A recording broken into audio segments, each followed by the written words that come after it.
Let's get on all platforms real quick. Y'all gonna get mad at me a little bit for tonight's stream. Let's get on all platforms. I think we're on all platforms. Somebody said better not be the bottom. No, definitely not. No, I told y'all the reason. Like, I don't think y'all want to believe me.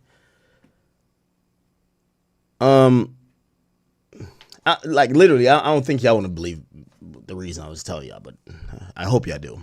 Like, why would I lie about that? Literally, remember I'm doing my intro and I start playing songs and I start playing Cardi and I was thinking, oh shit, I forgot I got like mad like stuff with Cardi I just never dropped. So I was like, oh shit. You know, I'll be like teasing, like I'll be having a little unreleased songs. So I like throw it in the intro for the people who come on Kick and come on Rumble, right? Shout out to everybody who's on Kick. We've been booming on Kick recently too. So, you know, shout out to everybody there. But I'm like, you know what? I'm about to tease real quick. You know, I don't know if you've seen when I was doing the intro yesterday, I showed off the mannequin. I still ain't even fully set up the mannequin, but I'm gonna put the clothes on that Cardi gave me. I'm gonna put it on the mannequin. And I was like, shit, I forgot nobody ever really saw, like, there's actual mad other stuff that we did that night. And other than that picture you see on my Instagram. So I was trying to tease it, and I go into, like, I have a vault. Like, I have the vault of vaults, okay? So all the hidden footage, all the secret footage from me, you know, really developing a relationship, or at least, you know, not everything is for me is meant for public consumption. I got some stuff with Uzi I never seen. I got stuff with Cardi, clearly, and I got stuff with YoungBoy, a lot of shit with YoungBoy. And I was like, you know what? Let me just play I'm gonna just tease some of the video and mute the audio. And I'm looking for him, like, where the fuck is my Cardi shit? And I was like, wait, why is the Cardi shit not in the vault? Then I realized we had it localized somewhere. Then I'm like, oh my God, I did ASAP Rocky. And I remember I ordered everybody filming. I said, clear all the memory cards. I'm like, did I delete the Cardi footage? So I'm panicking for a second. I run upstairs. I'm like, oh, I'm like a little, like, no. Again, it's not even about it being released. I just love, I think I've got the best vault for this generation ever. I got the best vault ever. Who else I got stuff with? I got songs, but like, who cares about the songs? Do I got Dirk stuff? It's not really exclusive like that. Okay, anyway, chat, welcome. The Academy's online. King Academics is online. Kick is online. And I know y'all are probably a little tight. Like, damn, Ak, you took forever to get on tonight, and I am sorry. So I want to issue, first and foremost, an apology. You know, there's nothing bigger than a chat, and I acknowledge that. And including me, I have to, you know, bend and kneel to the mercy of the chat. So I apologize. I will say this, though, and this is probably why you're going to be mad at me tonight. Don't you worry, not because I got on a little bit late. I know I scheduled it for like 8 or 7, and I'm on at 10 on all platforms. It doesn't mean I'm getting off stream early. So I'm probably, if you guys want to rock with me tonight, I'm going to fuck up your sleep schedule. If you're down for it, let's go. If, you know, you want to catch the replay tomorrow, that's fine as well. You know, Drill, I'm making sure Drill get up the clips as quick as possible, but we did a 9-hour stream yesterday, so it's a lot for him to get up, catching up to yesterday, but today we're pretty much going till daybreak. Okay, this is the overnight shift. I'm gonna let you know right now. So if you work security, you're clocking an overnight shift, you're driving in the Midwest, you in that truck 18-wheeler, and you're like, fuck. You know, trust me, I see all the comments. Yo, someone said, I can't remember who they said, this is Ak, you're about to make me have to watch this other motherfucker. And I said, oh, hell no. I would never subject y'all to that low level of entertainment. I got y'all. Okay. So we're rocking all the way till daylight. All right. So if you were here, let me see. Right now it's 10 p.m. on the Eastern, on the East Coast. Let me see. 10. We're definitely gonna go till 6. No, not 6. 4. That's 6 hours from now. We already did like an hour and a half, but it's intro shit. Let's see if we can get to daybreak. When does daybreak? Let's see. When does the day break? When is daybreak tomorrow, New York City? Okay, 5:56. So fuck it. Let's go to 5:56. I think we could do that. That's cool. Any objections? Speak now, hold your peace. Got a lot to get to. We're gonna make, we're gonna make it do what it do. Sorry for my early people who gotta, make it to, work in the morning. You guys will be, you guys will have the replay on Spotify, Apple Music, the Academy, the YouTube channel, and yes, you can also watch the replays on Kick because, obviously at some point we're gonna go over there. We're trying to push the, followers and subs over there too. All right, people. Welcome. I am very happy to be here. I am ecstatic. Lots to talk about.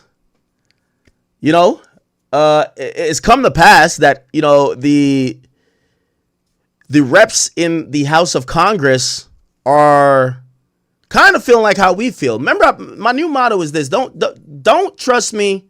I'm not the arbiter of truth. I think I'm pretty fair. I try to admit my biases. I try to I'm one of the first media people. Most of these niggas before used to act like this media game was like some really. I was like, no, I told y'all straight. I'm robbing labels. Fuck it. Right now, everybody's kind of adopted what I've said, but I'm the guy who I have such a faith in you guys and you guys being educated that I could tell you the truth. And even if the truth, you might be like, man, I don't like that about Ak, or I don't like that he's doing that. You at least respect the fact that I'm not going to do some shit and hide, right? I think the days of treating the fans like they're stupid is gone, in my opinion. It's gone.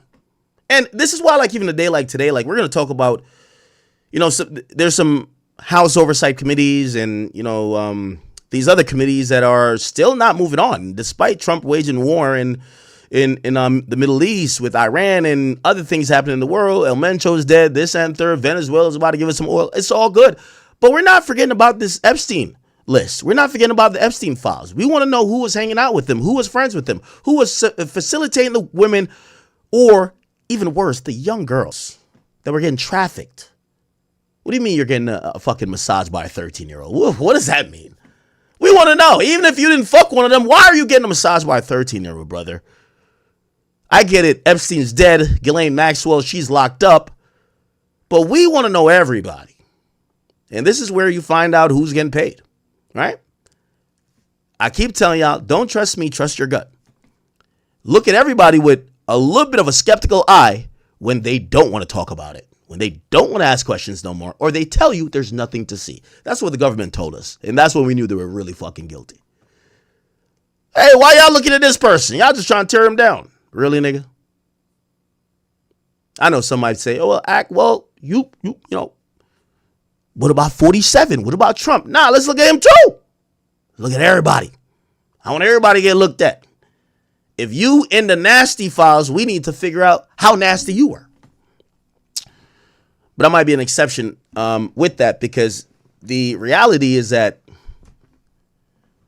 a lot of people have heavy incentive not to pursue some of these things, because unfortunately, when you have made your qualms or you've made your mission to be tied to some of these people for career advancement, for money, for influence, whatever you might think, at a certain point, you become a defense squad, because if they go down, you're in business with them, or you depend on them for you going up. If they go down, it's like the Titanic. There's no way the Titanic was going to sink, but the band was going to stay on top of the water and play, right? Like if the Titanic goes down, you go down. So you got to trust in the ship and defend the ship. All good. We're going to get to it in a little bit. I'll tell you where we ended off yesterday. And by the way, once again, welcome. I want you guys to check in. I'm watching y'all in the chat. Please check in. Where are you checking me out from? Where are you watching? I've been very pleasantly surprised. If you don't think I read comments, that's the majority of my day. I wake up, and it's going to sound very narcissistic, but I watch myself when I wake up. And when I do that, is because I'm a critical person of myself. I want to know, hey, Ak, are you a little bit too tipsy to be talking about this type of topic? Are you kind of losing the plot? Are you eloquently and concisely? I know I'm long-winded. Getting these points off. Are you being entertaining? Are you being funny? Like, would you watch yourself? If I love hearing people saying they don't like watch their own stuff or whatever. It's like, well, if you're not entertained by you, why should other people be? You got to study yourself. It's not about just entertainment for me. It's about studying. So I wake up usually every day and I kind of like watch what I did last night, and I'm like, all right, well, I could have delivered that point a little bit better. Nah, that was a little bit boring. Like, damn, for the last 5 minutes, because I laugh at my own jokes. I ain't gonna lie to you. I'm one of them niggas. Maybe I'm corny. But it's like, hey, that wasn't that entertaining. Switch it up, improve.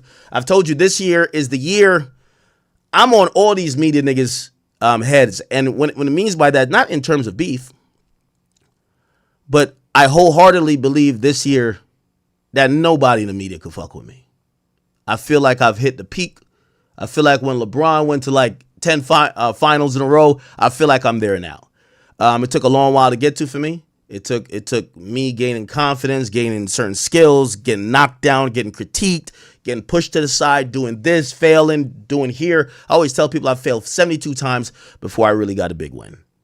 So this year is the year I feel like I'm honing certain skills.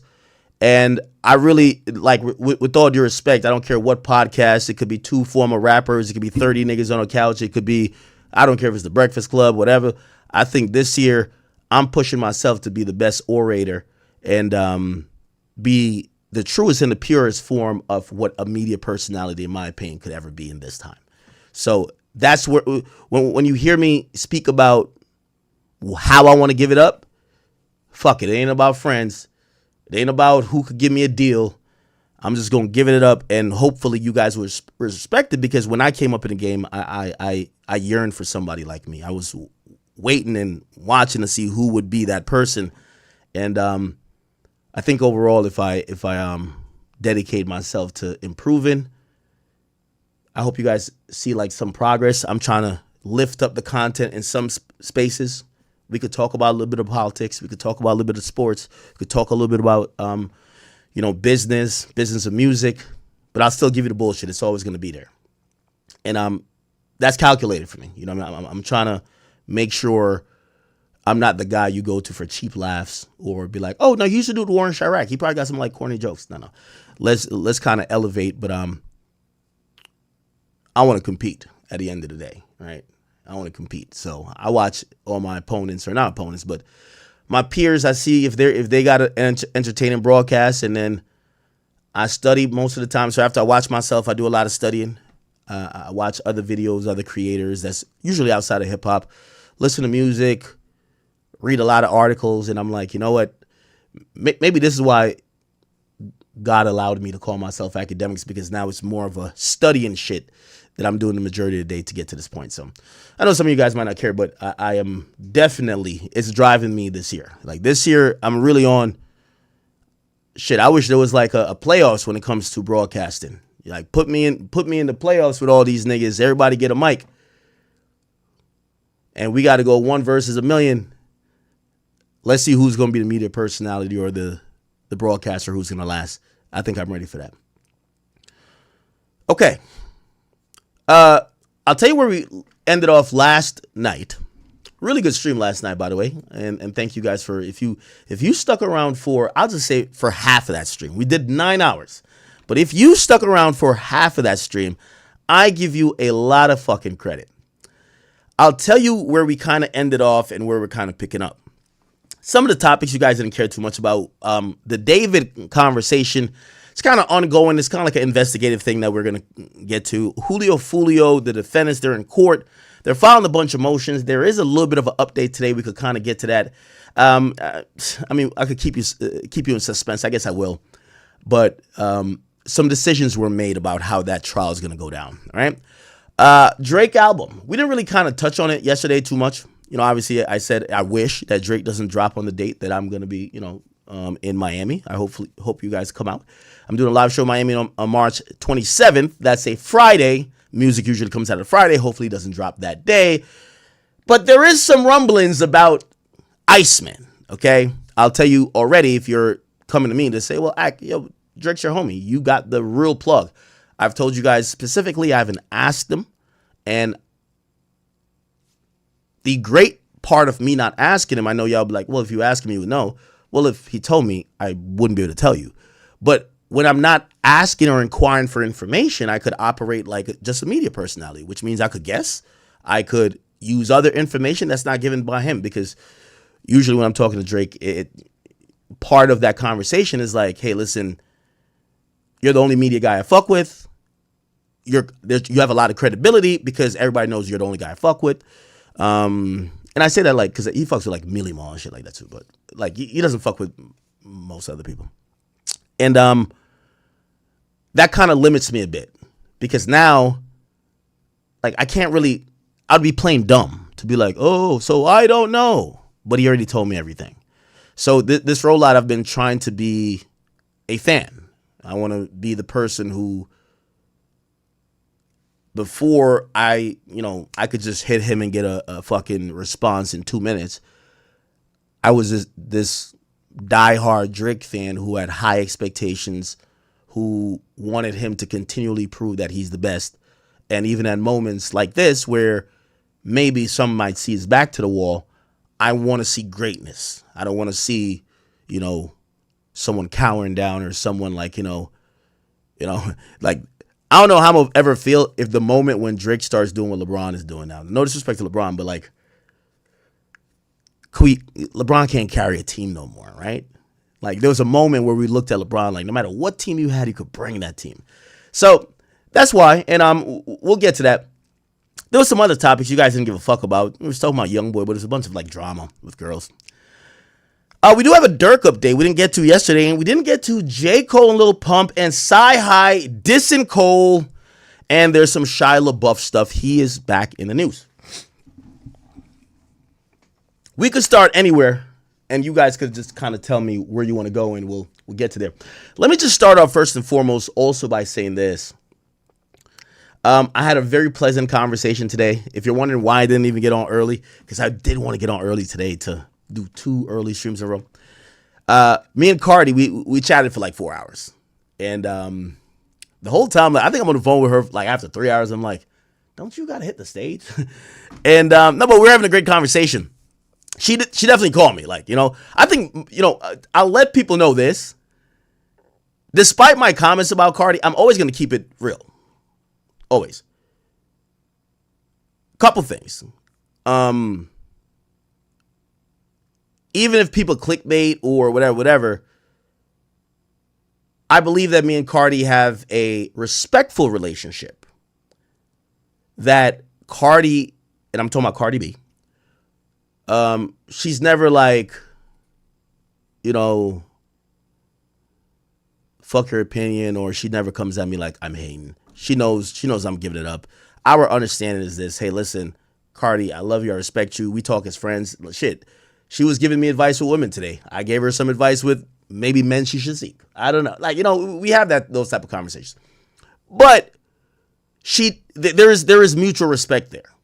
Obviously on my side, I understand some stuff outside of music. We're talking about her personal life. Me personally, I don't like talking about, looks when it comes to her, because first of all, I think it's really biased, just because that she's not only an artist, I know her, and I told her that too, because I think I was like gassing stuff on Diggs like fucking little side bitches, and I was like, which they are, them bitches bad, what the fuck, but it wasn't to make Cardi look any type of way. I don't speak on Cardi's necessary looks, but I think Cardi's a very attractive woman. The reason why I don't speak on her looks like that is like me and her have such a cordial, friendly relationship. There's no weird shit. It's like she's talking to me like I'm a nigga. I'm talking to her and excuse my language, like she's like my homegirl, or like my down ass bit. You know what I mean? Like nothing weird. So because of that, I don't speak about certain things with her. Anyway, I'll tell you, the conversation kind of, it went pretty good.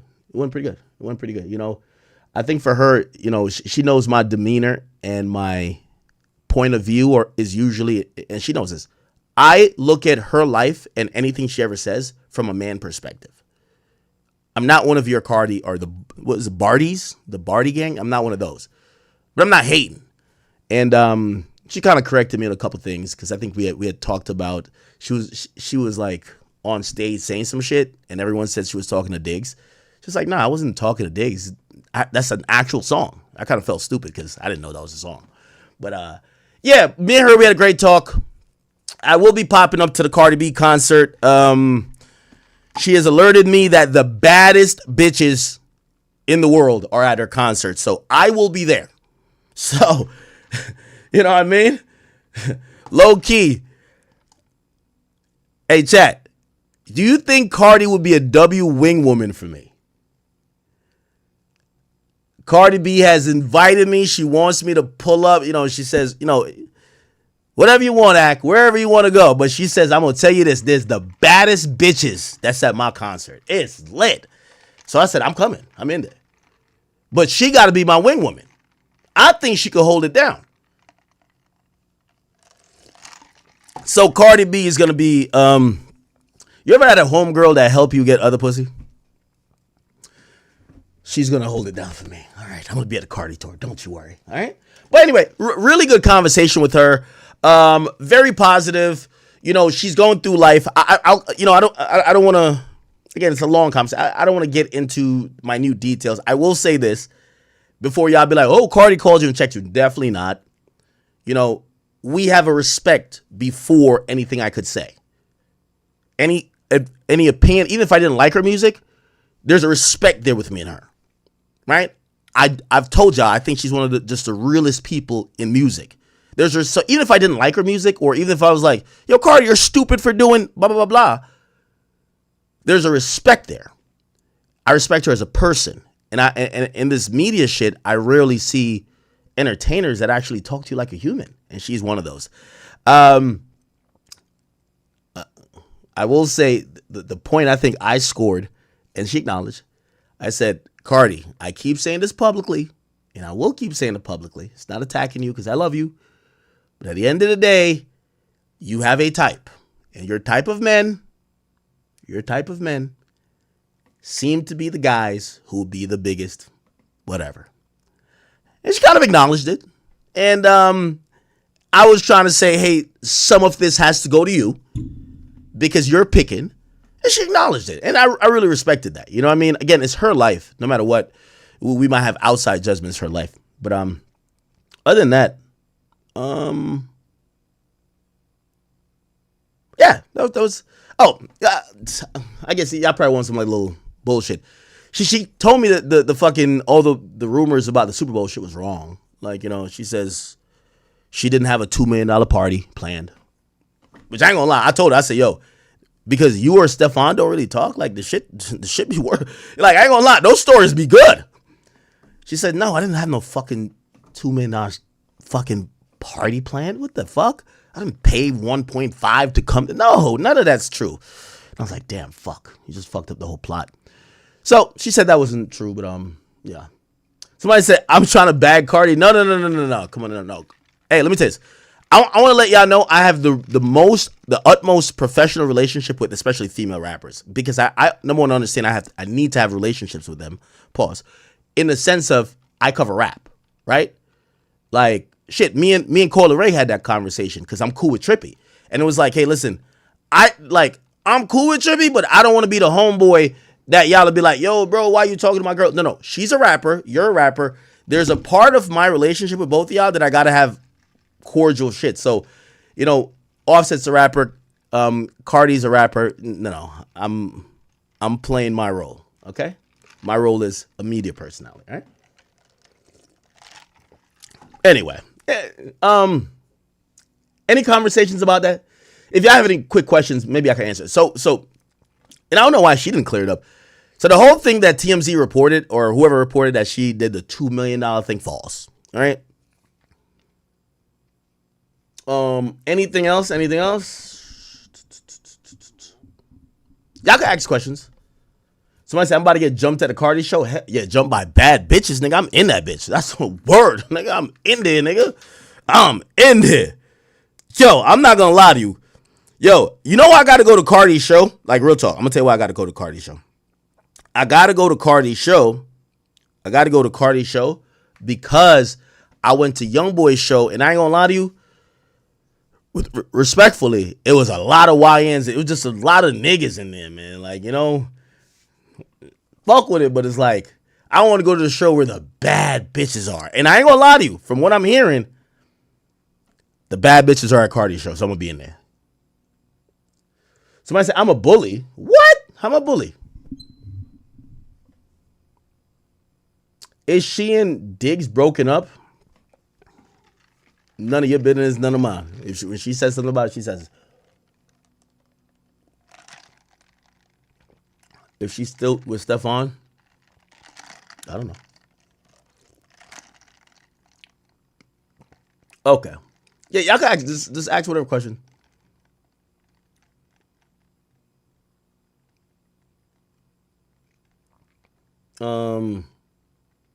Nicki gonna send a hit my way if I go? I think I'd get jumped at a Nicki concert. Barty's cool as fuck.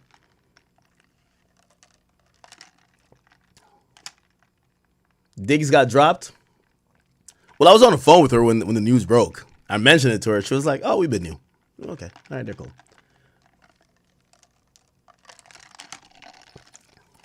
So I guess her and Stefan been new about the Patriots, whatever. Okay, I'll give you one more minute. I could ask whatever if there's something to be, kind of mentioned. Yeah, but I do want to say for people or captions or whatever, I'm telling y'all, y'all won't catch me anti Cardi B. I'm letting y'all know this now. She's one of my affinity for Cardi's is that she's a real person. I think I'm a real person. I hate fakeness. I hate industry people, and I hate people who have this agenda. When I talk to her, she just talks like a regular motherfucker. It's not some shit where she's like, no, I'm talking to you just to make sure. It's just like, nigga, this is me, bro. And while we talk, she get on me sometimes, I get on her. And it's there's no ego there. I fuck with her, bro. I've always fucked with her. Which still means if it comes to some shit, I'm still gonna get my shit off roasting, whether it's her and Diggs or whatever the fuck she makes public with relationships or whatever she says. So yeah, nothing changes. Okay, future new tape. All right, all right, cool. Is her and Offset? Those are not questions for me to answer. Obviously I know more about that, but it's not for me to answer. This is not. I didn't talk to her as an interview. I talked to her as a homie. Okay, bet. Got you. So, yeah, me and Cardi was chopping it up today. For the Barty fans, don't you worry. I'll be at the shows. Don't try to jump me like them Nicki fans would. Me and Barty are cool. She's great. She is amazing. Somebody said, check cleared. We already know you get paid. Why would Cardi B pay me? Like, what the fuck? Yo, you should have heard my pocket. I'll tell you this. You should hear my pocket watching ass with Cardi though. So she's we get into some stuff about like Shorty got bills, and I'm like, yo, Cardi, you got this. So I'm over here trying to financial advise her on some shit, but I ain't gonna lie, she lives a very expensive life. I will say that. Okay, bet. Let's talk about Quavo. Somebody said, don't start dissing Nicki now. No, why would I diss? Bro, I don't. First of all, y'all know I talk to. There's been a day that I talked to Offset for 2 hours and talked to not Nick. I talked to Cardi for like 2 hours, like right back to back. I don't pick sides with them two. Why the fuck would I try to pick sides? First of all, I don't even know Nicki. I've never talked to Nicki. But why the fuck? I've been cool with Cardi for mad long. Why the fuck would I just like talk to her? I'm gonna lie to you. Maybe I could say this and be, people will be okay with it.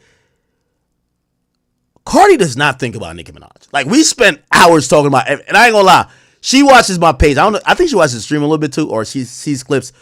We got a little bit messy, but just like personal messy. Like, like we just talking about, like, I ain't gonna lie. She wasn't talking about like a gay best friend though, but we were talking about like some gossip shit.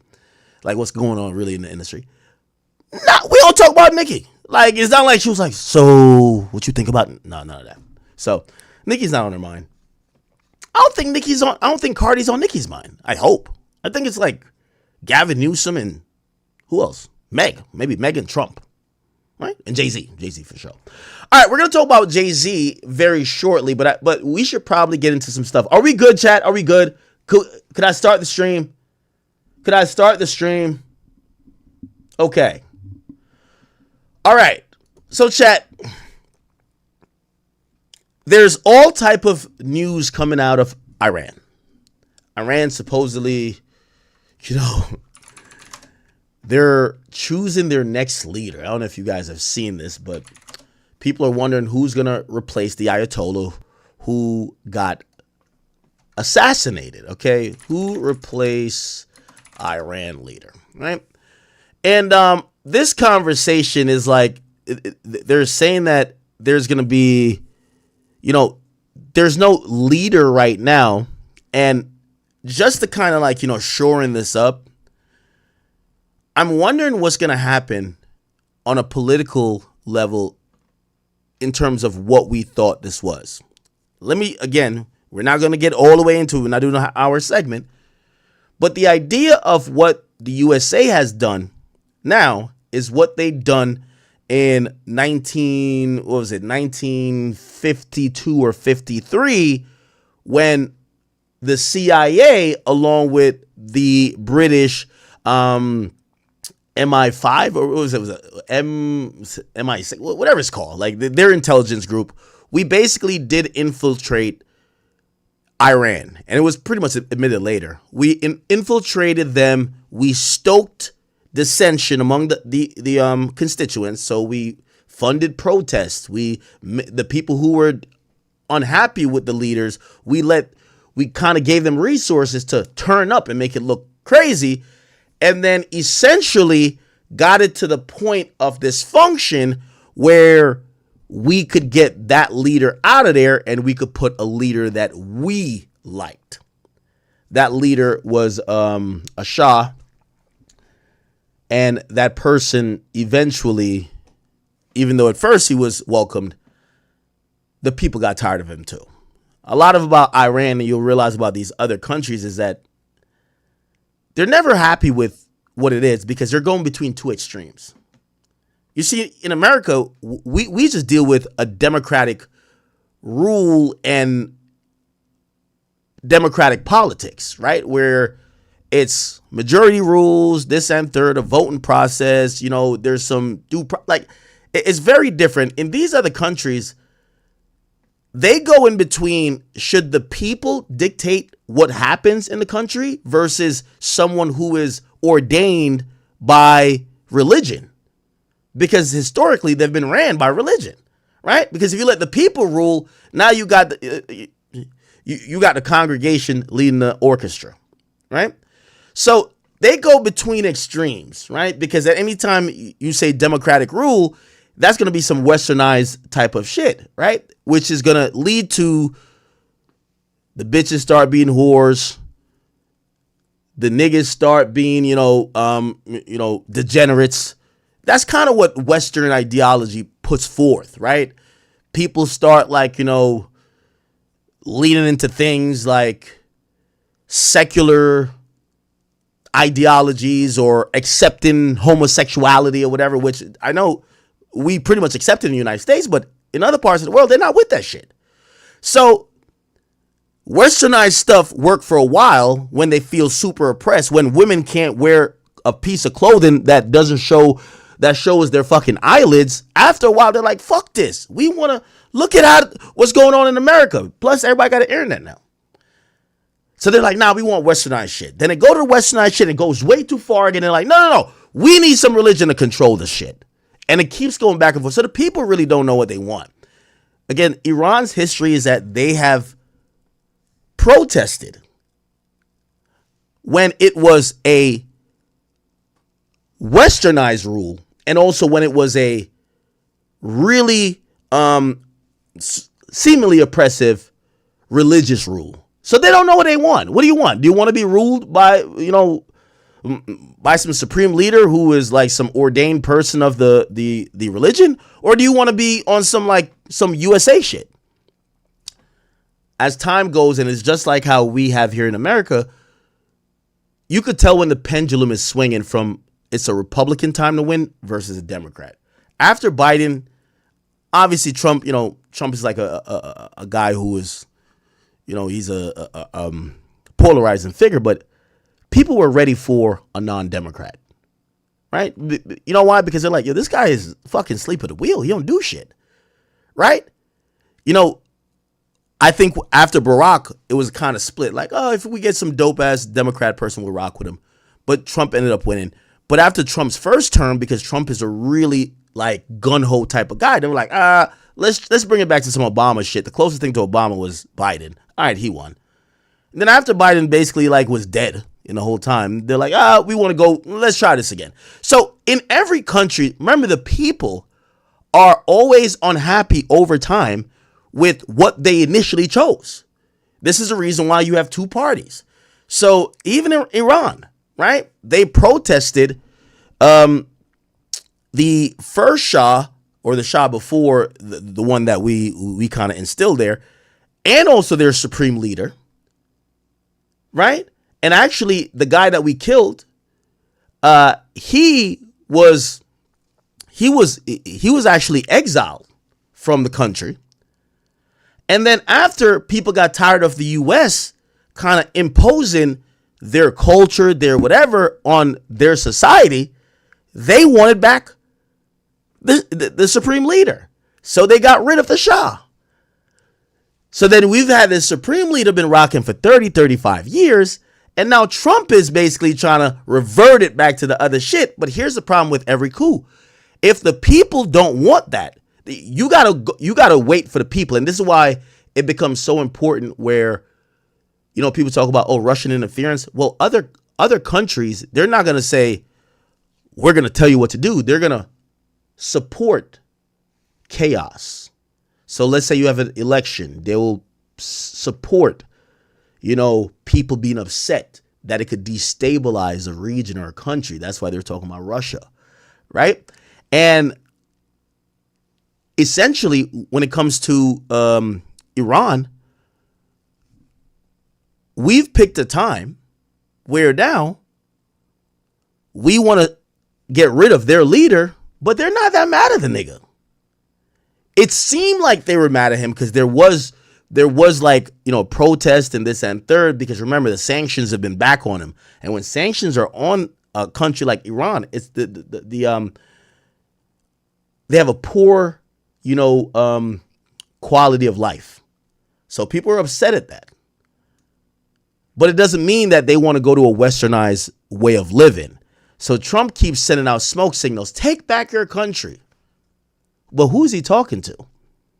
You got to talk to an opposition that's already there, that's going to go out there with like a paramilitary, or go with the people, the constituents who are saying, we're fighting for this. And then the U.S. will come in and say, hey, we'll arm y'all and we'll get this new regime in. Right now, we're not seeing that. So we've destabilized a country, but it's not the right time because there is no really popular opposition that's going to take power.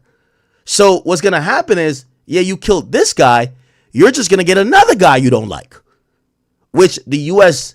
can't have. They can't have that, right? Let me play this about, here we go. While that momentum has been building, Iran has selected a new supreme leader. The second son and chosen heir of the Ayatollah Khamenei reports that this was done after pressure from the Revolutionary Guards. What more can you tell us about this? Well, honestly speaking, there is really no replacement for Supreme Leader Khamenei. Out of the 47 years of the rule of clerics in Iran, 37 years of that, Khamenei was the supreme leader. And I think his death is basically the end of the theocracy, is end of this regime. Now, a theocracy is basically, we have a democracy here, but a theocracy is usually one that's based in theology. In theology, theology is like basically the study of religions. And in a theocracy, the leader of, or the highest ranking member of the religion, has the supreme power over the land. Obviously in Islamic cultures and countries that subscribe to that, they treat it much differently. It would be as if the Pope, imagine the Pope like ran, the country that he was based in. Not necessarily true, even though he has a lot of power, but in certain Islamic countries, they like their highest ranking religious leader to be the ultimate power. Okay, so that's a theocracy. They may last, a little longer, but no one can replace Khamenei. Plus, even if Khamenei was alive, the circumstances have significantly changed. So the whole issue of succession is really increasingly become moot. The real issue regarding Iran is how long more can the regime hold on to power facing the public outrage. It's only the Revolutionary Guards who are actually keeping the regime in power.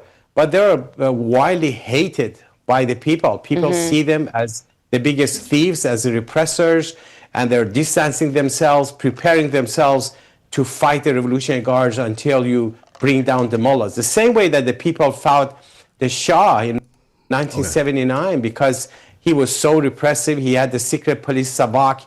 Yeah, so once again, in 1979, and just to kind of give you an understanding, I don't want to get too much into this, but I guess we've kind of started like kind of covering what's going on there. Remember, it's the same thing with, people like, I'm one of those, right? I'm a person who supported and voted for Barack Obama. And then I'm also the same person who supported Trump, right? At times, you like one side, and then you do go to... There's certain people who always are on one side. God bless those people. But the majority of people, especially when they're in countries that they don't have the opportunity to vote, they only react out of times when they're being oppressed. So in around 1979, when the guy who just got killed took rule, they were upset at the guy who they claim was an American puppet. So they get this new guy, and this new guy reigns for 35 years. And now we're getting to find out they're now tired of him. And they're and the US, Trump is hoping that they're saying, give us another puppet. So think about it. They were tired of the puppet.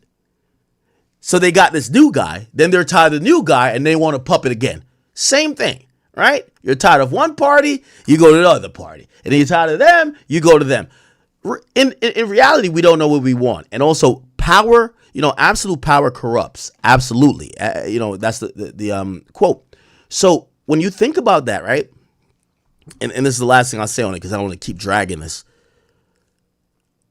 When you think about how it works in terms of power. Wait, what am I trying to say? Got to make sure I lost my train of thought. Oh, so the people in power, right? They start out in a we're for the people mission. It's like what Trump is doing now, right? How many people have you heard recently saying, oh my God, I regret supporting Trump? Because in their mind, they're like, well, Trump sold us a good game. And Trump said he's going to do X, Y, and Z. But Trump is a lame duck president now. Trump is going to get out of here in 2 years or 3 years. And because of that, he doesn't have to give a fuck about what people think anymore. So he's going balls to the walls, guns blazing, and he's going with certain things that he wants to get off before he gets out of here.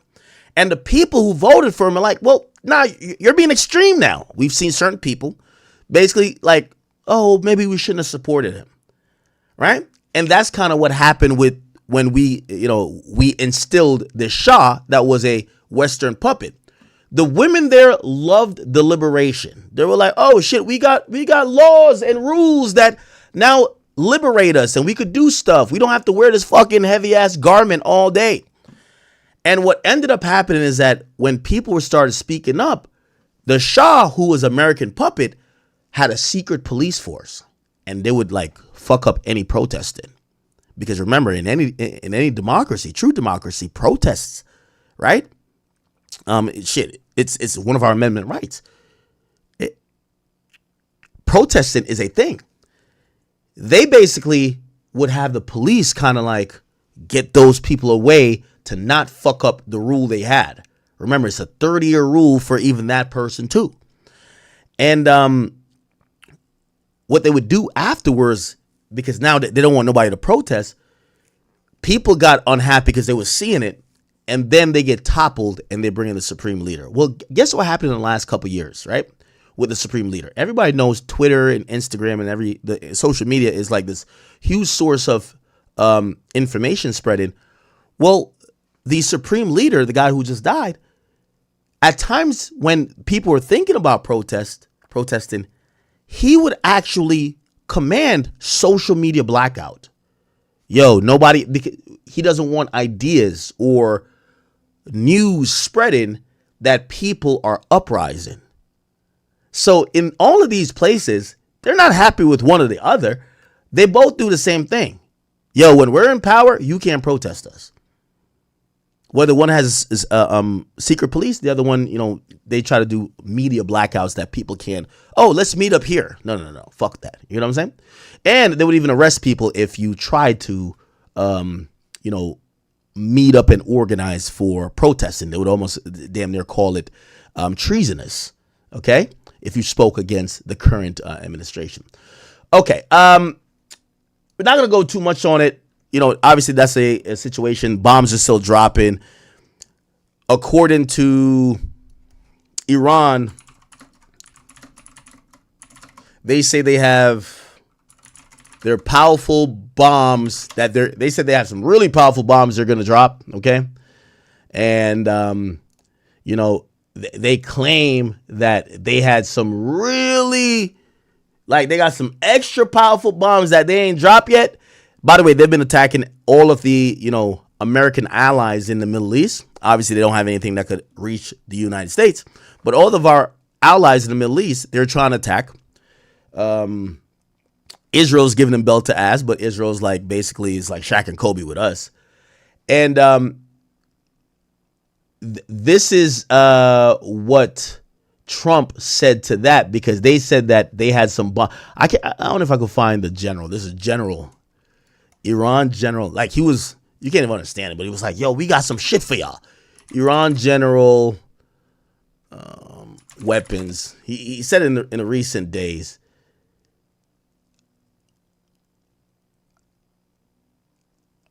Okay, is it this? But basically, he was threatened. Oh, right here. No, this is a month ago. They be just popping shit. Like, it's like, they're like, yo, we got some shit y'all never heard of. Like, bro, what are you going to bring out? A fucking ray gun, my nigga? Like, cut it out. Right? I think this might be it. We would like to confirm that UAE... No, this is UAE. Never mind. All right. Okay, let's just get to what Trump is talking about. I want to take you to the White House, where President Trump is making remarks about the ongoing operation against Iran. And their leadership is just rapidly going. Everybody that seems to want to be a leader, they end up dead. And it's an amazing thing that's taking place before your eyes, because for 47 years we were pushed around, and we shouldn't have been. And I think I can say, and you see it as well as I do, you see the tremendous progress that's being made. Their missiles are being wiped out rapidly. Their launchers are being wiped out. They're attacking their neighbors. They're attacking their, in some cases, allies, or not so long ago allies. And, it's really a nation that was out of control, and they would have used it on us if we let them, if we waited any longer. A big factor was Soleimani, the killing of Soleimani in my first term. And maybe the biggest factor was the rebuilding of the military in my first term. And then the B-2s hit the, and I use the word obliterate because it was a complete Okay, let me just skip through. It's a great display of military strength, and I'm very proud to have, with some of the people in the room. Yeah, so Iran, I can't find the clip, but they're threatening that they got some bombs that niggas never seen. It's like, yo, bro, what you got, like a Glock dookie, nigga? The fuck is you gonna do to us, right? But it keeps saying we got some shit. We're gonna fire back, like, you know, they're trying to talk like Trump, except, bruv, we've been studying y'all for like decades.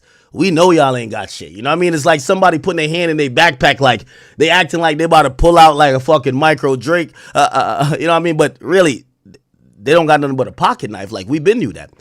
The U.S. government put out a video of us sinking one of their fucking, one of their like warships. Look at this shit.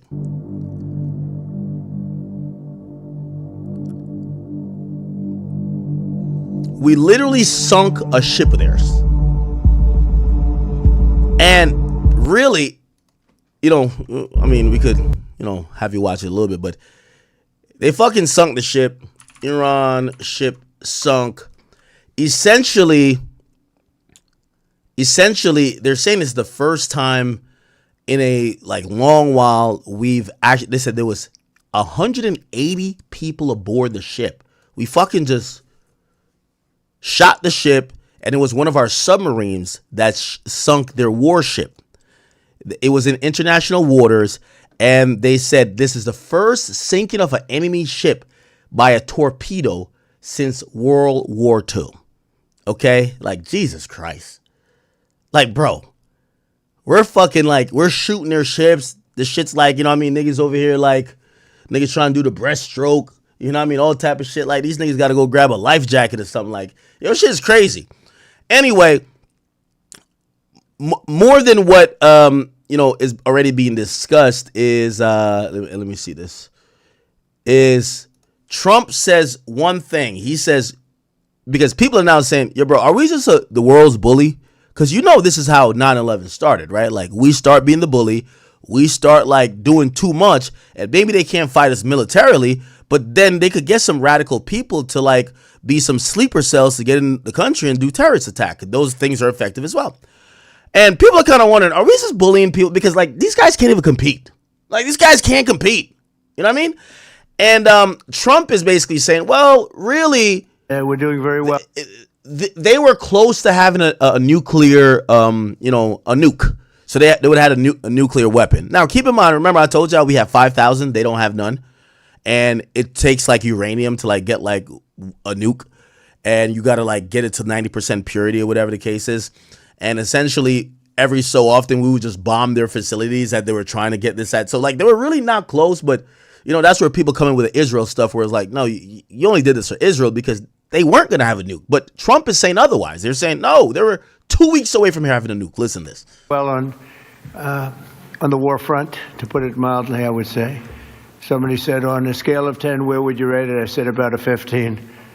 And we're going to continue to do well. We have the greatest military in the world by far. And that was a tremendous threat to us for many years. 47 years they've been killing our people and killing people from all over the world. And I think we have great support. And I think if we didn't do it first, they would have done it to Israel and give us a shot if that was possible. And if we didn't terminate the worst deal, one of the worst deals ever made, the Obama nuclear deal, I call it the Obama nuclear deal, where he gave everything to Iran. That's the JCPOA. Including a nuclear weapon. It was a road to a nuclear weapon. Bad things would have happened 4 years ago because they would have had a weapon 4 years ago if I didn't terminate that deal. So we're in a very strong position now, and their leadership is just rapidly going. Everybody that seems to want to be a leader, they end up dead. And it's an amazing thing that's taking place before your eyes, because for 47 years we were pushed around, and we shouldn't have been. And I think I can say, and you see it as well as I do, you see the tremendous progress that's being made. Their missiles are being wiped out rapidly. Their launchers are being wiped out. They're attacking their neighbors. They're attacking their, in some cases, allies, or not so long ago allies. And, you know, it's really a nation that was out of control, and they would have used it on us if we let them, if we waited any longer. A big factor was Soleimani, the killing of Soleimani in my first term. Okay, he's And repeating maybe the himself. biggest factor was the rebuilding of the military in my first term. And then the B-2s hit All right, come on. things happened during the first term. And we're using it a little bit more than I thought. Okay, so he basically says they're probably going to have a nuke. It's a little bit of cap right there, but, in my opinion. But the last update is really now, there's a lot of upset Americans, right? And this is like the overwhelming conversation that continues to happen. And I don't know how Trump is going to deal with it, but I guess this is going to be pretty much the thing that kind of is going to overshadow his term in office. I think it's going to be two things. It's going to be the Epstein files, and it's going to be, hey, listen, are you just like fucking... Are you the president of Israel or are you the president of the United States? So people are saying the leader of Israel, Netanyahu or whatever, it came out today that supposedly, and here we go.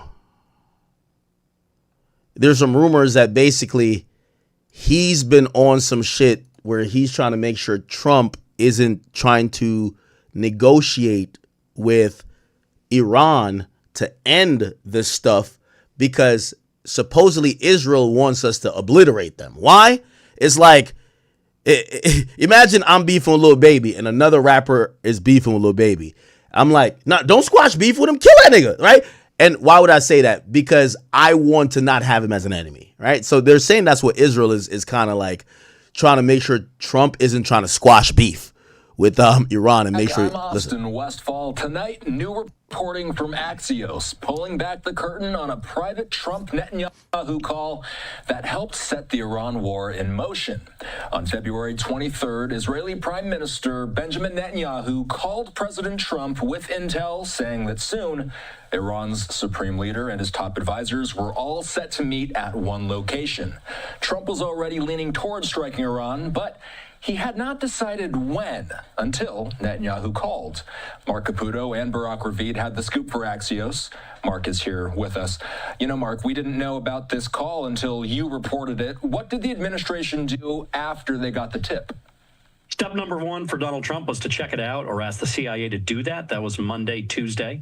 On Tuesday morning, the team around Trump had made the decision not to talk about this and not to talk about Iran in any great detail in the State of the Union speech. They wanted to lull the Ayatollah, his leaders, into a false sense of security that the attack wasn't imminent. And around Wednesday, Thursday is when the report came back from the CIA that, yes, these guys are going to meet in Tehran on Saturday morning. And Trump said, okay, let's go ahead. On Friday, it was really decision day. Around, I think it was 3:38 p.m., Donald Trump gave the final approval to basically push the figurative button to give it a go-ahead. And then early Saturday, the attack happened, and the rest is history. At what point did the administration decide negotiations with Iran were not going anywhere? Was the diplomatic route still on the table even when Trump and Netanyahu knew that the Ayatollah was in reach? I think it was less likely. That having been said, I asked the specific question of the White House and said, what if for some reason, some possibility, Okay. All right. So, still a tense situation. We're trying to see like where we're going to go. I think Trump announced that he might even be down to put like boots on the ground. We've lost a few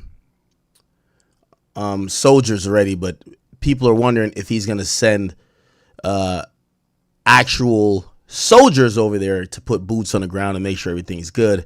And he said this. We grieve for the 4 heroic American service members who have been killed in action and send our love and support to their families. In their memory, we continue this mission with ferocious, unyielding resolve to crush the threat this terrorist regime poses to the American people. Honoring the heroes lost in Operation Epic target key regime. In his first remarks since strikes in Iran started Saturday, President Donald Trump said Iranian leaders ignored U.S. warnings not to rebuild its nuclear program. An Iranian regime armed with long-range missiles and nuclear weapons would be an intolerable threat. The president also told CNN Monday that the U.S. military is, quote, knocking the crap out of Iran, but the big wave is yet to come. At least 4 American service members have already been killed.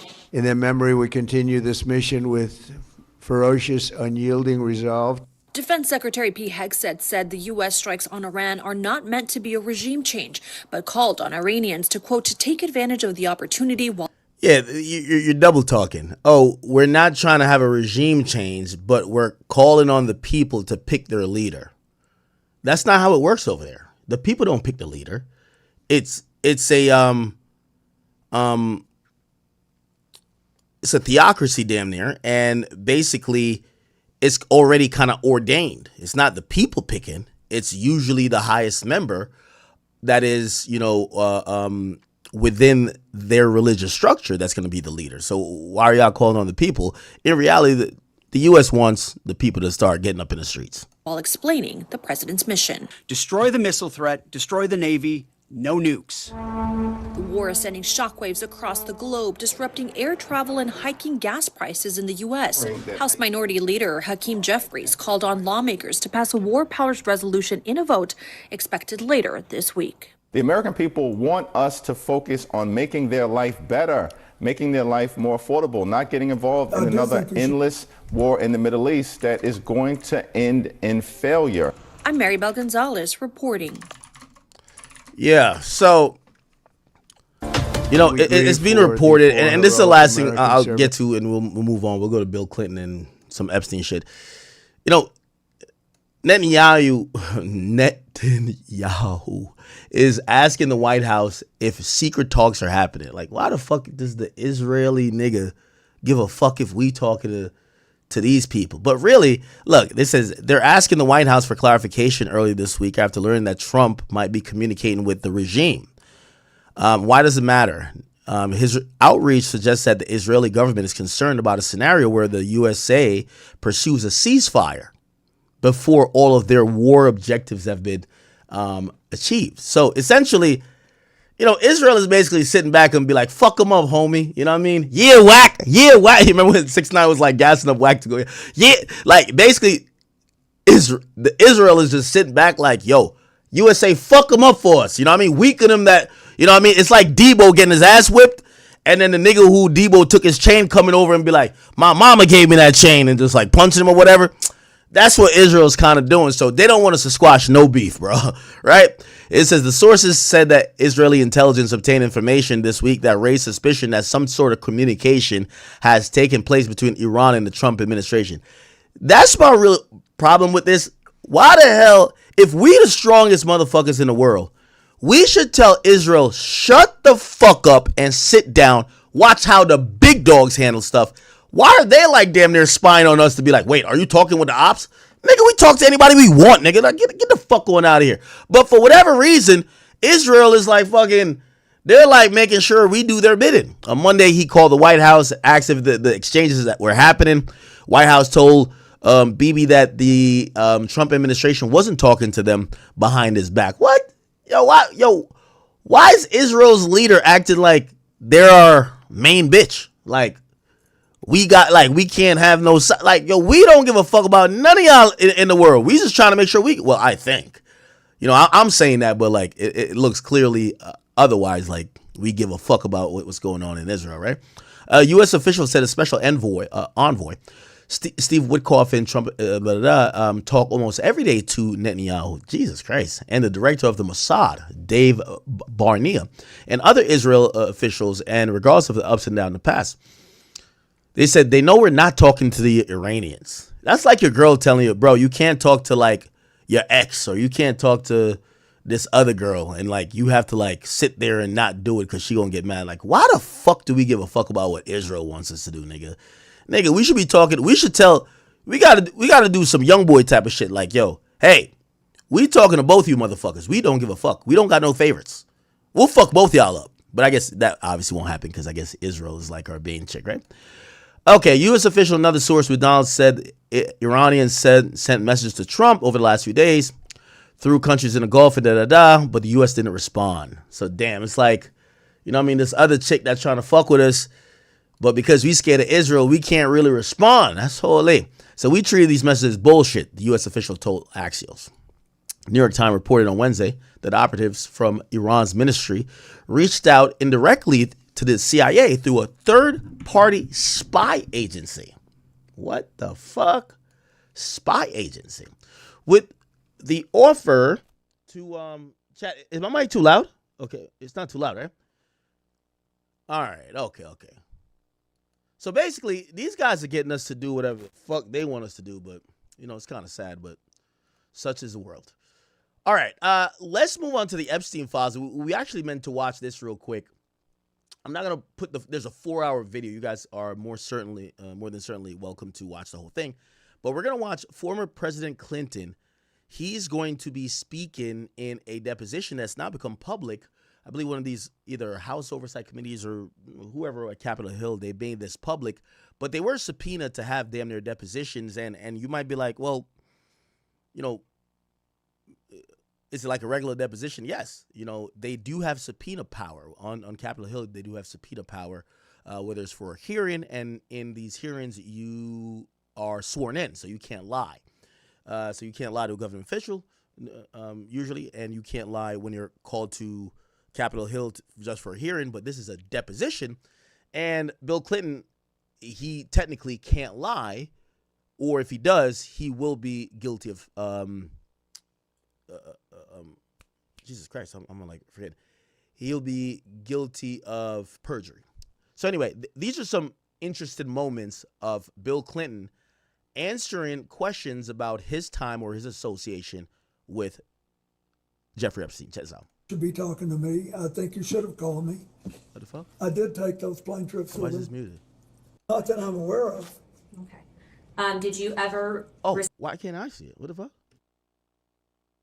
receive a massage or have physical contact from her or Wait, could y'all see it? Y'all can hear it? anyone else on that trip? No, what the fuck is going on? Hold on. What are these? All right, I gotta just go back. My bad, chat. My mic is too low. Okay, I'll turn it back up. All right. I should be good now, right? My mic is good? Okay. Top moments. Fuck the top moments, I guess. I'm trying to play a 10, 15 minute thing rather than play the whole thing. Must see moments. I do think you should be talking to me. I think you should have called me. I did take those plane trips with him. And you have a right to ask. Why does that sound like that? All right, let's just play the whole thing. I don't know why it sounds like that. Am I tripping? First of all, okay. I love my country and the Constitution. And I believe America was built on the idea that no one is above the law, especially presidents, and that we should all live by the same set of rules shaped by the Constitution. Democracy requires every person to play their part, and I hope that by being here today, we can bring ourselves a little further away from the brink and back. All right, what you wanted to bring. Let's get to Glenn it. Dubin. I don't believe I know him. All right, so this is 4 hours. I kind of need a shorter version. We're not trying to watch every single thing. Can't we get a 10-minute version? Okay, this is not going to work. 10 moments. All right, let's do 10 moments we can't miss. Check this out. I do think you should be talking to me. I think. Why is this like that?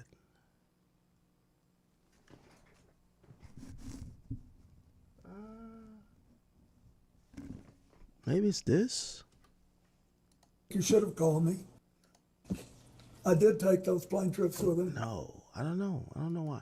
It says you guys can hear it, but I can't.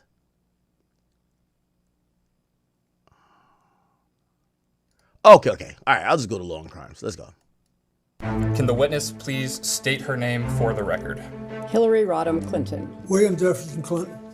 Is there any reason you were unable to provide... So yes, him and his wife did a deposition. I believe he went first, then his wife went after. ...truthful testimony in today's interview? No. I don't believe so. Former President Bill Clinton and former Secretary of State Hillary Clinton face off against a congressional committee in separate depositions on the Epstein saga. And we have some of the most fiery moments all caught on tape. Welcome to Sidebar presented by Law and Crime. I'm Jesse Weber. By the way, if you're putting things out on social media, if you're into content creation, you might investigation. This was conducted by the House Committee on Oversight and Government Reform. They were conducted in Chappaqua, New York, where the Clintons live. Let me just tell you, this doesn't really happen that often. When Congress subpoenas you, you go to Congress, not the other way around. But this is a very unusual case, as you know. Such a rare kind of case. But also, seeing these depositions so quickly, having them released so quickly, also unusual. But again, this is a case, this is a story, this is an investigation about transparency. And remember why they are being questioned, okay? Aside from both of their names appearing multiple times in the Epstein files, right, the files that were released pursuant to the Epstein Files Transparency Act, as far as we can tell, by the way, there are no direct emails from either Bill or Hillary Clinton to Jeffrey Epstein or vice versa. But we already knew they were in his orbit. We already knew about this. Through other evidence like communications and travel records, we knew that the Clintons were connected to Jeffrey Epstein and Ghislaine Maxwell. More specifically, that Clinton had traveled with Epstein for purposes of humanitarian work with the Clinton Foundation in the early 2000s after Bill Clinton left the office of presidency. And remember, this is before Jeffrey Epstein was charged in 2006 in Florida and ultimately pled guilty in 2008 to the state charges of solicitation of prostitution, including with a minor. Now, the reports indicate that Clinton had traveled on Epstein's private jet at least 24 times. This is per reporting by outlets like the BBC. And by the way, a lot of this travel was actually set up through Ghislaine Maxwell, convicted sex trafficker, and Clinton's top aide, Doug Band. And to be clear, there is no evidence, nothing in the files, nothing that's been released that suggests the Clintons were aware of any illegal activities or were a part of any illegal activities on the part of Jeffrey Epstein or Ghislaine Maxwell or had knowledge of Epstein's Oh my crimes. God, I just how wanna make much that like clear. disclaimers? And by the way, there was no evidence even that Bill or Hillary had visited Epstein's island. Now, having said that, a lot of this focus is on Bill Clinton rather than Hillary Clinton, right? I mean, remember, aside from the humanitarian work, you remember when photos were released? Him in a hot tub, him getting a massage or back rub. So with that being said, the committee released the videotape depositions of both Bill and Hillary Clinton from last week. It's hours and hours worth of footage. We dissected to some of the more memorable parts of both of their testimonies on separate days, okay? Now, I've said this before, I'll say it again. I believe, okay, there is one thing to read about testimony. There's one thing to read the transcript of testimony. There is an entirely different experience actually seeing the testimony, the way somebody answers a question, the way they even respond, facial tics, body language. True. I think it's very, very important. Juries consider it all the time. I'm not saying there's a jury here, but we're kind of like the jury, right? We're analyzing every aspect. Respectfully, let's get to the shit. Run by elected officials with a declaration on every aspect of this investigation. So to see the Clintons respond to these questions, I think adds element of value here, okay? Now, again, the House committee released both videos. Let's start with Hillary Clinton. This is her opening statement for the committee. And this is where she talks about a lack of transparency. Let me be as clear as I can.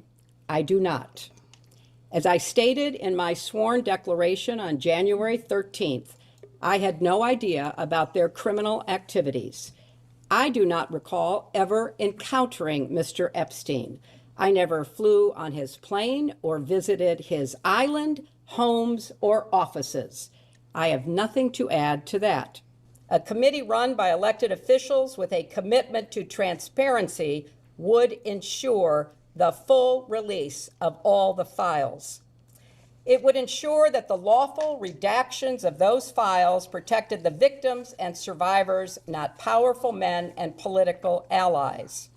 It would get to the bottom of reports that DOJ withheld FBI interviews in which a survivor accuses President Trump of crimes. It would subpoena anyone who asked on which night there would be the wildest party on Epstein's island. It would demand testimony from... Wait, did she basically have like an opening statement? Now, I don't know if you guys are familiar with depositions. Clearly, I went through one. I sat there with Rock Nation and Meg Thee Stallion lawyers grilling me for 7 hours. Usually, if you're with an attorney or without an attorney, obviously she is with an attorney. Her husband will be too. They're going to say, hey, listen, you know, and we're going to get to Lex Wexner stuff in a little bit. They're going to say as little as you can. The more you say is going to be put on a record of you making a statement on the record under oath. It could always be brought up. That's the thing about depositions, right? You could always bring up what someone said in a deposition because it's a under oath testimony, even if they're not on the stand. So your lawyer is usually trying to make sure you're getting out of there, you're getting off, you know, getting out of being under oath. Because if you say, I don't know, I've never had a cup of ice and Red Bull in my hands at the same time, right? If you say that in this deposition and later on, you know, it comes up that you did, you know, they could try to perjure you in further proceedings or try to go back to that proceeding. Like, you know, I'm being stupid with that type of thing, but your lawyer doesn't want you under oath. Never. That's one thing. Any good lawyer does not want you under oath. Prosecutors from Florida, New York, and the Department of Justice about why they... Somebody said she's an attorney, so she knows what not to say. Well, even attorneys get attorneys. So remember that. Because when you're the person being questioned, the human element, when you think you have never done anything wrong, you want to over-explain, you want to give context, you don't feel like you're doing anything. You're not going to be as robotic as someone who doesn't have any type of emotional interest in it, that they might just be like, hey, stop, you know? Also, in depositions, your lawyer can't necessarily interrupt you while you're answering questions. They could talk to you in between questions. And we're going to see that with Lex Wexner. There is no objections from your lawyer. It could be objected, but because there is no judge in that proceeding, it's only noted. And essentially the person who's asking the questions, which is usually in the opposing counsel, or in this case, is going to be the committee, they could ask anything, right? This is why the majority of people, you know, I spoke to somebody really powerful, you know, in the legal world, and they explained to me why Rock Nation's CEO, Desiree Perez, she avoids every, there was a particular thing that, you know, if it had went to trial, she had to supposedly either possibly testify or get deposed. And she avoided it. Why? They could ask you anything. They could be like, hey, have you cheated on on your husband before? Have you done this? Have you snitched on a cartel? They could kind of ask anything. Now, granted, your answer's got to be truthful, but you can't be like, hey, I'm not answering that question. Because once you're under subpoena, you kind of are at the mercy. They could, you know, your lawyer could raise an objection saying, hey, listen, this is not relevant. But it doesn't stop the question from being asked. So depositions are really intense, but really sometimes damaging for people of importance because it's a fact-finding process, and they kind of could ask anything. There's no judge to oversee it. Gave Epstein... That's why they were able to ask me a bunch of questions about Drake, right? ...a sweetheart deal and chose not to pursue others who may have been implicated in his crimes. But that's not happening. Instead, you have compelled me to testify, fully aware that I have no knowledge that would assist your investigation in order to distract from President Trump's actions and to cover them up despite legitimate calls for answers. If this committee is serious about learning the truth about Epstein's trafficking crimes, it would not rely on press gaggles to get answers from our current president on his involvement. It would ask him directly under oath about the tens of thousands of times he shows up in the Epstein files. If the majority was serious, it would not waste time on fishing expeditions. There is too much to be done. This institutional failure is designed to protect one political party and one public official, rather than to seek truth and justice for the victims and survivors, as well as inform the public who want to get to the bottom of this matter. My heart breaks for the survivors, and I am furious on their behalf.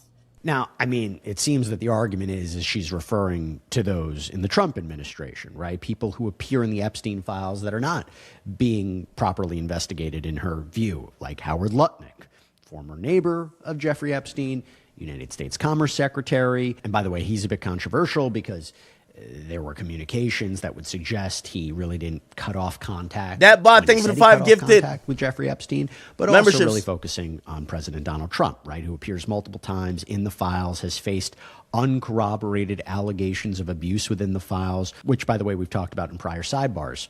But I gotta call out this moment. Okay, so this is where Hillary Clinton finds out that someone took a photo of her during this deposition. Remember, it was reported that it was Representative Lauren Boebert, okay, Republican, who shared a picture of her with a conservative commentator it was posted all online. It's a big no-no because the rules require no unauthorized video or photos of a closed-door deposition. Watch Hillary Clinton erupt. You're showing me an email from someone who I don't recall knowing about a fundraiser that wasn't for me but was for Congresswoman Lowy. I have no information. Okay. I went to the fundraiser to support my friend Nia Lowy. All right. Excuse me, can I interrupt? I have There another. are photos that are being released of the secretary as she is testifying from inside this room. Can you please advise me as to whether or not that's permissible and consistent with the rules, particularly given that we have asked for a public hearing? If there are photos that are being released of the secretary as she is testifying, can you please explain how that I'm can done occur? with this. If you guys are doing that, I am done. You can hold me in contempt from now until the cows come home. This is just typical behavior. We will go off the record. Oh, for heaven's So I would like to understand how that's permissible. So her lawyer kind of brings it up on the record. Hey, listen, what they're doing is people are taking secret pictures to kind of like and send it into their media friends to like kind of like, oh, we got her. She's answering questions about this thing. And I don't think there's a judge in this proceeding at all, even though sometimes you could bring stuff to a judge's attention that they can make a ruling in the moment. But it looks like whoever the chairman or whoever the speaker in this committee, they're dealing with these issues. It doesn't matter. We all are abiding by the same rules. I will take that down. Yeah, So well. I would like to take a break at this moment. Yeah, and I'd like to have I'm a done conversation. for now. Go off the record. Go off the record. Eventually, the testimony resumed. But now I want to move on to something else, okay? I think we all knew this was probably going to come up. Monica Lewinsky, the president's former affair, right? I mean, there's a lot that came up over this when you knew the Clintons were going to testify. And after they testified, the argument. And that's the problem about like depositions, right? Like they have a broad scope of being able to ask you about anything.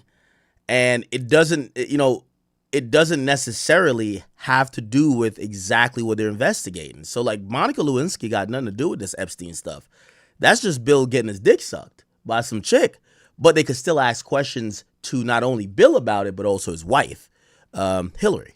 It came up that people say this is another example of Hillary Clinton addressing her husband's actions, this time with respect to Epstein. But there is an apparent connection that Republican Representative Nancy Mace is trying to make here between the two. And by the way, Nancy Mace has been quite vocal about the handling of the Epstein files and the need for further action. But take a look at this. On December 19th, 1998, President Clinton was impeached on charges of perjury and obstruction of justice, which directly related to his extramarital affair with Monica Lewinsky. Is that correct? Yes.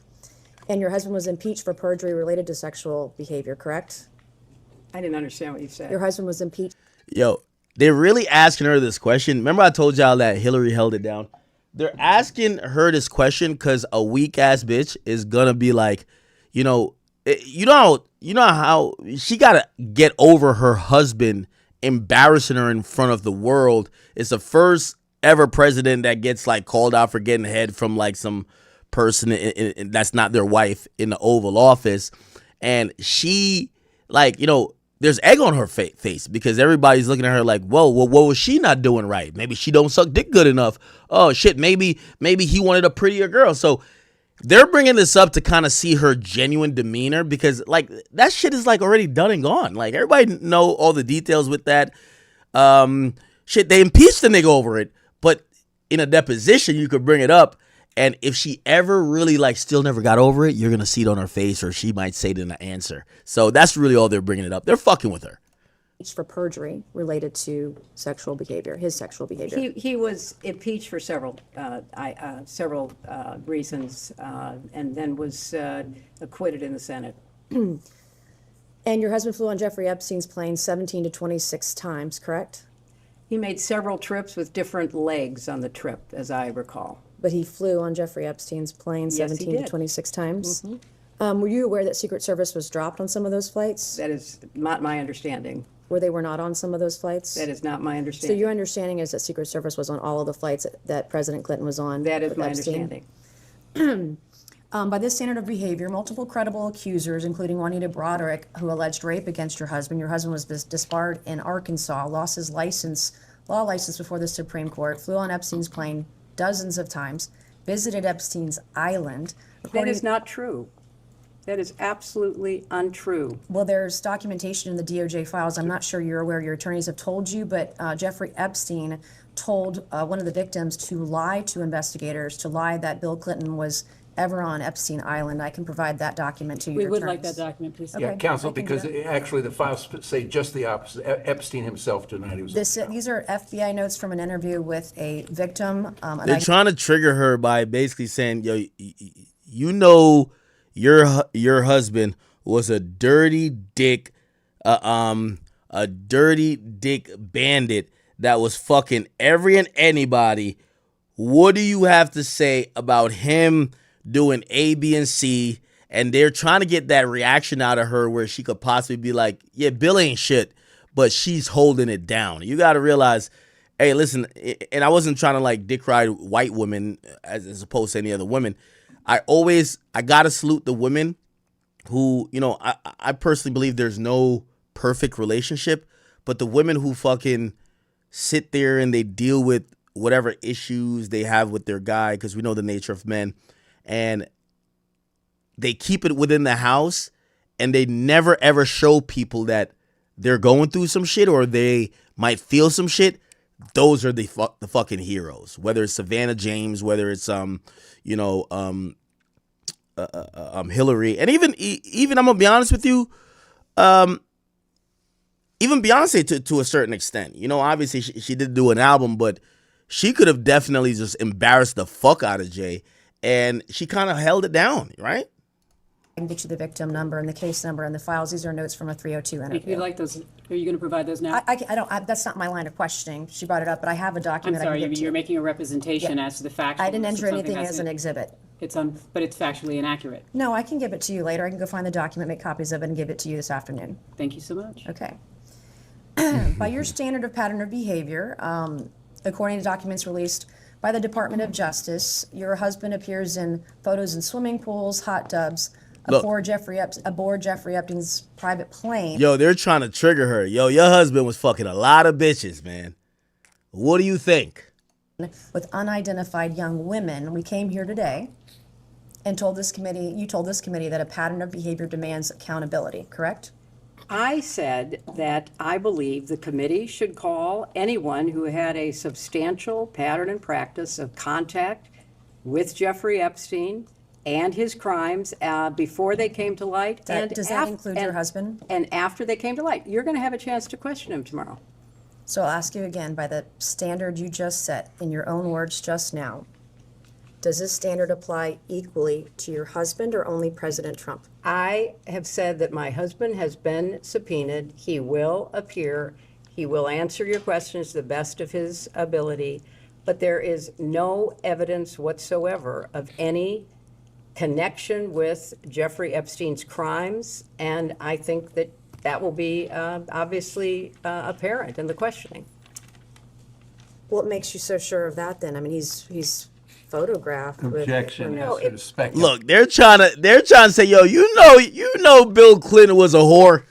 Yo, Hillary is not gonna flip. Yo, Hillary's not one of these Instagram bitches. She's not flipping on her man, bro. Period. I like that. Played on something that's not. Yeah, it is so speculative. I mean, swimming in a pool, sitting in. Yo, she's picking up for him. So what? He's swimming in a pool with a bunch of like bitches. Who cares? Like, she's picking up for her nigga. I like it. Crimes, and I think that will be obviously apparent in the questioning.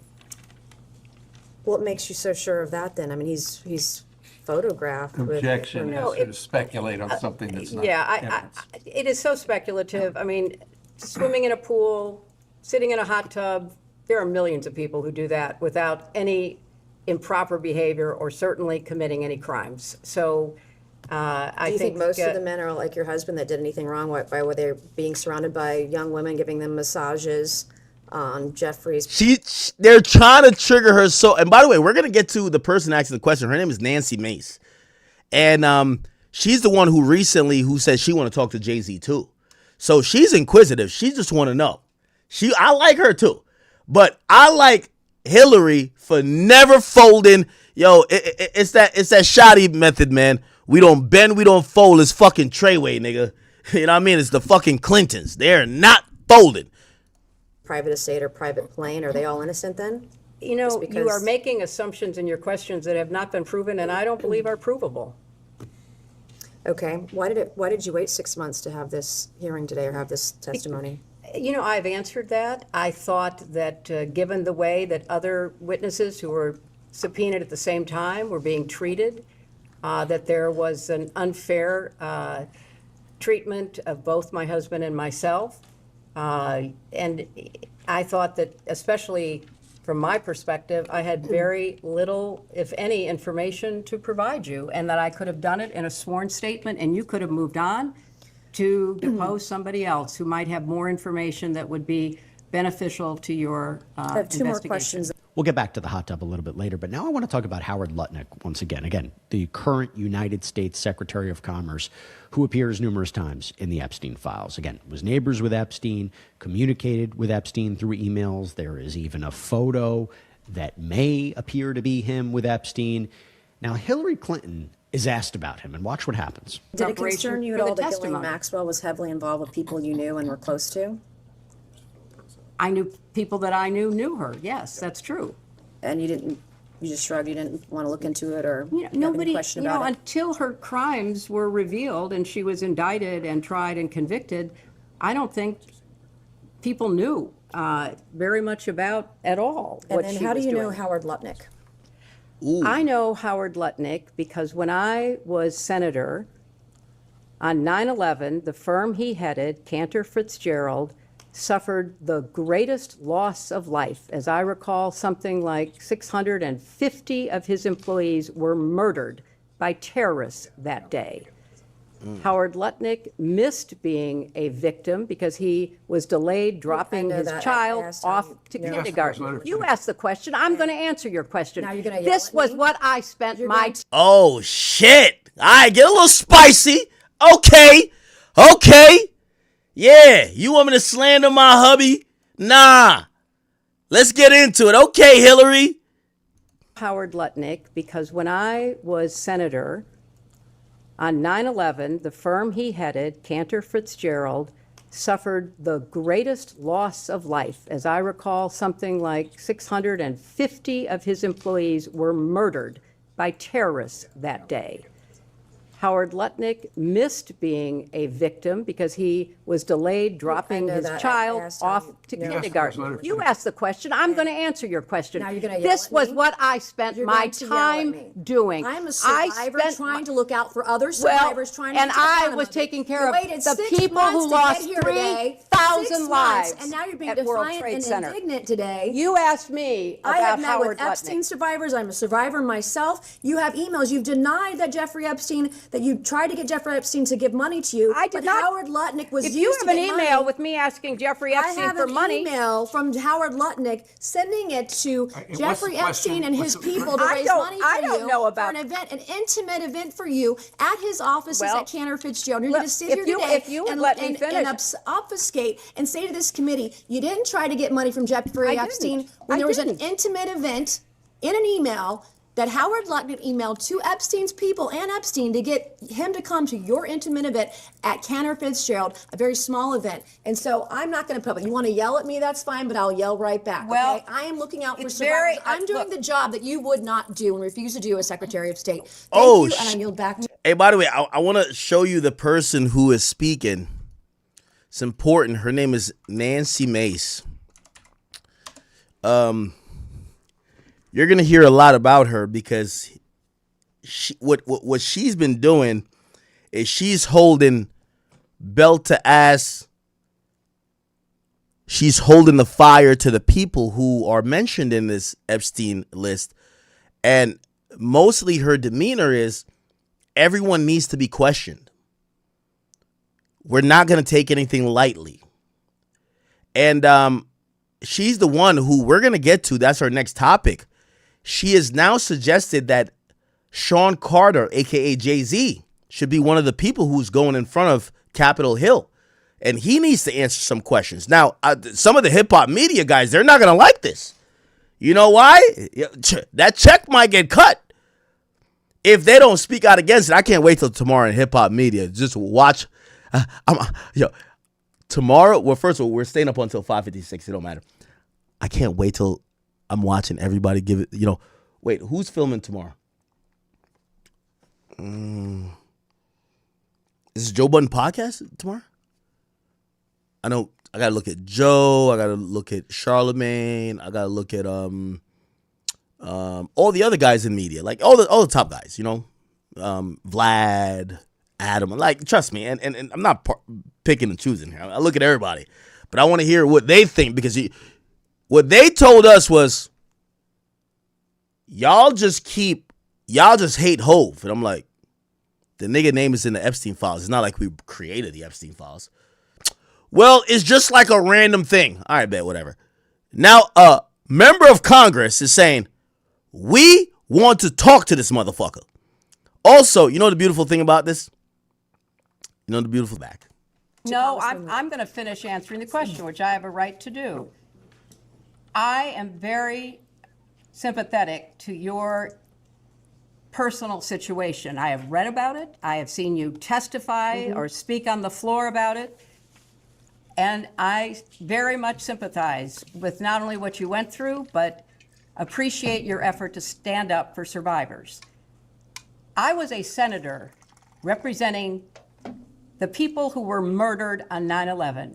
Nobody lost more people than Howard Lutnick. You can say whatever you want. You can call him and have him appear before the committee. So she's kind of defending a guy who people feel like he's a little bit suspect. He's currently serving in Trump's administration, which this is where the interesting thing comes in. Remember, Trump kind of came out randomly and be like, yo, why they fucking with Bill? And people are like, yo, Bill's a Democrat. You're a Republican. Why are you over here trying to get his back? But we're watching now Hillary defend, look, Lutnick. Howard Lutnick, okay? Look, he's an American businessman, government official who serves as the 41st Secretary of Commerce. Okay? Now, this is where it gets a little bit interesting. He is serving in, I don't know what he is, like, what he personally believes, but he's in the administration for a Republican president. So this is where people are skeptical. They're like, we're starting to think that maybe the creepiness is not just only the Republicans, it's all of y'all. And y'all just try to protect. This is the only time you see Democrats sticking up for Republicans and Republicans sticking up for Democrats. What did Trump say? Why y'all fucking with Bill? Bill's a Democrat, you're a Republican. Okay. Now we're hearing Hillary, who's a Democrat, saying, yo, this guy, he's the one who lost all the people. Well, he's serving in a Republican administration. Interesting. So now party lines don't matter, but before they'll argue to the T about it. Look, after fundraising, he did fundraise for Hillary in 2016. He fundraised for Trump as well. So he's one of them guys, he's trying to fit in anywhere. But it shows, again, he was playing both sides. Interesting. Okay. But Hillary's defending him while he is currently in the administration reporting to Trump. But I knew him as the man who lost the employees that he knew intimately, including his brother. And he was a So double I threat between worked. you and Let Jeffrey her finish Epstein her raising answer, money please. for you. Let her finish her answer. You know what? If you don't want to hear what emotionally affected me, that's fine. But that's why I know Howard Lutnick. I went to the memorial service every 9/11 after the formal service was held. I see what you're doing here, and you're with obfuscating all from of the his questions. He was people, the go-between families. between you and Jeffrey Epstein raising money for your Well, campaign. Howard Lutnick and I did work Thank you. I will together now yield because to we had a Congresswoman lot of Warner. victims Thank you. to take care of, and we worked together to rebuild downtown Manhattan. That is how I know Howard Lutnick. Why don't you want to get over here? Fine, I'll do the heavy lifting. You could like it later. Yeah, I got it. Okay, now I want to go back to Lauren Boebert, who had this very interesting back and forth on this one. Now, you remember the 2016 conspiracy theory about Pizzagate? Mentioned this in a prior sidebar about references to pizza in the Epstein files, people making connections between the two. Pizzagate was the unfounded theory that you had this sex trafficking pedophile ring featuring prominent Democratic figures was being run out of a D.C. pizza shop. Boebert asks Hillary Clinton about this. In past public statements, as in 2017 speeches and interviews, you described Pizzagate as a baseless conspiracy theory, alleging you and others ran a child sex trafficking ring from a Washington pizzeria basement. Have you reviewed any 2025-2026 Epstein files that were released that you believe reference or relate to those specific 2016 claims regarding the Podesta emails, Comet Ping Pong Pizza used as code possibly? I'm sorry, does You're this asking relate- her about whether Excuse me. she's reviewed emails in In the the Epstein Epstein files. files, which relate to the wacky Pizzagate You scandal. could characterize it however you want. I just would like to know if she's familiar with any of them. So She's excuse me, commented- your question is about whether or not All right, the lawyers are clarifying they could do that. she has reviewed any emails in the Epstein release files about Pizzagate. Correct. Now, these lawyers are doing their jobs. I'm going to tell you why. Because remember, she's under oath. So if they said, have you ever, do you know about Pizzagate? And she says, no. And it comes out later, she was emailing people about Pizzagate. That's kind of like perjury, right? So what they're trying to do is they're trying to limit the question. Well, so your question is, did she review the Epstein files and then from the Epstein files be familiar with the allegations of what the pizza and they're clarifying it for her. That's obviously going to save her from some legal trouble. So these are W lawyers. I ain't gonna lie to you.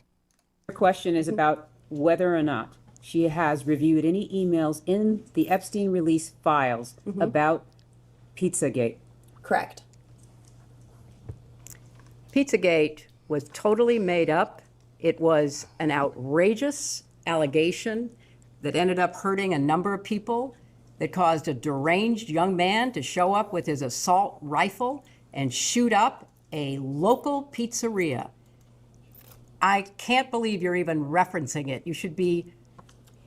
There are connections to the language. Well, I'm not the talking QAnon about- people believe there are. So I don't know what QAnon have at people it. believe. Have at it. But you've accused certain parties, and I think even right now today, of promoting slow walking or information in ways that fuels conspiracies.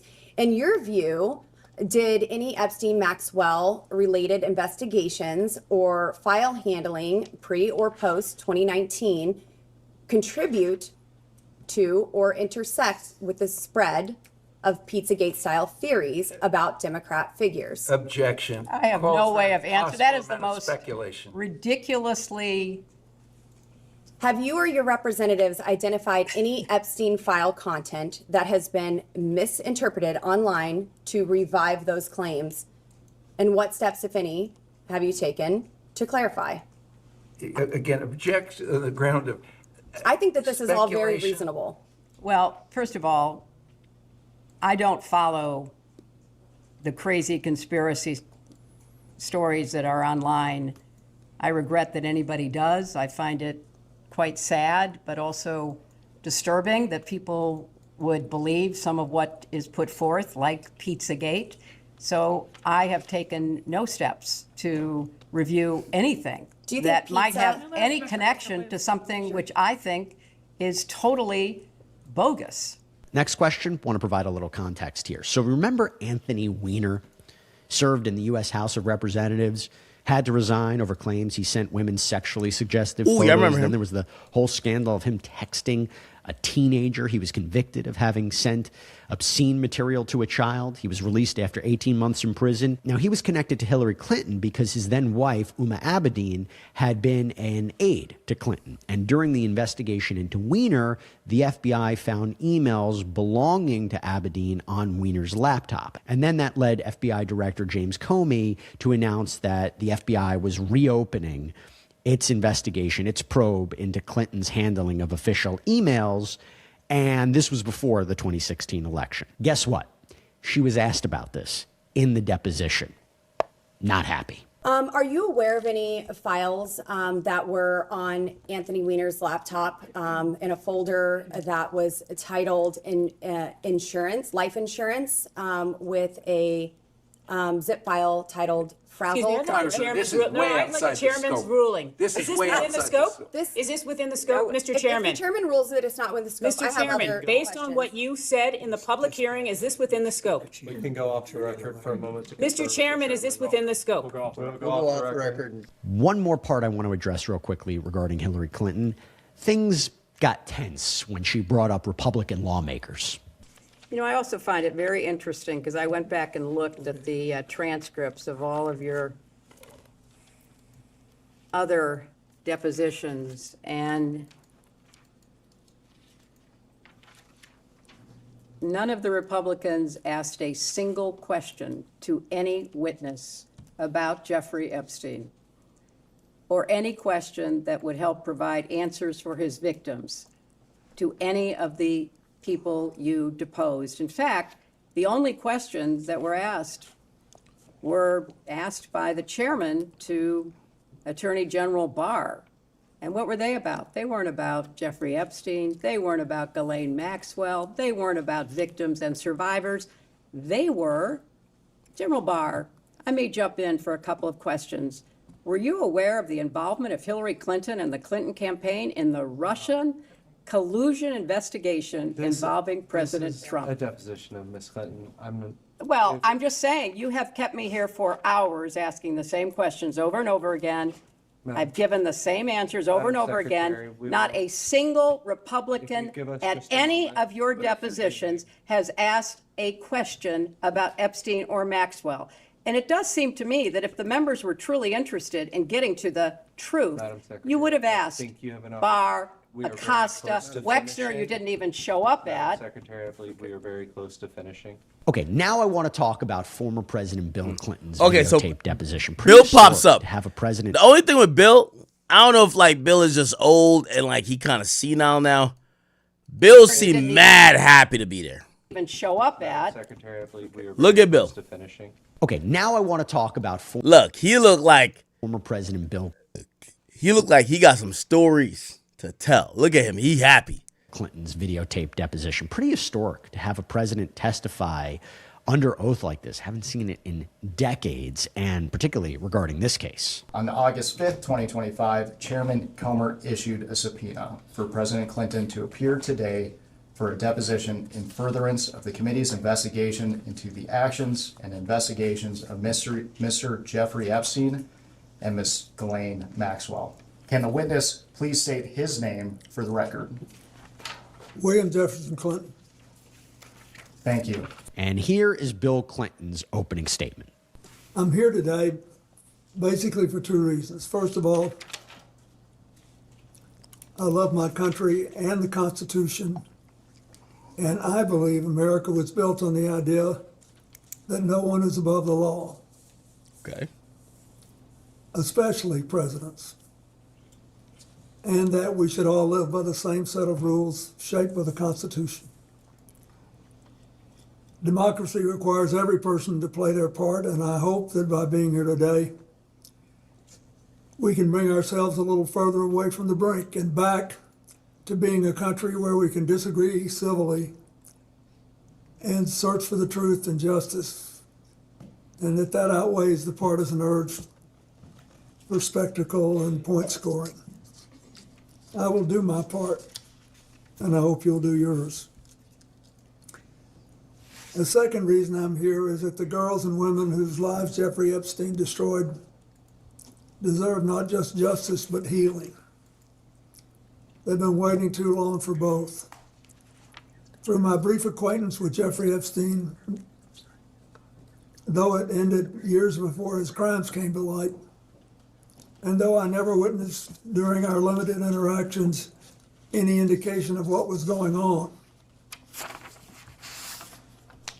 I'm here to offer what little I know so I can do my part to prevent something like this from happening again. And I will tell you, he had some thoughts about his wife's deposition, too. I have to just say one personal thing. Since Hillary came in yesterday, she had nothing to do with Jeffrey Epstein. Nothing. Obviously. She was picking up for you. There's a picture of us both shaking hands with him in a photo line in 1993 at a fundraiser for the White House Historical Association. I don't know how it is under President Trump, but when I was there, it was about the most non-political operation you can imagine. There were people who loved the White House, who were interested in it, would give a little money every year to do things that needed doing around the house. And nothing nearly as extravagant as the ballroom or any of that, just things that had to be done. And neither she nor I remembered shaking his hand all those years ago. So I don't think that was right. On the other hand, I do think you should be talking to me. I think you should have called me. I did take those plane trips with him. And you have a right to ask those questions. Okay. So I'm glad to be here, and I understand what the oath is. I have to be honest with you.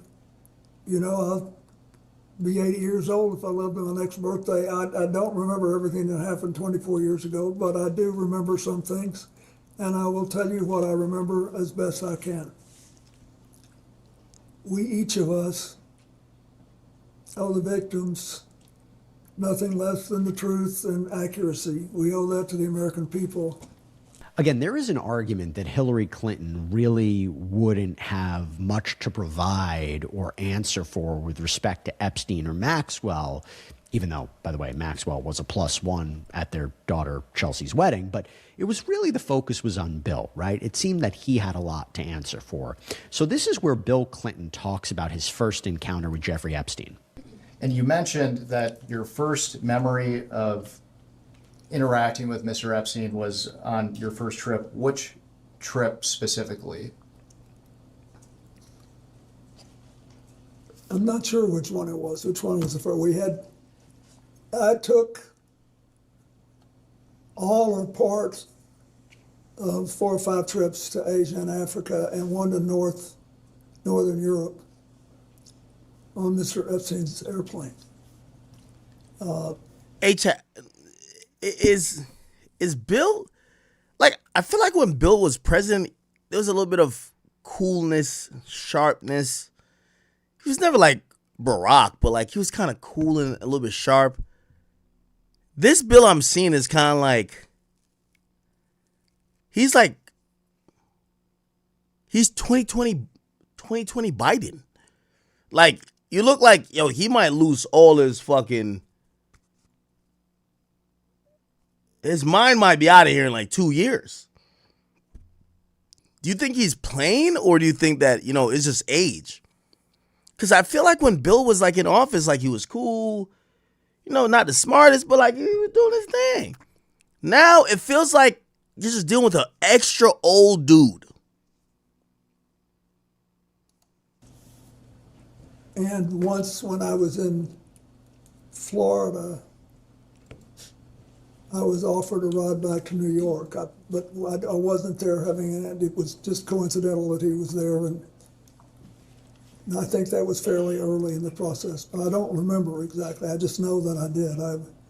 I took one flight back from Florida to New York, and all are part of several other, I think 4 or 5 trips to Africa, Asia, and one to Northern Europe. Then he gets more into the nature of his relationship with the deceased financier. Can you briefly describe the nature and extent of your relationship with Mr. Epstein? Well,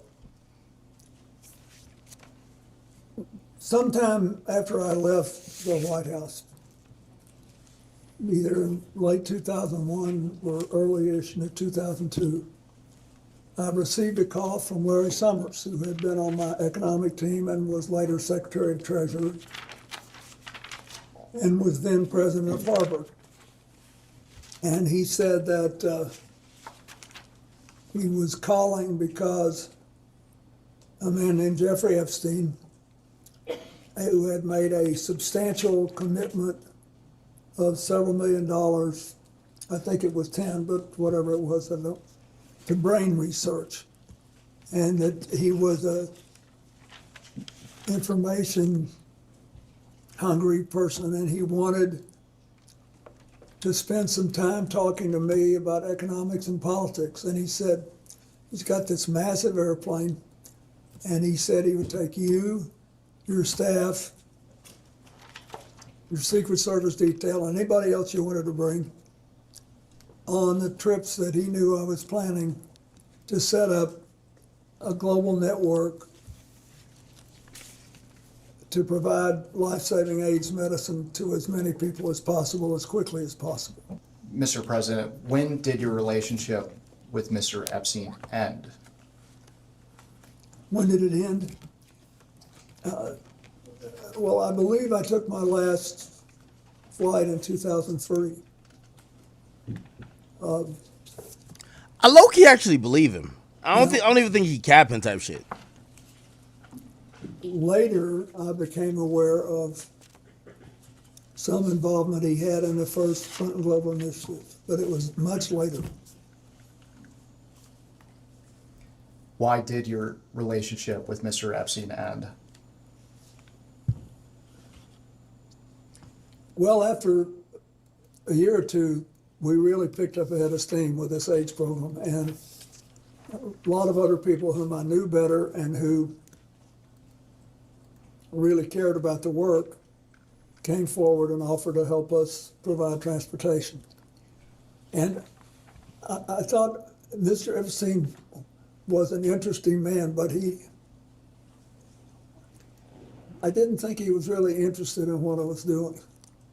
That is, he asked all these questions. He did ask about economics and politics, as he said he would. And he never asked me anything untoward. It's just that I thought I had done what I promised to do, and he had done what he promised to do. And I thought I've always, over the years,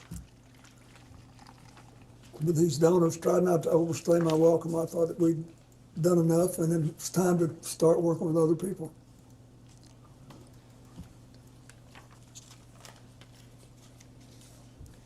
Whoa. When did you... Did y'all see that? Hands look super shaky. Ask about economics and politics, as he How said. old is Bill Clinton?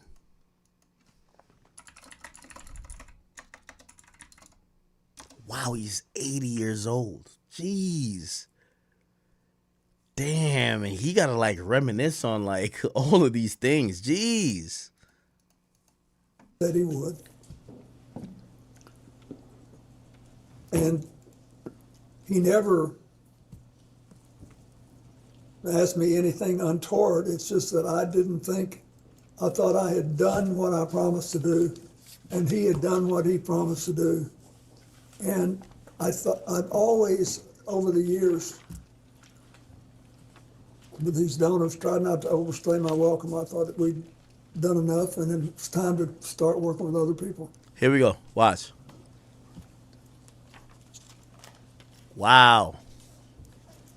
When did you first learn of Jeffrey Epstein's crimes? I think in 2008 when he was prosecuted.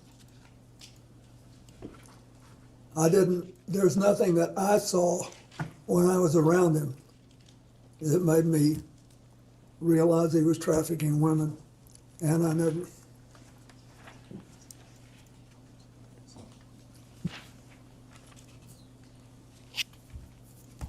Let's talk about Ghislaine Maxwell. When did you first meet Ghislaine Maxwell? I believe I first met her with him when she was working with him.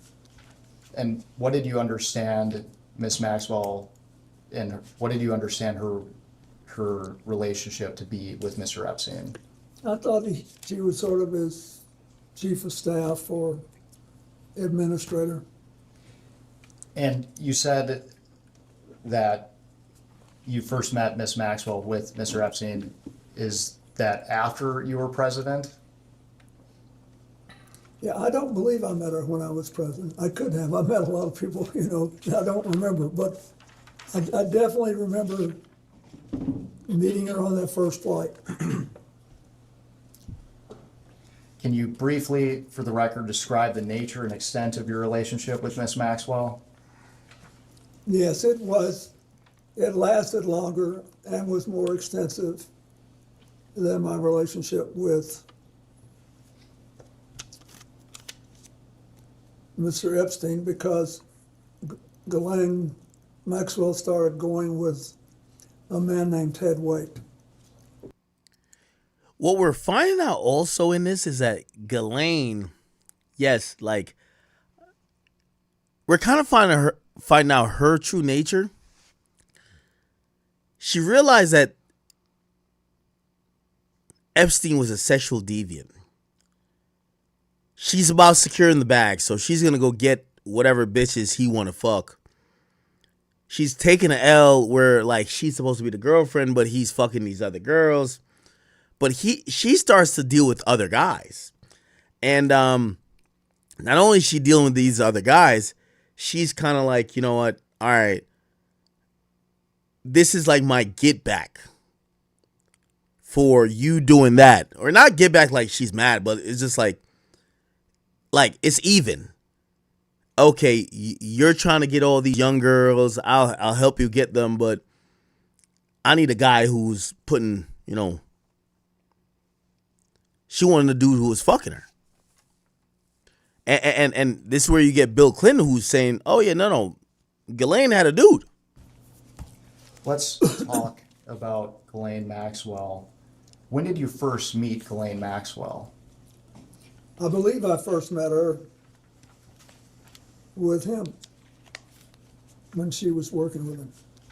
And what did you understand Miss Maxwell, and what did you understand her relationship to be with Mr. Epstein? I thought she was sort of his chief of staff or My mic's too loud? administrator. I could turn it down a little bit. And you said that you first met Miss Maxwell with Mr. Epstein. Is that after you were president? Yeah, I don't believe I met her when I was president. I could have. I met a lot of people, I don't remember. But I definitely remember meeting her on that first flight. Can you briefly, for the record, describe the nature and extent of your relationship with Miss Maxwell? Yes, it was. It lasted longer and was more extensive than my relationship with Mr. Epstein, because Ghislaine Maxwell started going with a man named Ted Waite, who had made a lot of money making the first sort of self-designed computers. And he was a big supporter of mine and the foundation before he started seeing Glenn. We had been friends, and he was interested in, particularly in reducing pollution in the oceans. And so when she started going with him, I would see her from time to time. And when did your relationship with Miss Maxwell end? I don't think I've seen her in a decade. I don't know. It's been a long time. I don't know exactly when. Why did your relationship with Miss Maxwell end? Well, first she moved to Boston, I think. She had a relationship with a man there, and I think they may have married. And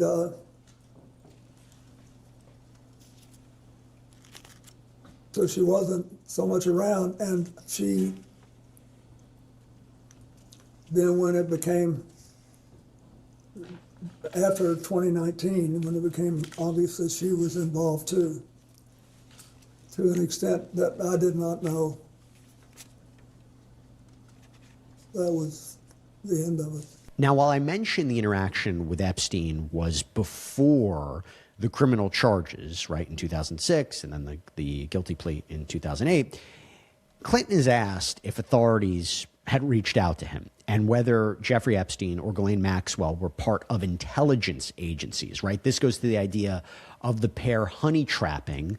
So here's the interesting part. And I know some of y'all might be like, hey, you just don't get what's going on, or you're a little bit bored. I apologize for that.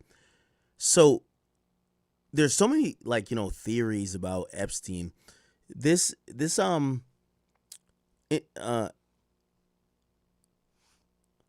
deposition is supposed to, like, give us a lot more info. And one of the theories is that Epstein, the reason why he got away with so much stuff, he's part of intelligence. What does that mean? He's a spy, or he was working with Israel, the Mossad, their intelligence agents, or he's working with the CIA, or he's working with the FBI.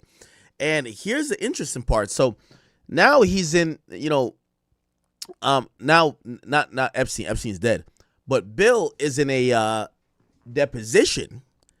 And one thing we know about presidents is that presidents have access to classified material, right? So if he's asked something that might be classified, we don't know. It might be a classified thing that Epstein was working with so and so and so and so. Could he just say it, or does he have to remember that this is classified documents or classified information, and he obviously can't lie, but maybe there's a way for him to kind of like plead under being deposed. Because here's the thing. Yes, you can't lie, but if they ask you, hey, what's the nuclear codes when you were president, you don't have to tell them that, right? Like, again, you could acknowledge that maybe you knew what it was, but the way how it works in terms of not lying to the people asking you questions, or not lying at all, but they might be asking federally protected questions. That's the interesting part. I actually don't even have the answer for that. Very powerful and influential and wealthy men for blackmail purposes, right? Possibly for foreign governments. Mr. President, for the record, have you ever been contacted by any law enforcement agency concerning Jeffrey Epstein or Ghislaine Maxwell? It would probably be...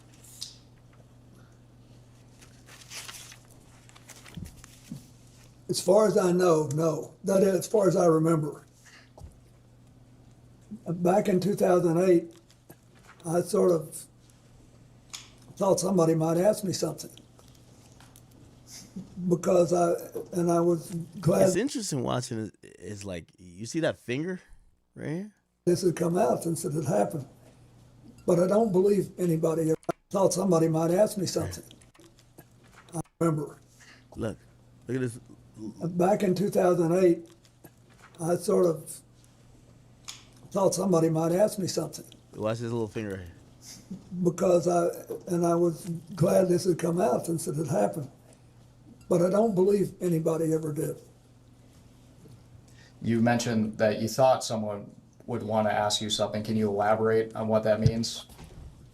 Just because he let me use this airplane. And to be clear, have you ever provided any information to any law enforcement agency concerning Jeffrey Epstein or Miss Ghislaine? This is where like it gets a little dicey because that could be classified. He was the president of the United States. The president of the United States speaking with a law enforcement body. You do know when he was the president, the Department of Justice, which is the federal, arm of the government, they report to him. So like, why would they grill him? So it would have to be when he wasn't president, right? Where maybe somebody else had the DOJ. And Maxwell. He looks at his lawyer. So you asked this question before. You're just asking him to reiterate the response to the question that he previously asked you, Mr. President.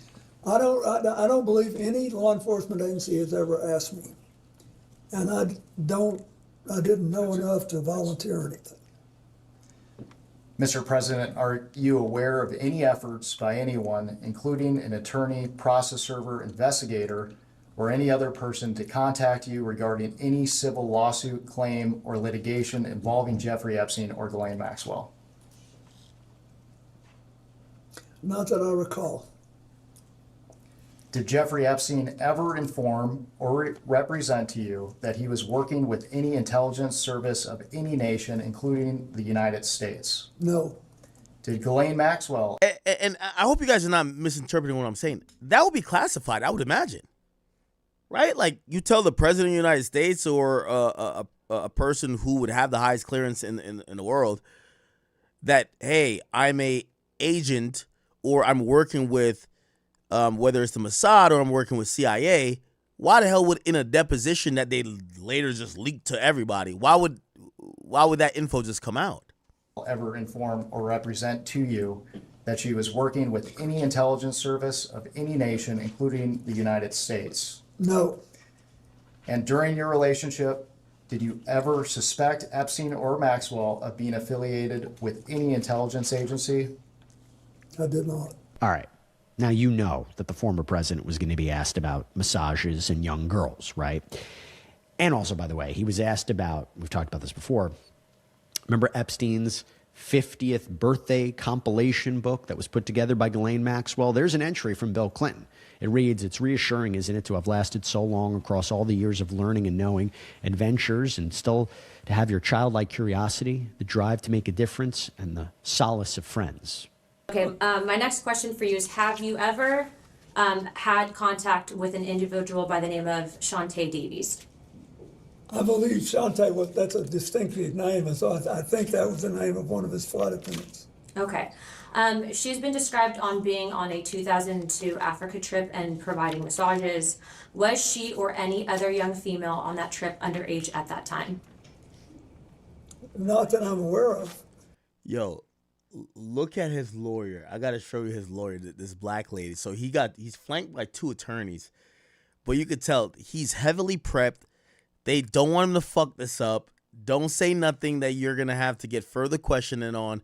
You're going to be on clear, and don't also fucking say too much. Okay. Did you ever receive a massage or have physical contact from her or anyone else on that trip? You've seen the pictures. There was one time when I was sitting up and I got a back rub, a neck rub. Now, this picture, which they're not going to show, is a Bill Clinton neck rub. So he's speaking about this particular picture here. I believe this is it. So this is a neck rub that he's receiving from a young female. We don't know how old she was at the time. Let me see what it says in the caption. It says, would you mind giving a crack? Bill Clinton leans back and smiles while receiving a neck massage from Jeffrey Epstein. So this person's supposedly a victim of Jeffrey Epstein, and they're saying she was 22 years old. I don't know if you guys can see it. My bad, this was cut off. Okay, so she was 22 and never before seen photos on a plane trip to Africa in 2002. Oh, wow. Okay. So this is what they're asking him about. Okay. And I think Shantae did it, but I'm not sure. Okay. Did you ever visit Epstein's Little St. James Island? No. We have Virginia Guffrey, who has testified seeing you on the island with 2 young girls. Did this occur at all? Okay. Why do you think she would have made that claim? Objection. Speculation. Wait, okay, let's go back. What happened? Testified seeing you on the island with 2 young girls. Oh, so Ghislaine said that he was on the island with 2 young girls. Wow. Okay. And I think Shantae did it, but I'm not sure. Okay. Did you ever visit Epstein's Little St. James Island? No. We have Virginia Guffrey, who has testified seeing you on the island with Okay, 2 never young mind. girls. So that's one of the notable victims, Victoria Guthrie, I think that's her name. Did this occur at all? Okay. Why do you think she would have made that claim? Objection. Speculation. He can't possibly. Have you ever met her or any other Epstein associated underage girl? Not to my knowledge. In Epstein's 2016 deposition unsealed in the DOJ files, he refused to answer if you were accompanied by 2 young women who were approximately 18 years old on the island. Were any such women potentially underage with you? I know you've stated that you were not there, but did you have any Look at the lawyer. Look how worried this lawyer looks. interaction with the said Objection to individuals? the foundation of the question. He's already stated he was not on the island. By the way, the other lawyer that's flanking him is making the objections. Now, granted, these objections doesn't mean the question doesn't have to be answered because there's no judge to overrule it or sustain it. You're now asking about a claim of the Fifth Amendment by Jeffrey Epstein. Okay. At this time, I'd like to introduce what will be marked as Majority Exhibit 13. And this is Bates marked House Oversight 000126. And while it's being passed out, this is a letter from a book of letters, which Yeah, was it's his compiled 50th birthday. Jeffrey Epstein's 50th birthday. Questions. Yep. The lawyer's trying to tell him to shut the fuck up because he's trying to, he's a little bit extra familiar with the info that they're passing out. He's like, oh, that's his 50th birthday. Like, hold on now. I thought you got Alzheimer's, motherfucker. How you remember this shit? Mr. President, do you recognize this I do. letter? Oh, nah. And for the Yo, look at the lawyer. Look, mad stressed, nigga. Do not say like you just...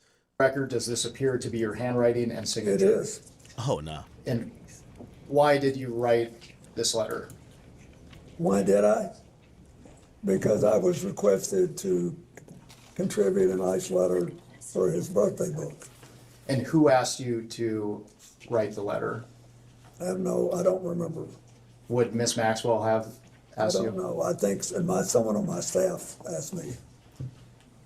Now, there's a word that our committee has not been able to identify, and in our defense, the You see the lawyers start laughing like, oh, you're not going to play games. Bill laughing too. Wall Street Journal has not been able to identify. Imagine being on his staff. Can you please read the letter for the Well, they're trying to kind of joke it out like, oh, no, his handwriting's bad. record? Yes. It's reassuring, isn't it, to have lasted so long across all the years of learning and knowing, adventures and errors, and still to have your childlike curiosity, the drive to make a difference, and the solace of friends. Not a bad letter. And because we haven't been able to identify that word until now, what did you Which mean? word was it that you could not? Solace, you couldn't, No, errors. errors. What Were did you I mean? refer- Anybody who's lived 50 years and done anything has made mistakes as well as progress and done things.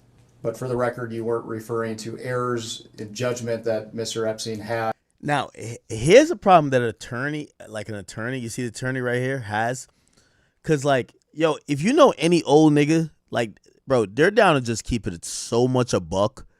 Like, they be just thinking about death. Like, yo, they finna die. They're not here to, like, still lie. You know what I mean? A young nigga gonna lie. Like, the old nigga gonna really just tell you the truth. So, like, they're trying to get, like, what they think the truth is out of him. But this attorney got to be on her game to be like, yo, I know he old as shit, and he might not just give a fuck and just say anything to y'all, but y'all not going to try to get him hemmed up, right? Because they're trying to, like, get some contexts. But for the record, you weren't referring to errors in judgment that Mr. Epstein had related to his inappropriate activities involving you. Absolutely not. I knew nothing about that. And then we get to the hot tub photo. What we're trying to get at is some context for the public on whether you remember this photo and any details you may be able to provide us about it. So do you recall the details of this photo, or recall the photo being taken? No, I don't think I ever knew the photo was taken. Okay, and for those... Let's look at the photo. Bill Clinton, hot tub. I gotta see what is. Maybe is this photo not? Oh shit! What? Oh nah. Oh nah. This the photo? Oh nah. Chat, I know one of them ones. Yo, he getting his dick sucked straight up. Holy shit.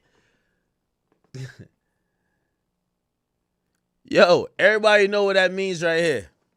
That's like when a chick whopping you up so crazy, you hit her with a diss, and you know what it means? It's the visual representation of look ma, no hands. Look ma, no hand. For real. You feel me? Holy.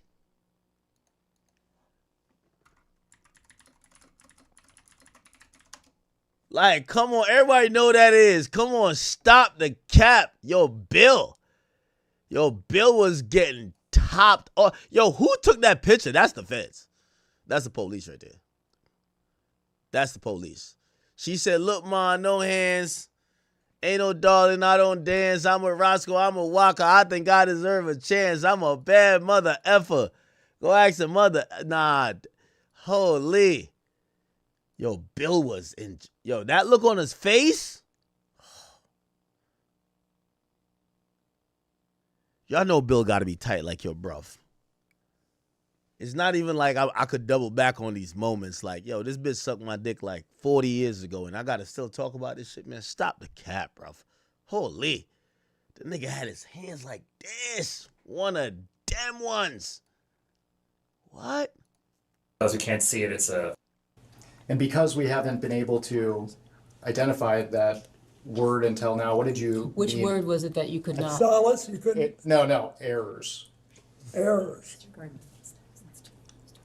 What did I mean? Anybody who's lived 50 years and done anything has made mistakes as well as progress and done things.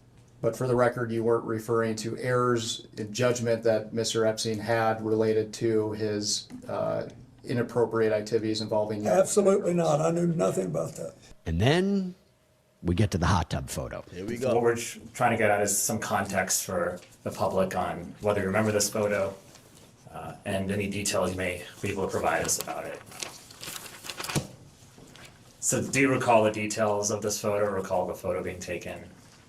No, I don't think I ever knew the photo was taken. Okay, and for those who can't see it, it's a photo of you in a hot tub. There's a person next to you here. Do you remember where it was taken? Where was it taken? I'm almost sure that this pic, and I think there's an adjacent photograph, which you probably have, that if people saw it, they would feel that someone was trying to con them showing this picture. But anyway, this picture was taken in Brunei. And we flew one night on a trip to Asia, the last very long leg. You said we, is it, who is that including? Well, my TIL team that was working Thank you. on the AIDS issue, and Mr. Epstein was there, and Miss Maxwell. But anyway, we got to the end of the flight was Brunei. It's a tiny place, but a very wealthy one. And the Sultan of Brunei was a man that I had gotten to know well in my 8 years as president. He said he wanted to help me with my AIDS initiative, and he invited me to stay there. And he said, I want you to stay at this hotel, and I hope you'll use this big pool. It was on the same floor. All right, I ain't gonna lie. Let's just kind of wrap this up by saying we have no fucking idea if Bill did do anything or not. He kind of covered his bases by, number one, he's 79. He's about to be 80. He's kind of like, this is a long time ago. I don't remember. There's no one that's going to say that I was fucking kids. And they're kind of throwing the pictures in his face and say, oh, bro, you're laying back in the hot tub with your hands behind your head. Nigga, we know your dick is hard. You getting your shit sucked on. What's popping? He's acting like, oh, no, I don't know what's going on. They asked him, yo, you were on mad trips with the dude. What's popping? They're like, well, we went to certain places, but this is all, he has the escape ability of saying, I don't deserve blame because it's not like I was doing this after he got caught.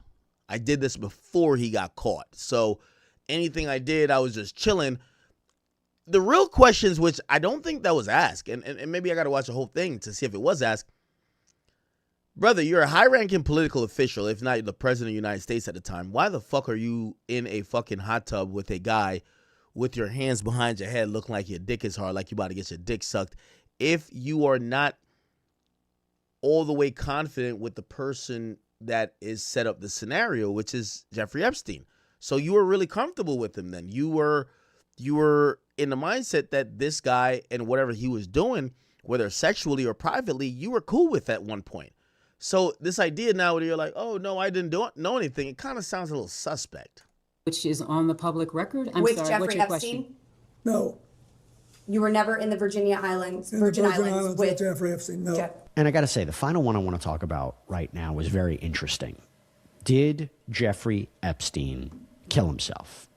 There's been a lot of speculation about. I would just like to ask you personally and directly, do you believe that Jeffrey Epstein killed himself? Are you asking him to speculate on how Mr. Epstein died? I'm asking what the president thinks of. So you're asking his opinion? Mr. President, was your friend Jeffrey Epstein suicidal? Are you classifying him as a friend who he has testified that he was friendly? He has called him a friend in a letter. He said he was friendly, but not. You've asked for his testimony. Mr. President, do you believe that Jeffrey Epstein was suicidal?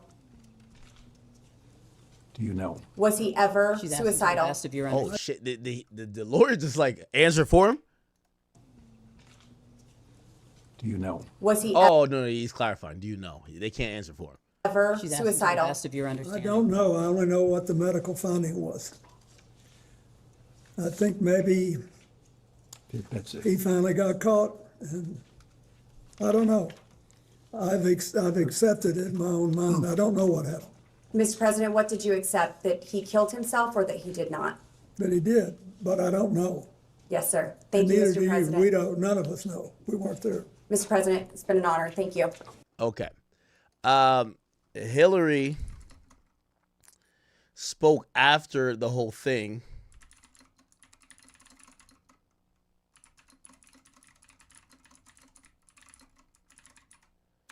Okay, so she spoke here, and let me take a piss real quick while you watch this. All My right. statement this morning. And by the way, when I return from taking a piss, after we're done listening to this, we're gonna now bring up, and I'm gonna introduce this Nancy Mace person, and they're actually requesting that Jay-Z be sat down, not necessarily for a deposition, but sat down in front of one of these committees to answer questions under oath federally about his association with Jeffrey Epstein or maybe other people of the like. Again, remember, there's this one person, her name is Nancy Mace. She just feels like there's a lot of creepiness going on, and she just wants to find out stuff. Okay? Let me play this real quick. I got to take a piss. I never met Jeffrey Epstein, never had any connection or communication with him. I knew Ghislaine Maxwell casually as an acquaintance. But whatever they asked me, I did my very best to respond. It was disappointing that they refused to hold a public hearing, so I wouldn't have to be out here characterizing it for you. You could have seen it for yourself. We had asked for that. We think it would have been better for the committee and its efforts to gather whatever information they are seeking. We had a bit of a challenge in the beginning because we had agreed upon rules based on the fact it was going to be a closed hearing at their demand, and one of the members violated that rule, which was very upsetting because it suggested that they might violate other of our agreements. So we had to cease the hearing for a period of time until we could get assurances that no rules would be broken going forward, and we returned to answer questions repetitively, literally over and over again. I don't know how many times I had to say I did not know Jeffrey Epstein. I never went to his island. I never went to his homes. I never went to his offices. So it's on the record numerous times. It then got, at the end, quite unusual because I started being asked about UFOs and a series of questions about Pizzagate, one of the most vile, bogus conspiracy theories that was propagated on the internet that was serving as the basis of a member's questions to me. So I can only say that the best exchange that I had came at the very end when, contrary to every other deposition they have taken, no Republican member asked any questions about Jeffrey Epstein or Ghislaine Maxwell to anyone else they have deposed. And in fact, the Republican members didn't even show up for the deposition of Les Wexner. And when I said that, I had to point out that the only questions that any Republican member asked of any of the people they deposed was of former Attorney General Bill Barr when Chairman Comer asked him about the allegations, in his view, about Russia's involvement in my election in 2016. So at the very end of this hearing, after I made that point, I want to commend. All right. So she's kind of recapping it. Let's get to the Les Wexner deposition real quick. And I know you might be like, yo, okay, enough is enough. Again, if you do care about the Epstein files, I'll tell you where all these people have to do with it, right? Hillary Clinton is, a former presidential candidate. She's also the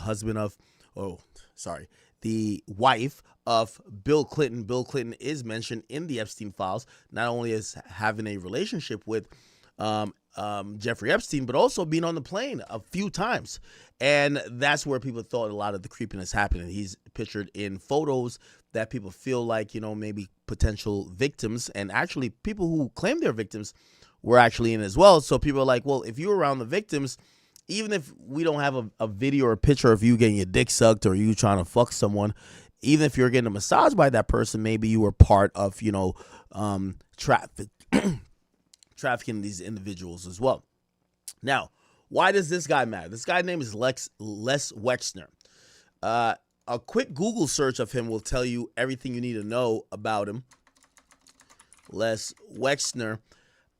What you should know is that he's one of the two major financiers of Jeffrey Epstein.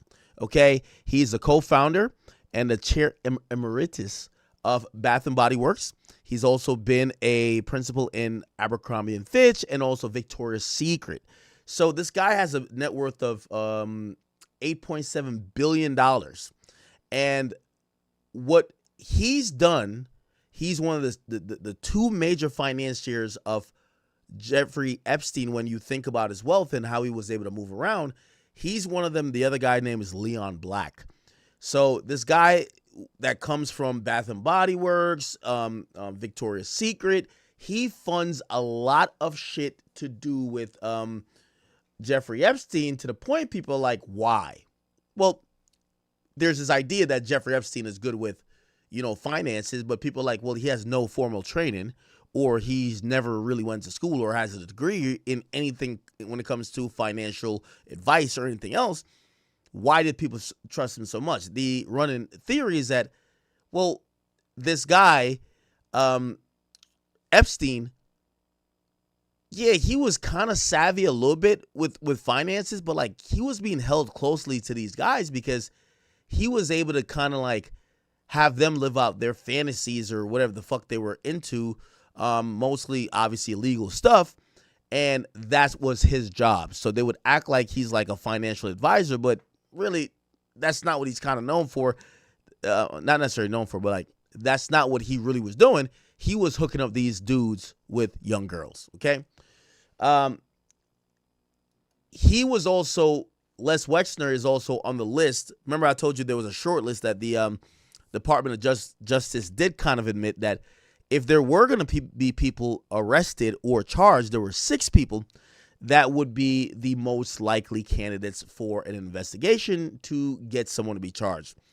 I don't think they had Prince Andrews on it at all, but Prince Andrews got locked up by the UK. But what they did have on that particular list is Les Wexner. And because of that, the House Oversight Committee has subpoenaed him, and he had to do a deposition in regards to the Epstein situation. I'm not gonna, again, it's 4 hours again. Typically, a deposition in federal court or in a federal case or a federal inquiry is going to be about 3 to 4 hours. They're technically allowed 7. This is why Rock Nation sat with me for the entire 7. They only had to go back to a judge to get more time after the 7. But usually after 4 hours, if you haven't asked whatever question you got to ask, it's like you're kind of becoming redundant, right? Anyway, he did sit for the deposition, and not going to play the entire 4 hours. I'll just play like some of the highlights, so to speak. This is a really old guy.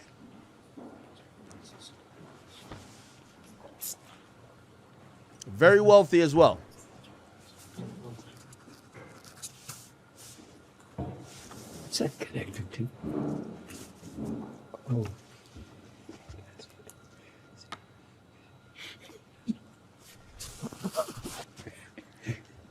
Now, you're going to start noticing a few things, especially about these guys. Like, Bill Clinton is 79. Like, how old is this guy?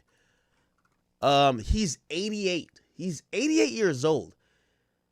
What you'll realize about the nature of man is, like, the older people get, and somebody who's, like, super old, they don't got time to watch their tongue. They don't got time to, like, make sure I don't say that. They just kind of, like, they're kind of unfiltered.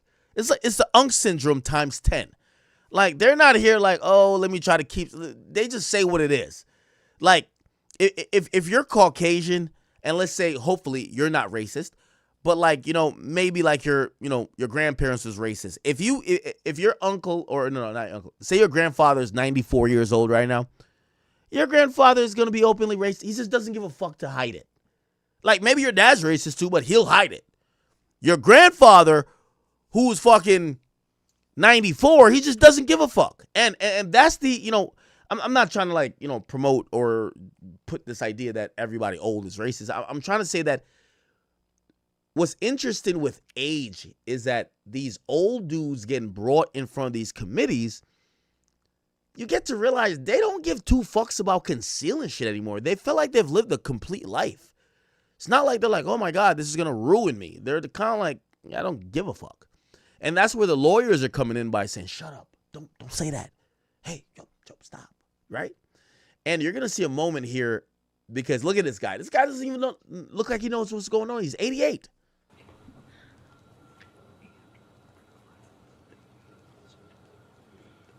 Is it, Mr. Wexner, is it your testimony here today that Mr. Epstein's wealth came from not only yourself, but also this extensive network of clients that also were wealthier, otherwise influential individuals. No question.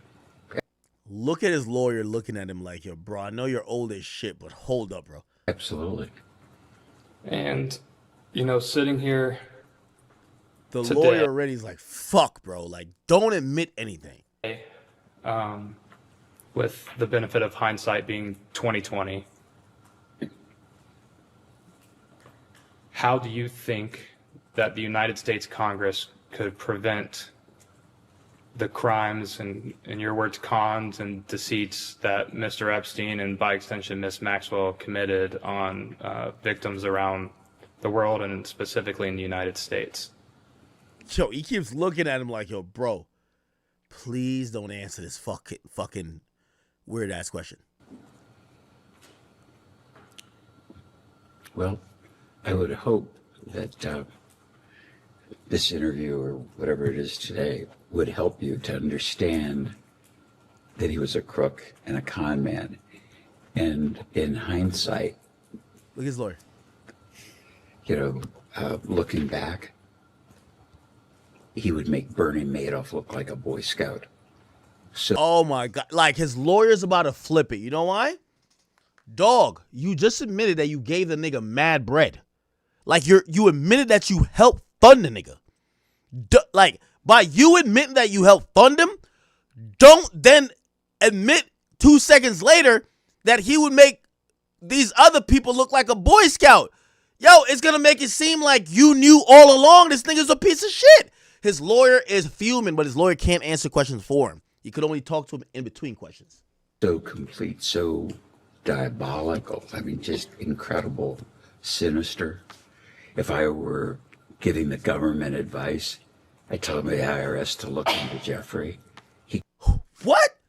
Bruv, you're the billionaire who funded him. What you mean you're going to tell the government to look into to have the IRS look into him? Nigga, they're going to look into you. You're snitching on yourself. Yo, your lawyer who's getting paid like handsomely because you're worth $8.8 billion and you're like almost kicking the can. You're out of here. He's looking like, are you calling the IRS on yourself and me, nigga? You're paying me. The fuck? Look at the lawyer. He couldn't have made all that money and spent all that money and had the lifestyle he did and be the... Yo, the lawyer's looking at him like, yo, fucking retard. You don't realize they're saying that he got all that money from you. Like, are you senile? They're saying you gave him the money. Like, the lawyer's there like, because he's like, nah, I think the government should look at him like, how did he get all that money? And the lawyer's like, nigga, don't you realize they're saying you gave him the money? What the fuck are you doing? Crook that he was and pay taxes. Now he's, what? You're telling. So if he would do the things that he did to those women and do the things that he did to me, then anything is possible, I believe. And so anything is possible? Bruv, they're damn near saying you're a co-conspirator. Yo, this is like thinking that you're innocent and they're like, yeah, so what could you tell us about that nigga? Nigga, that's your Cody. That's your Cody. You know, Al Capone went to jail for being a crook and tax evasion. It would be so obvious to me today that now that I know Jeffrey's a crook and the things he did and the people he was associated with, there was a lot of money and he got it from a lot of people. Bruv, I know you're trying to say they got it from a lot of people. Everybody's saying he got the most from you. You're telling on yourself. Yo, this is why they get these old ass niggas. Look, yo, his lawyer's saying, oh, hell nah, this nigga don't realize he's telling on himself. I can't believe that he had time to really work because he was playing so goddamn much and I never knew it. If it's my attorney or your attorney, I don't even know if you're, I would assume you're an attorney, but if you had one, and every time you talk to him and he said, I'm in the office working on your stuff, I don't think you'd run over there to see whether he was working on your stuff or believe that he wasn't in the office. But the con was so just crazy. I mean, I've searched my memory and say, why didn't I pick up clues? And I think he could trick me all over again if I was, if I was in that position of trust with So the someone lawyers, you can see by his eyes he's trying to choke this nigga out. like that. Really bad, I think, unbelievable stuff to me now that I look back. People that he said he knew, I believe he knew them. People that he said he worked for or where he went. Yo, watch the lawyer. You could tell his body actions are starting to get a little bit more profound. He's trying to say, nigga, shut the fuck up. Shut up. Look, just look at the lawyer. To me, now that I look back, people that he said he knew, I believe he knew them. People that he said he worked for or where he went. But you don't do what he did and just rob one bank. I think... Yo, he's looking like, fuck nigga, don't you realize you're the bank they said he took? You're the bank. You're the bank. You're worth $8.8 billion. Victoria's Secret, Bath and Body Works. You gave him the money to do all this shit. Bank robbers rob a lot of banks. That's how I look at him. Are you aware, did any other individual come to you at any point and make clear to you that they felt they had been defrauded or otherwise wronged by Mr. Epstein in any way? No, and crazily enough, no one ever called for a reference. No one. Yo, this guy don't realize everything he's saying is making it seem like Jeffrey Epstein. Remember he said, oh, yeah, he took money from me, but he took money from other people. But you don't know nobody else he took. No, he took money from just you, nigga. You're the culprit. You gave him the money. He don't realize it. His lawyer looking like, oh, my God. No one ever called you for a reference? No one. So nobody called him for a reference. So nobody else was trying to give him money. But you think that it's not just your money. People would call that he said, like, the chief technologist of Google. And then a guy would call up and say he was the chief technologist of Google and I want to build a boat.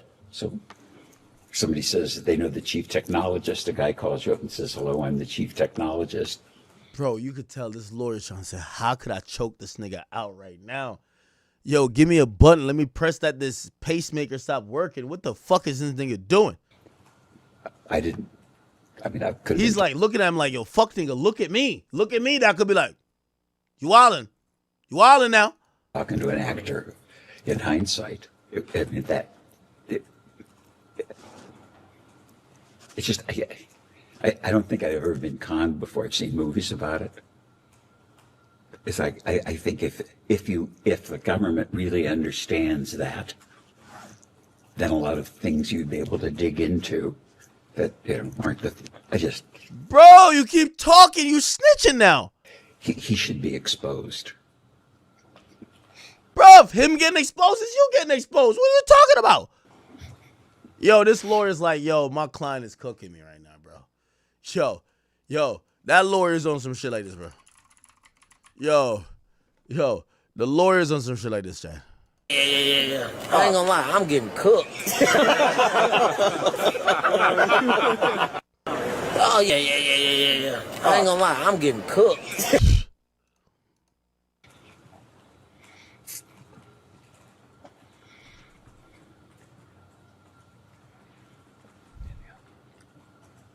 All right. I think that ends it for us right now. We'll go off the record. Okay, so they go off the record, but the mic is still active, right? And now because it's off the record, the mic's still active, the lawyer could now finally talk to this fuck nigga. What the fuck are you doing? Nigga, I don't care if you 88, nigga, or 8 years old. The fuck are you doing? Watch. Okay, so they go off the record. Oh, damn, they actually go back on the record. Okay, so he must have talked to him then. He had to talk. So they actually cut it. He must have talked to him like, yo, bro, stop doing that shit. I've got just a few sort of individual cleanup questions about things we've talked about earlier. I'll just move through them chronologically, going all the way back to when you first hired Mr. Epstein.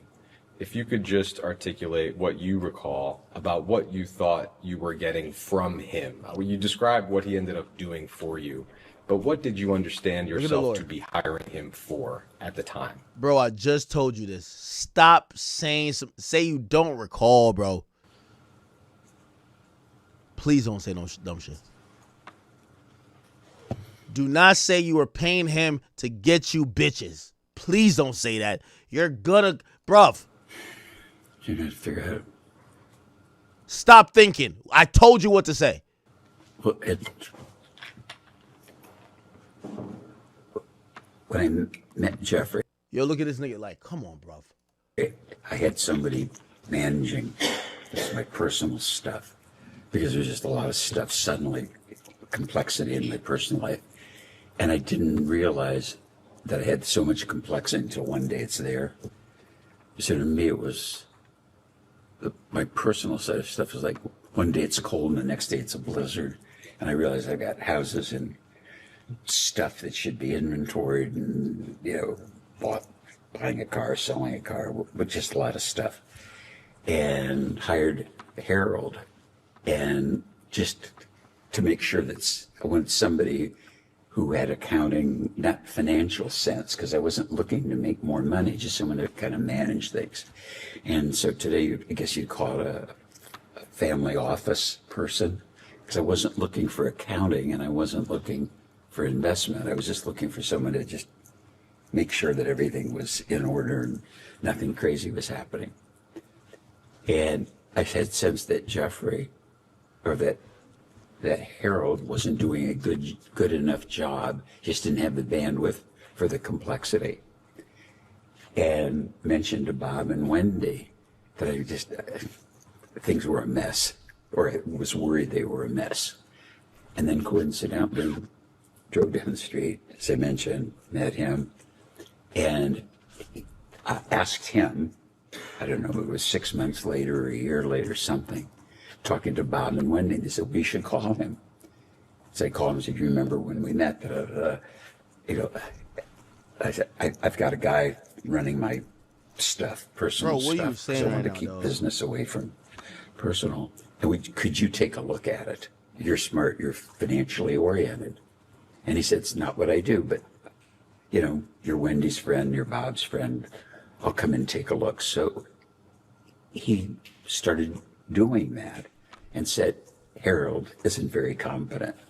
Nothing's amiss. Just it's not tidied up the way you think you should. Way I think a professional would think things should. His lawyer trying to pinch him, anything, bro. Be tidied in your financial personal life. And I said, well, that you've been, you looked at this. What do I owe you? And again, part of the con was, I don't want to be paid. And so after 2 years of him sorting it out, cleaning it out, I thought, started to pay him for the work. And I don't remember what it was at the time, but in terms of professional fees and whatever, I thought it was fair. And that's how it happened. So I think I'm giving you a long answer, but to understand in context, because if I just say yes or no, Yo, his lawyer trying to be like, yo, bro, what the fuck? You won't understand it. And I really want this whole group to understand it. And I never would have guessed I was being conned. Never, ever. The deceit was so subtle. Yeah, he's tapping him. Bruv, shut the fuck up. Yes, I know. Answer the question. Yeah, okay. I'm sure we all appreciate the stories. We're just trying to answer the questions they actually want the answers to.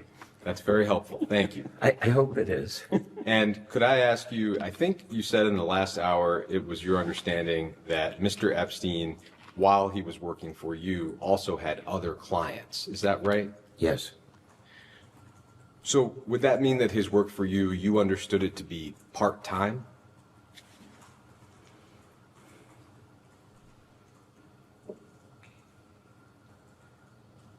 I wouldn't describe it that way. You know, I knew it wasn't I thought it wasn't full-time because he had other clients of substance, real substance. As a listener, it sounds like substantial demands that you're describing. You were, and of course are, one of the wealthiest people in the country, managing all of your personal affairs. I would think would typically demand all of somebody's bandwidth. It sounds like that was an issue with the guy before Epstein. How was he able to do that job, but also do work for other clients at the same time? Well, like Peg does the work now. I think you could supervise the work, overview it, which isn't the work that I do, and say you could do really thorough work if you were doing it 3 or 4 days a month, certainly a week or a day a month, just focusing on these things because there are accountants and tax lawyers and other people. And then in setting up, as an example, I didn't have the idea to inventory furniture or valuables. And it's like, how could you have all silverware in your house and what? And I didn't count forks and spoons. And it's like, Jeff said, people could be walking out with forks and spoons. I said, gee, that's a good idea. We ought to have an inventory. But then there was, I hired a lady to be like the house manager who had run the U.S. Embassy in Rome. And she said, yeah, I know how to do this. And I said, well, why don't we keep inventories of stuff? And she said, well, yeah, I could do that. So she did that as kind of a puny example, but I wouldn't have had the idea. But then all the things were inventoried. That wasn't work for. Yo, look at the lawyer's face. Like, shut the fuck up. Look. Have had the idea, but then. I think he's tapping, bro. Come on, bro. All the things were inventoried. That wasn't work for me or Jeffrey. It was just regularly done. Look, now he got to just say, let me say something to this bitch ass nigga real quick. Look.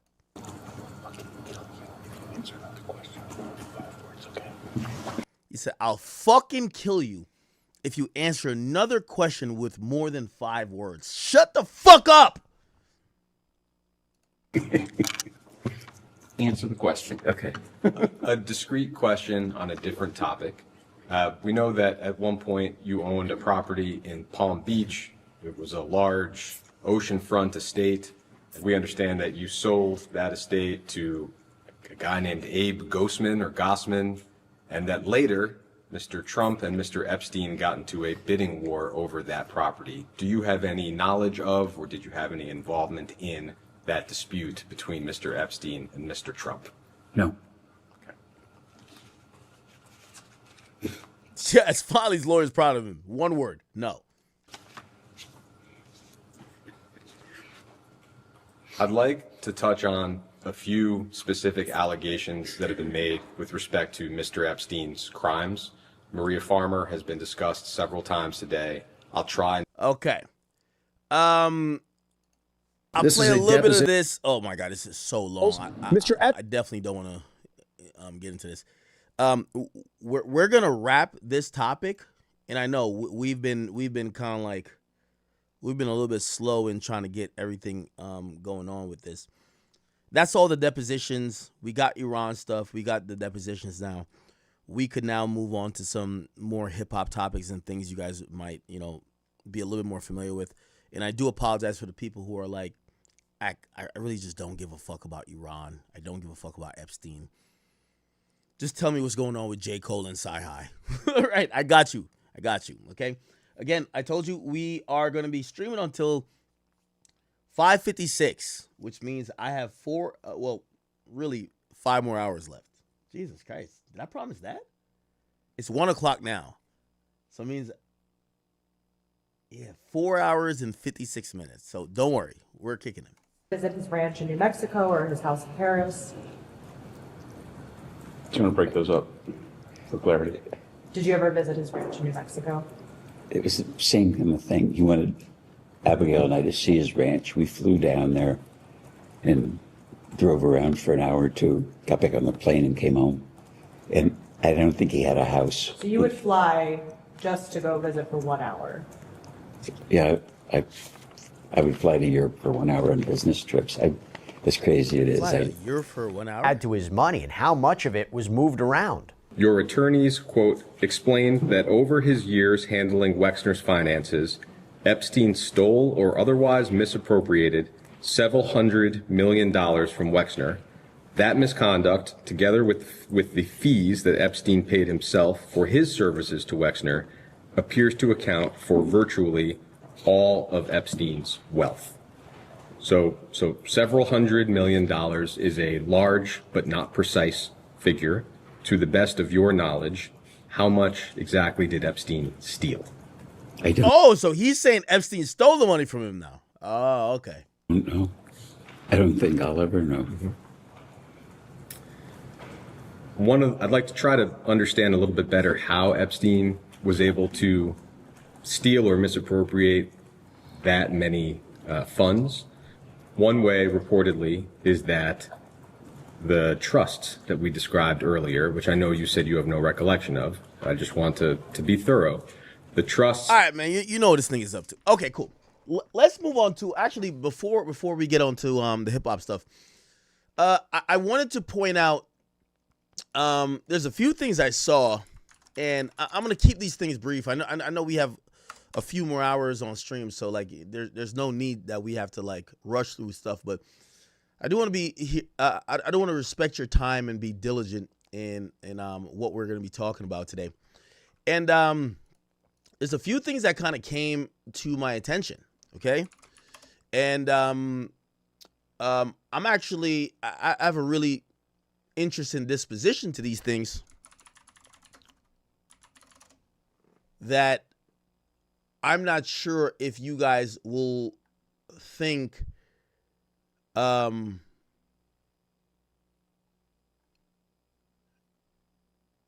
would be agreeing with.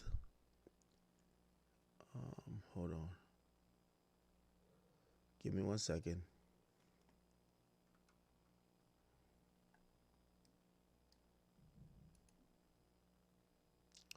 Now, I think this is a mischaracterization, honestly. I honestly do think this is a mischaracterization. First and foremost, I do want to let y'all know that me and Charlemagne are really close friends and associates, and he's been a mentor to me, and the idea that he would say or put stuff out that will be anti me is like ludicrous. Now, will he give me actual advice? Of course he will. But I see Keeps It Solid, and that's one of the accounts I do fuck with. They reposted something, but I'm not too sure where this came from. Okay? Now, respectfully, this came from Chig Smooth. Chig Smooth. Now, I don't watch everything that Chig's, that's not where I kind of go to get all my stuff. And I don't want to be seen as calling out this individual. But Chiggs, I do have to lightly call you out, because after I almost crashed out recently because of your titles. And I get it. We're all doing it. We're doing, content and whatever the case is. And I remember you had titled something. I can't remember. I don't know if I could find it really quickly. But I think you took advantage of that, right? And what that was, it says Maul calls out DJ Academics for lying.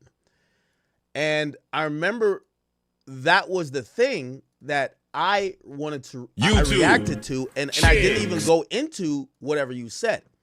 Now, with all due respect to you, my brother, I don't know what you do. Well, I kind of do know what you do, but I do want to say I get you with the hip hop clickbait titles. I've been there. I know what it is. But it was after that stream, and I was definitely I was off that liquor. I'm still off the liquor. Who cares? But your title made it seem like Mealy Mall was trying to impugn my integrity and also my credibility when it came to me saying anything about Drake. I've said publicly, Drake communicates with Mealy Mall. I know this is a fact. He communicates with me. me and Millie Mall don't have anything that's in opposition. We're not fighting for a source. I want to make that very clear. If Millie Mall says something, I'm actually inclined to believe it. Okay? Also, if I say something in regards and I say, oh, this is what Drake says, I'm pretty sure he's inclined to believe it. This idea that me and this dude are calling each other out for lying about an album is something that you made up, in the sense of that's your title. And I get it. It's about clickbait. But I have to point this out because I'm about to get to something else that I'm wondering if you also made up. So, we talked about this before. What am I talking about? So Drake gave me, Freudian slip, not playing. He didn't give me nothing. I played a snippet. And I'll give more details. And really, I give more details because, like, I don't like when people, like, just go off some dumb shit. The reality of it is this. I probably shouldn't say this because Drake fans going to hate me. This idea that Drake gives me music is kind of like cap. I got a leak that was, these are old leaks, okay? I hate to, and I hope he doesn't hit me like, yo, Ak, why are you saying this? So Drake recorded a shit ton of songs in the era of, what's it called? What's the name of the album? The album with Party. Some Sexy Songs for You. 80% of the leaks, or 90%, I want to say, are from songs recorded back in that era. So when you think you're hearing some new shit, it's those songs leaked. Okay? Now, would Drake consider them to put on his new album? Maybe. But everything you're hearing, and I'm even gonna lie to you, and I don't know if I'm like ruining it for some people, and this is why I hate talking about it, because I respect Drake so much and I fuck with him. Everything you're hearing from all them episodes you're hearing, you're not hearing real new Drake music. Like, whatever ICEMAN, if ICEMAN dropped tomorrow, I probably would never hear it. Everything you're hearing, remember, I got the Pressa song. The Pressa song is an old-ass song that was done around No Face. Most songs you're hearing that leaks from Drake is during the recording session for Drake and Party's album. But of course, we love Drake. He's the greatest artist ever. We want anything that he puts out. These aren't necessarily ICEMAN project, ICEMAN songs. Now, I'm not gonna sit here and rule out, and there's much more which I just won't get into because me and Drake talk. He might use a song that is a little bit old. The thing is, people have gotten leaks. I don't know how they've gotten it. They've gotten leaks that's from that era of recording. But most of those was during the recording era of him and Party's album. Every song you've heard, whether it's National Treasure, whether it's this new shit where he's like, yo, free slime or whatever, I think it's called Sizing Me Up. Whether it's all from that era. Now, I'm not here to say I don't know what's on Drake's album. I can't tell you if he's gonna use some old shit, because he might have a joint that he like, I didn't. Me and Party did an R&B album that might not be on the album, but I might take it and remix it or do this, and I think that's what he was gonna do for National Treasure. Like to keep it 100 with y'all, the drama behind that, and me and Drake talked about, but I ain't trying to give y'all everything. It's either top 5 or Pressa who leaked that, because Drake did love that song, but one of them leaked it. You know what I mean? And he don't like leaked songs, so I guess it won't be on nothing. But at the end of the day, just kind of explaining to y'all when y'all are seeing these leaks, they're not necessarily ICEMAN leaks. Now, I'm not saying he might not ever use any of these for ICEMAN, but they were recorded in a different era. They were recorded when he was doing a collab album with Party. He's been cooking up for over a year just for ICEMAN. Remember, I don't know what's on ICEMAN. You don't know. It's only him. Okay. I say that to say, a couple of those snippets got out, and I don't even know how they got it, but some fucking hackers got the snippet. And what happened was, and I'll be all the way honest now. The reason why I was trying to say, like, when it comes to like that song, like even me and Drake had some words, or like our team, we had some words about it, is that the hackers were trying to extort Drake for the record that they had, because he was contemplating maybe he could, it could be in the mix for ICEMAN. And supposedly when, now y'all gonna really hate me. Supposedly when I play like a small snippet, they're like, oh shit, the record is out of our control. They fucking leak it, right? But supposedly Drake may have paid. I don't know what the fuck happened, but it's hackers. It's not Drake giving me. I keep thinking Drake giving. There's records of Drake that's out there that people are paying thousands for. So when they see me with the record, they're like, wait, did Drake leak it to him? Is Drake not trying to pay? So it's a whole thing. And that's why I just kind of fall back from those type of things. But the idea, just to let Chigs know, because I guess like he just jumps on all these videos or whatever. Bro, stick to the Joe Budden videos, okay? You and the Stop, y'all can do that. Me and Millie Mall are not calling each other out when it comes to Drake music. It's not happening. And I was only kind of informed about it because I was about to crash out on that, because I don't like that nigga. I don't care if Drake fuck with him. I don't like that nigga. And when it was told to me, like, bro, Millie Mall said nothing. It's basically Chick Smooth who basically just came up with a headline, and that fucking headline had you almost crashing out. I'm like, okay, I'm gonna take the responsibility. I just gotta like vet shit a little bit more. So that was that. That's as much as I'm gonna give you with Drake leaks. Okay, if you niggas, I'm not trying to leak no more Drake shit. That wasn't something I was trying to leak. It was just something that kind of happened. But there was just a bigger backstory, because there's hackers who fucking got old Drake music that was trying to fucking finesse my nigga. And, it's not that it's going to be on ICEMAN. It's like the nigga want to have options. Like, yo, okay, the nigga's recording like a fucking maniac. He wants to have, even if he records 1 million songs, you want to have 1 million songs like that he could pick from. And if there's 2 or 3 that maybe recording a different era that some niggas got, and they're fucking selling it online on some hacker shit, it's a whole, like, yeah. If you're a Cardi fan, you know exactly what I'm talking about. Like, niggas get the songs somehow, some way. Anyway, all right. So just to let Chigs know, you're completely wrong. Okay, Millie Mall never called me out. He would never call me out.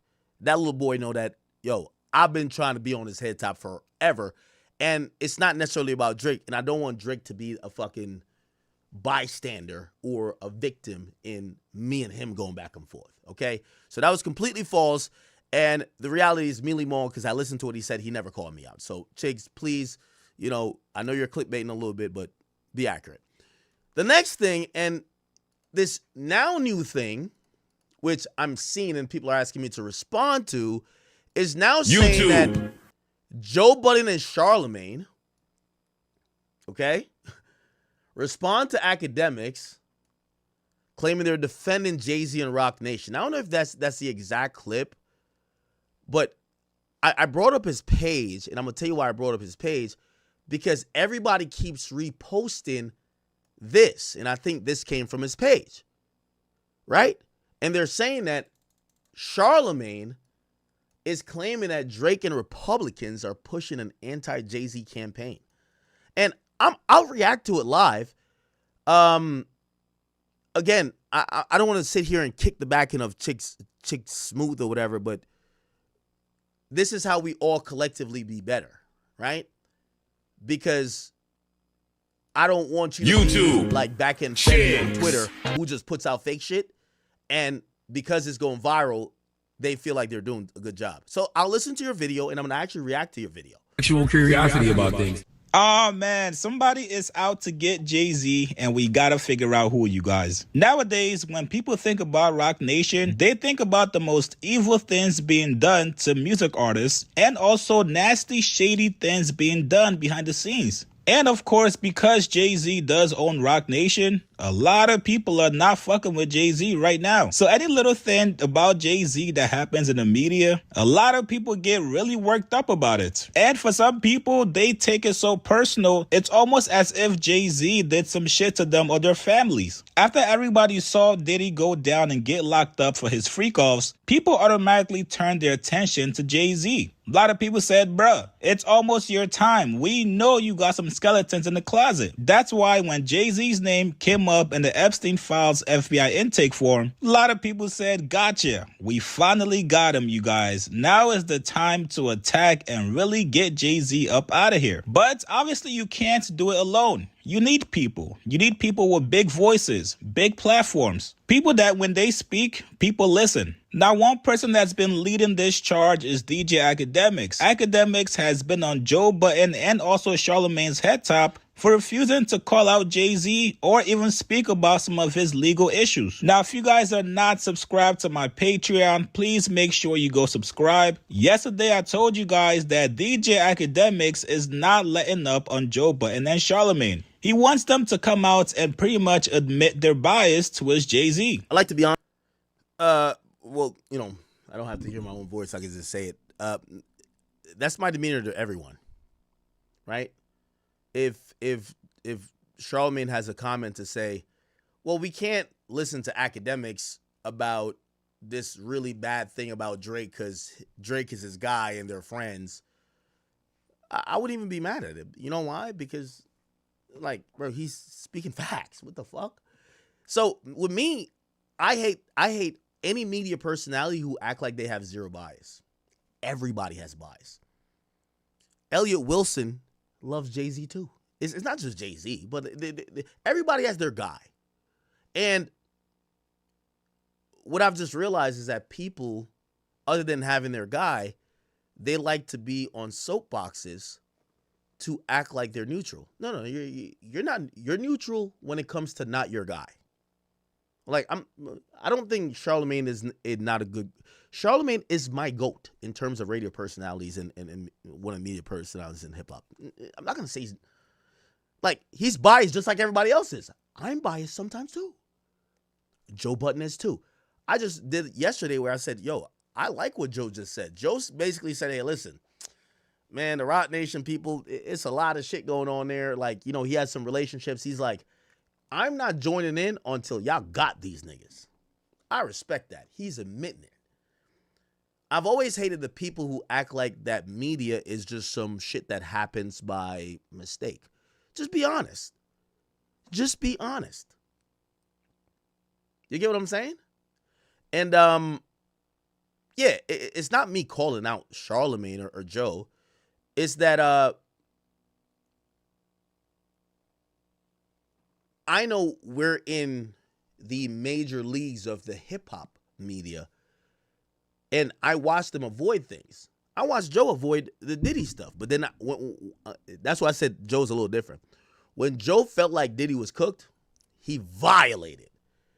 But Joe is the guy. He's not the, oh, we're in business, so I'll never talk about you. He's just saying, let me know when this nigga is cooked. I'm going to cook him too, right? So Joe is all about, he's the pylon nigga. You feel what I'm saying? Charlamagne is really shrewd, and he's really he's smart. And the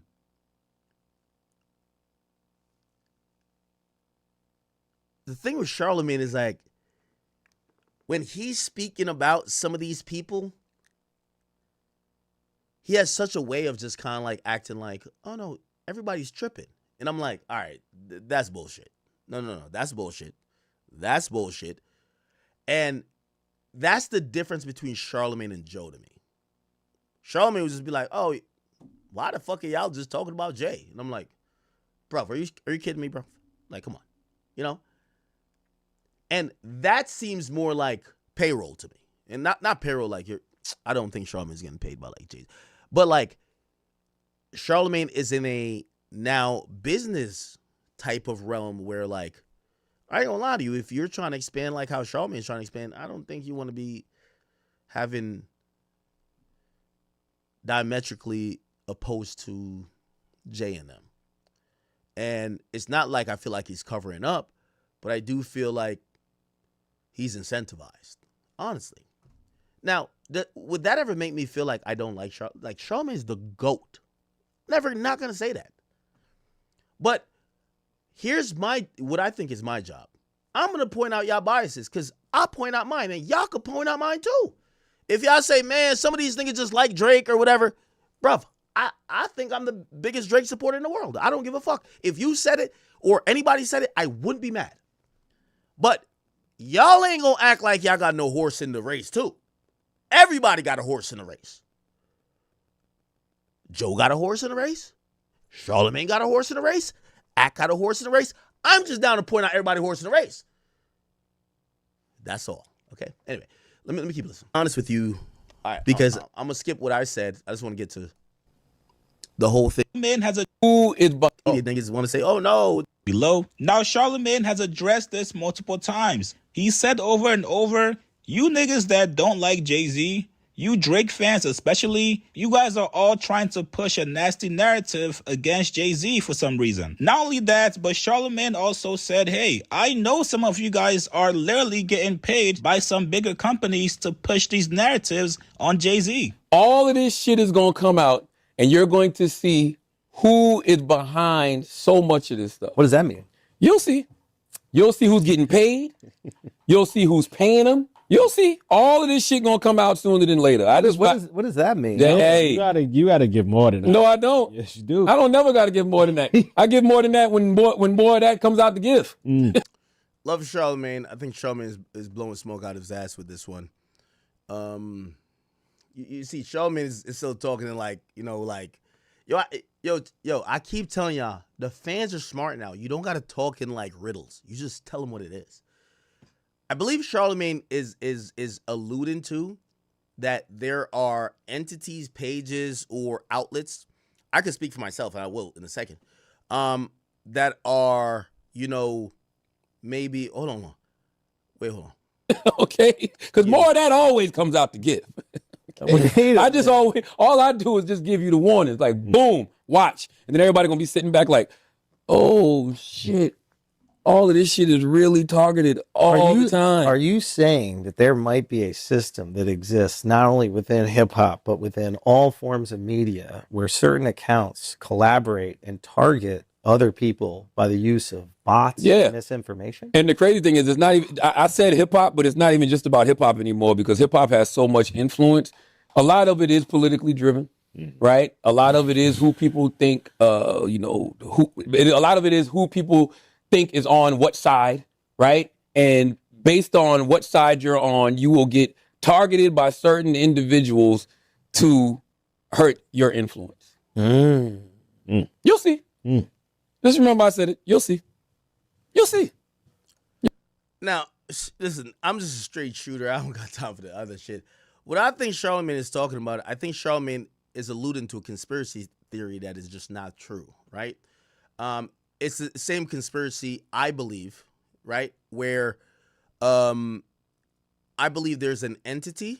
I believe now it's Rock. I've said it's Rock Nation from a long time ago, right? Whether it's Grand Wizard or anybody else, they're spending hundreds of thousands of dollars camping out in front of kids' homes, right? Trying to figure out, wait, why do you guys are putting out these things via these Twitter channels or whatever?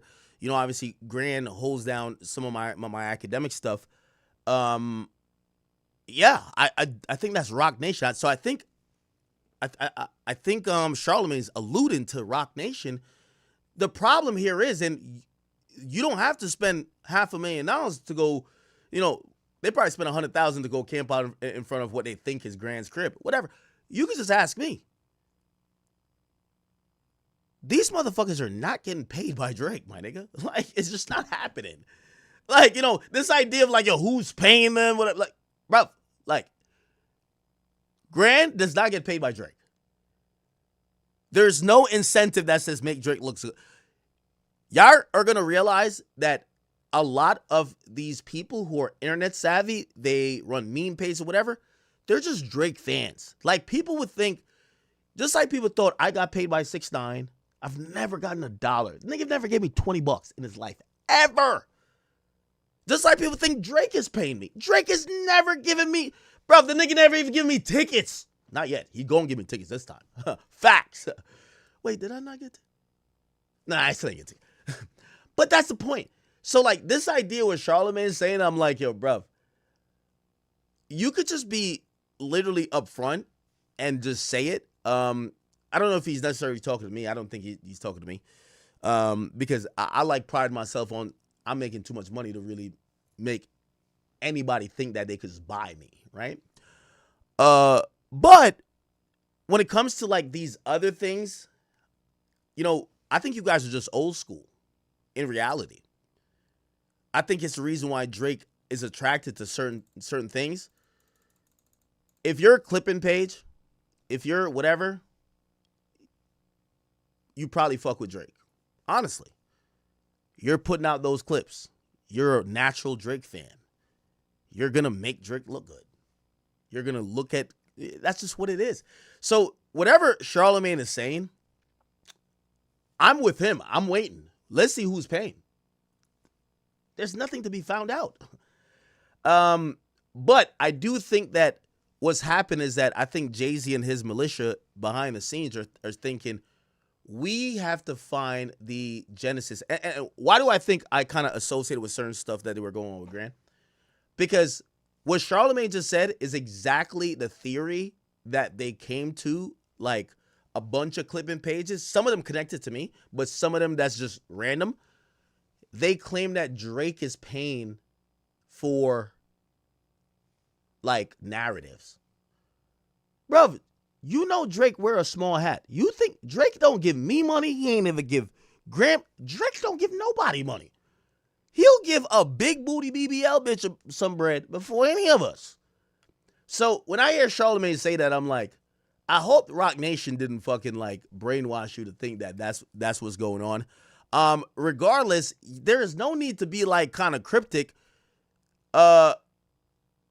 Most people have seen what's happening. There is a lot of money being spent by Rock Nation trying to figure out why there's skepticism of Jay-Z. It's not necessarily a hate campaign because it's usually not the most popular people in the culture saying it. People are really just saying something don't look right. That's what it is. Like, you know what I mean? Like all this idea of, oh, let's wait till everybody get exposed. Who's going to expose? By what? Bruv, niggas just think that it smells like fire and we're trying to figure out if it's fire. And it's not even just me because I really don't give two fucks. You know, obviously anything with me and like Rock Nation, that shit's already been personal because they've been doing a bunch of dumb shit. You know what I mean? But everybody else, who cares? You know? So, kind of addressing this chick's video here. Kind of addressing his video.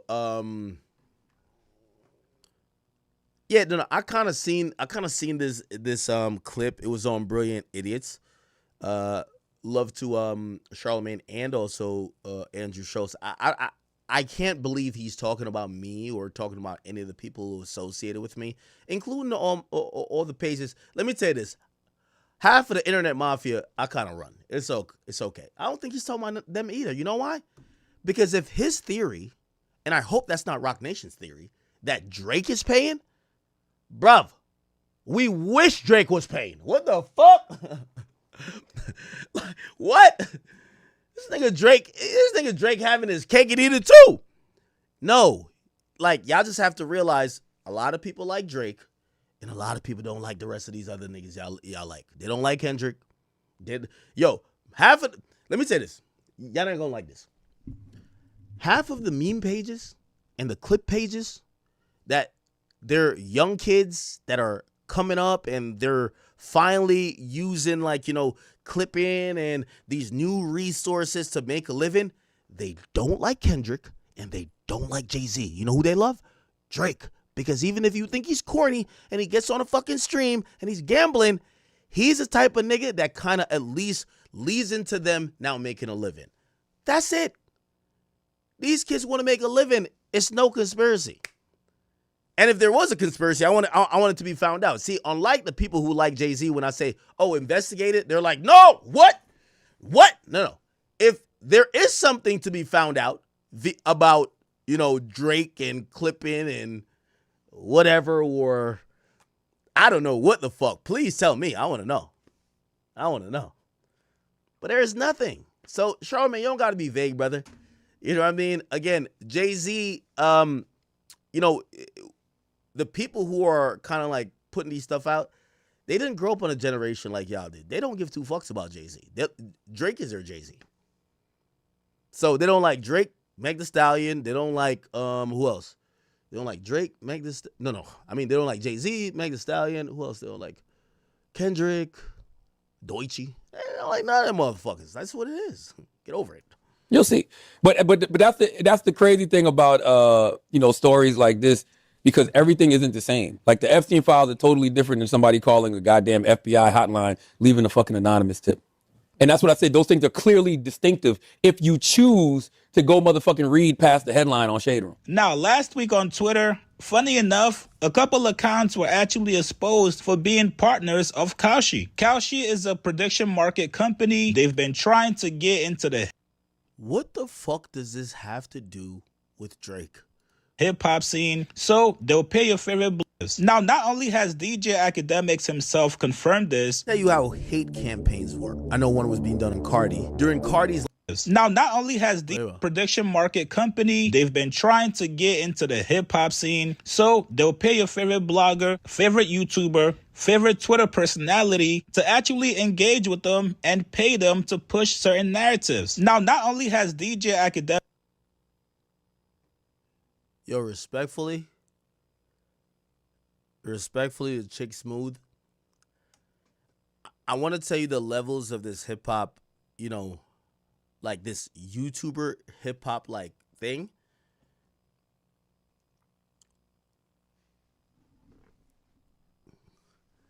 With all due respect, you get Big Ack at the top. And it's off literally being like IQ. Okay?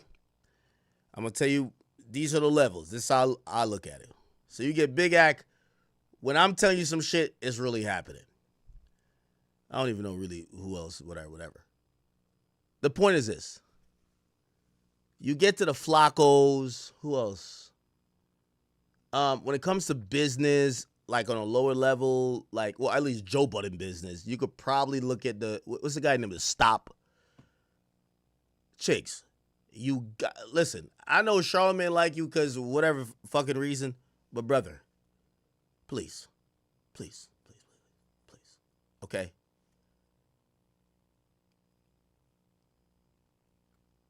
I could give you a quick little lesson on what's going on in the culture right now. What you're talking about is like bullshit. What are you talking about? Your favorite blog. Kalshi has zero. Like, Kalshi got funded for mad money. They got mad money to like whatever. They don't care if you like sports, if you like Sabrina Carpenter. They don't care about nothing. You trying to make this type of like correlation is like, where the fuck did you get that from, brother? Yes, they will pay people to do shit, but they don't affect hip hop. Favorite YouTuber, favorite Twitter personality to actually engage with them and pay them to push certain narratives. Now, and let me give you some more information, and you can use this to build on whatever you got going on. Remember when I said there was a hate campaign, and when I said about Cardi? That's not Kalshi, my nigga. Like, brother, when a hate campaign pops up from one artist, it's because a label that's not his has deemed him as the competition for their artist that they're pushing. So they need to make that artist look bad and their artist look good. Hate campaigns are within hip-hop. Nigga, you just said Kalshi. What are you talking about? Not only has DJ Academics himself confirmed this. Tell you how hate campaigns work. I know one was being done on Cardi. During Cardi, yes, the hate campaign on Cardi was done by another label. It's not done by Kalshi. What the fuck are you talking about? Cardi's last tour, there was... I said, bro, I'm not looking good. That people were paying to run hate campaigns on certain negative... I mean, I was told this is J. Cole's manager. I was told this album that people were paying to run hate campaigns on certain negative... Okay. Now, hey, again, you know, I'm also malleable. Ibrahim, that might have been true. That might have been true too. I'm not sure. The only thing I was saying about the Cardi shit usually comes from other labels. So the call sheet thing was a little weird. I don't know why you brought call sheet in. But yes, hate campaign exists. And somebody says, so he says there's hate campaigns around Cole. There probably was. I mean, I never got none on Cole. If I did, I would have told you. But everybody know my feelings about Cole already. Right? Bro, like, I'm the most open, honest nigga, period, bro. Bro, I'm the most open and honest nigga ever. I don't care. Like, bro, I'm so open and honest. Like, y'all would realize even on my Instagram, like, they took it down.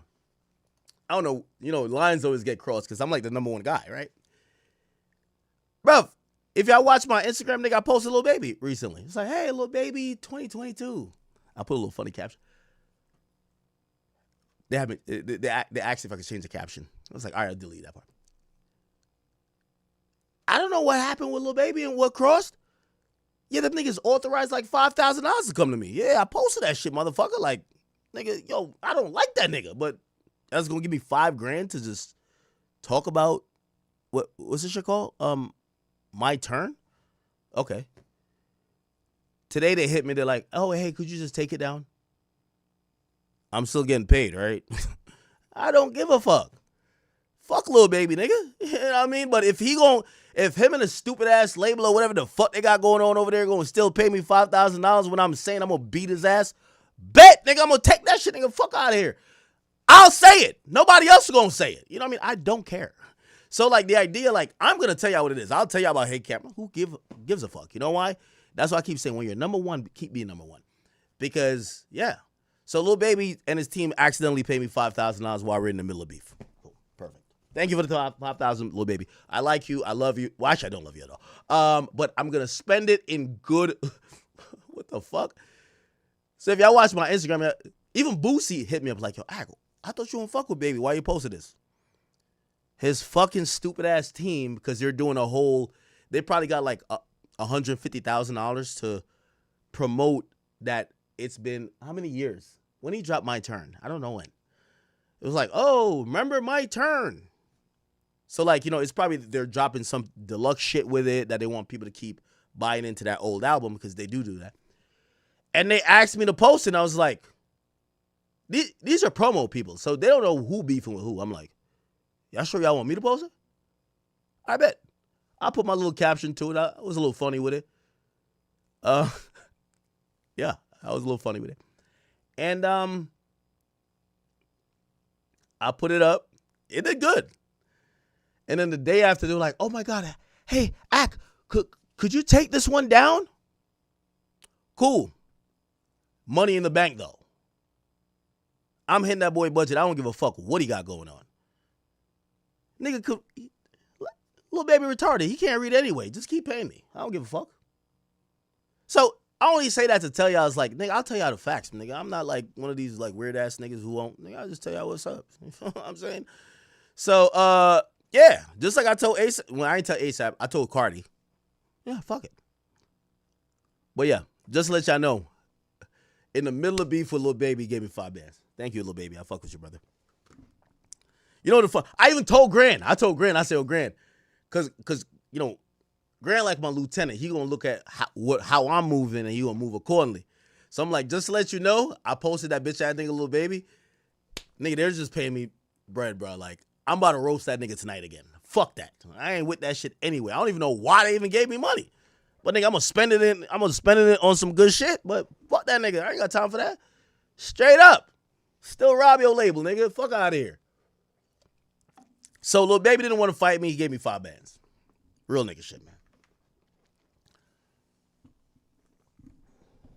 Remember, I did tell y'all, what I said, $250,000 or $350,000 for me to really fall back. It's only $5. Who gives a fuck, right?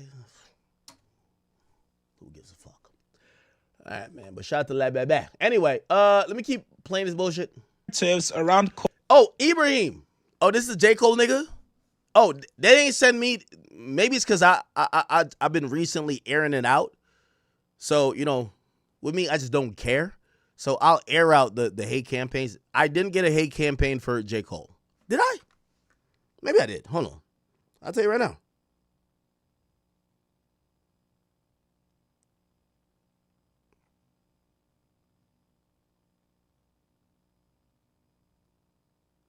J. Cole, I'll tell you right now if I got a hate campaign for you.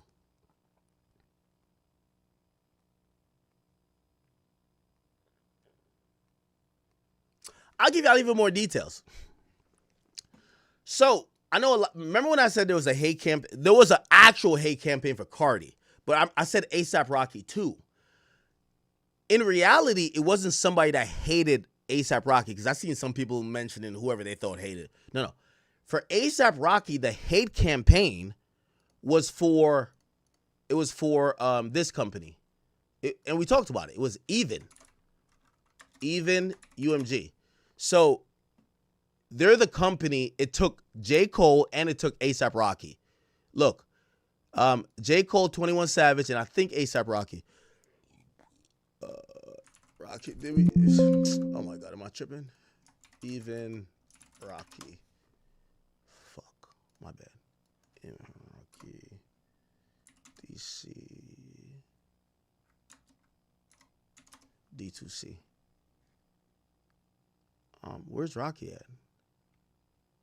So I think they're A$AP Rocky used it too. So here's the thing. There's a hate campaign. It's not really for the artists. Like, you know, these artists get too big-headed. Like, for Cardi, there was actually a hate campaign. The hate campaign was for Even, because they got this big-ass deal with Universal, so they wanted to make it seem like this was like some fake shit, right? And so the hate campaign was paying to say every artist partnered with Even is doing fake streams. That's what they were trying to say. And they were pointing out, like, you know, I don't remember getting one for Cole, but like the other people who partnered with Even, they people were like sending shit in saying, "Hey, look how their shit is fake." It wasn't one for Wale. It was one for definitely what do you call it again? It's for A$AP Rocky. And they were for somebody else. But the real hate campaign, like, I know these artists are so big-headed.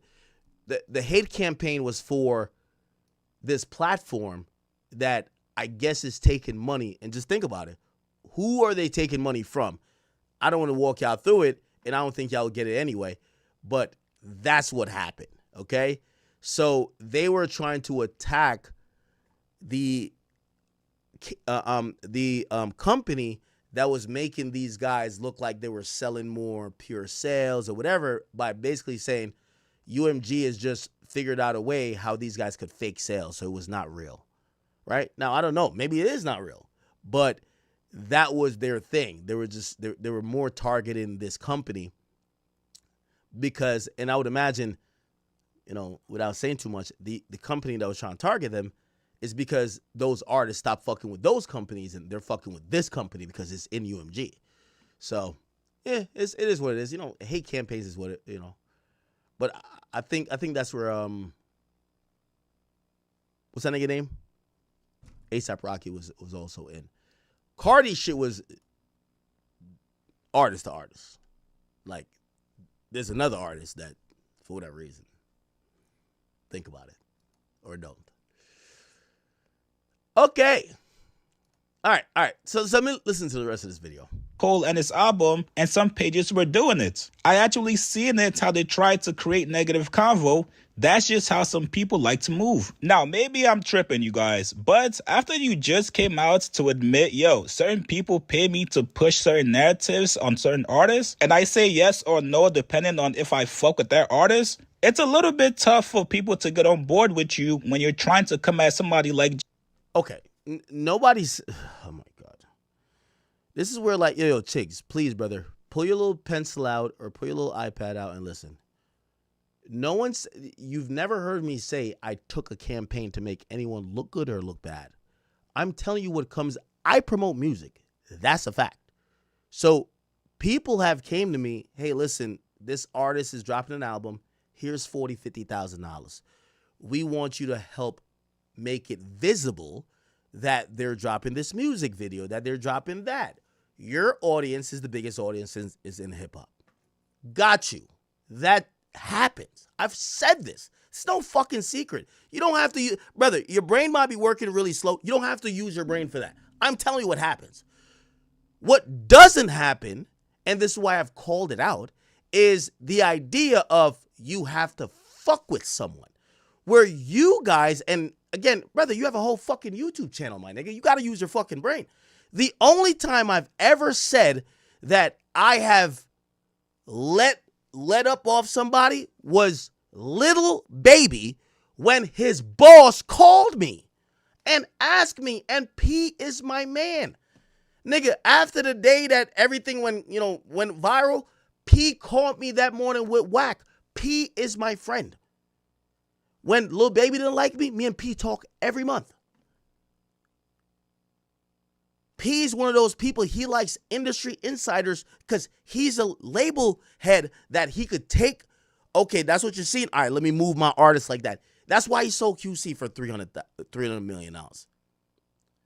No one ever paid me to say nice things about him. That's not up for sale.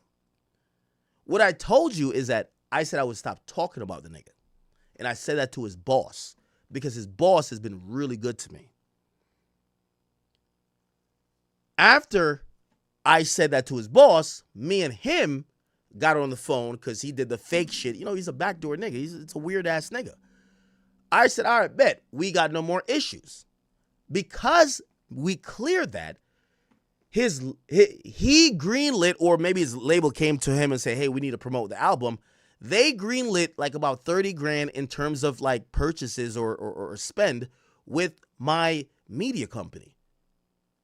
Every label spends with me with media. That's what happens. That's not him paying to shut me up. If we didn't have the conversation, and just like what I'm saying, I don't fuck with a nigga right now. When they came with a 5-band, I was looking at it, I'm like, are these niggas stupid?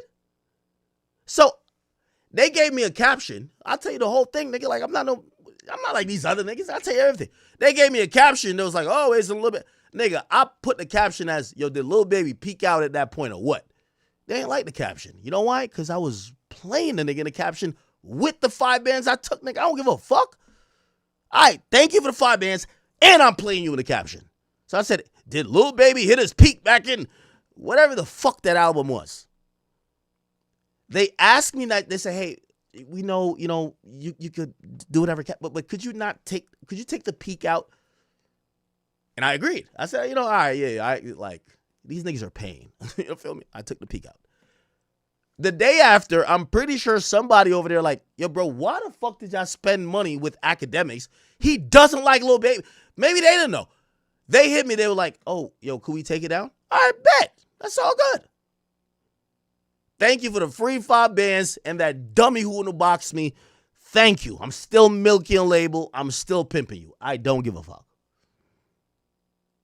How much more of the truth y'all want to hear? Chicks, you don't need to use your brain. Use mine. You feel what I'm saying? There has never been a time that someone has bought my approval.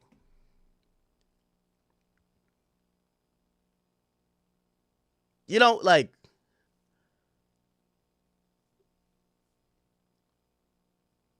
again, me and P, we're really good friends. Really good friends. Don't ask how.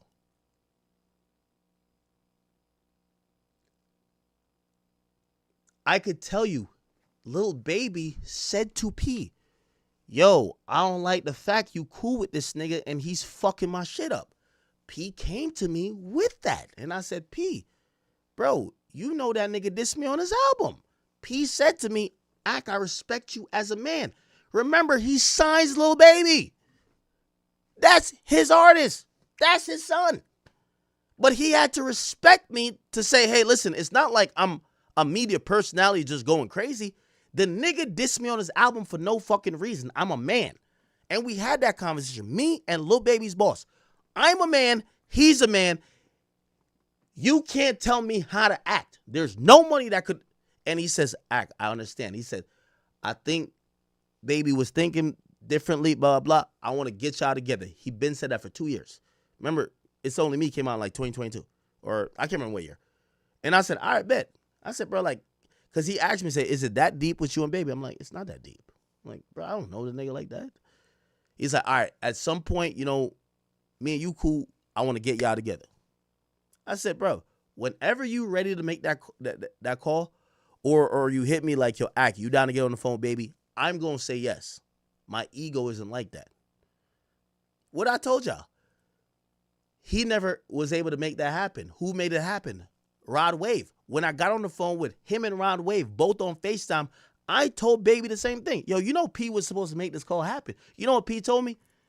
Yo, P's not like that. He can't, he not a nigga that could make this type of move. I didn't know what that meant. I was just like, damn, why he kind of like sneak this in P? You know what I realized he said that for? It's the Young Thug bullshit. Young Thug brainwashed him to think that his boss is a snitch. So he's looking at it like, oh, my boss is a snitch. My boss can't really do real nigga shit for me no more. Lil Baby's a dummy. This is why he's like holding Thugger's thigh in the fucking car. The nigga brainwashed you. You got signed to the nigga, blew up with the nigga, and then you get slime telling you that you can't listen to your boss because he's a snitch. Your Lil Baby is one of the dumbest things I've ever seen. So that's what he was saying. I didn't get it at the moment, but I got it later when I heard the jail calls. I'm like, oh, that's why he's not respecting P no more. Oh, okay. Nigga, P tried to bring me the birthday bash. Oh, one of them joints he was supposed to have like a couple years ago, right before it like kind of kicked off. But then I realized him and P was getting into it because Young Thug brainwashed Lil Baby to call his own boss a snitch. This is why Lil Baby's a fucking fraud. You thought you were being the realest nigga. You get Young Thug brainwashing you not to fuck with Gunna, and also your own boss that cut you a $20 million check and is keep cutting you more checks. He convinced you to think that nigga's a snitch so you can't fuck with him. Your own boss. And then when shit comes out, when people looking at Thug weird, you're like, what the fuck? You feel like a child being misled. Stupid ass nigga, man. So that's the reality. I keep telling y'all the same story. I don't know why people want to keep mentioning other parts of the story or make up their own story. Nobody ever paid me not to pay me to show love to, what's the name? It was a favor for P. I fuck with P. If P called me right now and says, Ack, I want you to do this interview with this person. His name is Lemon Pepper Head, stupid ass nigga. I fuck with P enough that I'll be like, all right, P, tell me a little bit about him, but I might do it. I fuck with P. I like P. P is an amazing and smart guy. Trust me, one of the best in the game. It's not paying somebody. I told y'all where the money did come from. Like, the money came from after me and him got cool. They got greenlit to be able to spend promo money with me. But it's like, nigga, we usually tell niggas no to their promo money. Just like I said no to every hate campaign. The only ones, is it a hate campaign, you got to be able to, you got to detect it. You got to detect a hate campaign. I detected the ones that had to do with people I fuck with. When you tell me you want me to post something that will make Playboy Cardi, Cash Cardi, Opium look crazy? Bruv, Cardi is like the fucking glue to all of this hip-hop shit. Nigga, even if I posted it, niggas will be like, yeah, bruv, you're capping, bruv. Like, wait, you're trying to say that Playboy Cardi and The Weeknd showed up to Complex Con and niggas was walking out? We don't believe that. So even if I didn't even like Cardi, it would be stupid to post it because who in hip-hop would believe that shit? So I told him, hell no. Now, like the real nigga I am, I tell the artist who I fuck with, I'm like, I don't know who you kind of got smoke with, but just letting you know, niggas is kind of floating that around.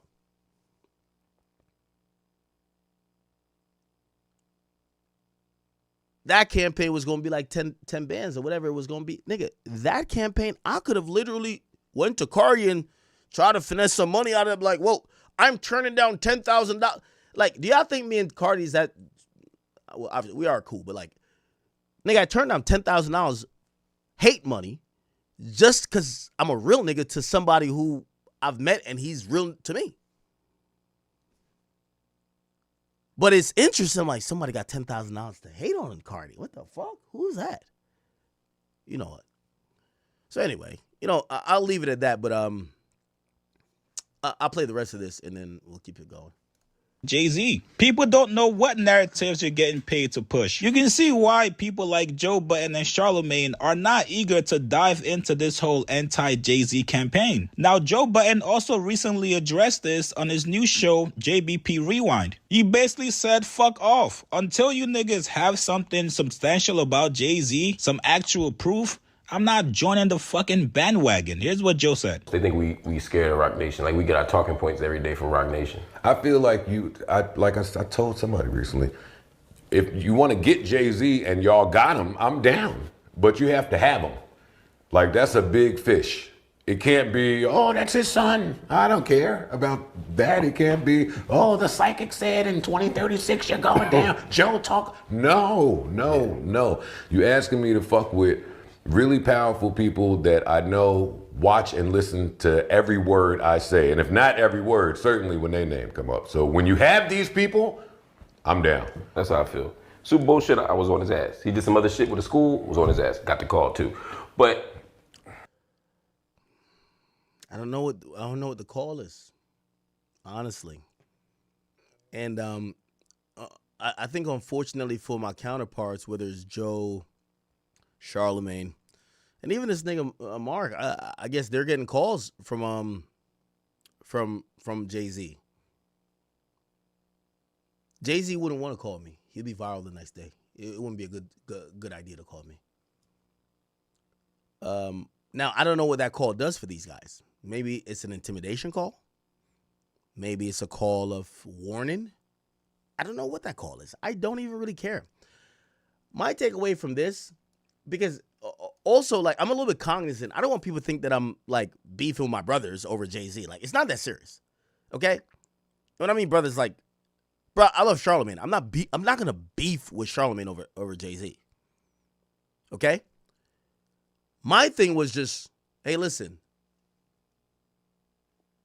I see y'all liberally talk about a lot of shit. I feel like when it comes to Jay-Z, I'm always the person who's, like, on the edge or on the ledge. Could y'all just tell y'all audience that, like, y'all cool with a nigga, that's why y'all don't do it? Because that's fine. I have no problem with niggas admitting their biases. And this is why I said, when Joe said in this shit, I'm cool with Jay.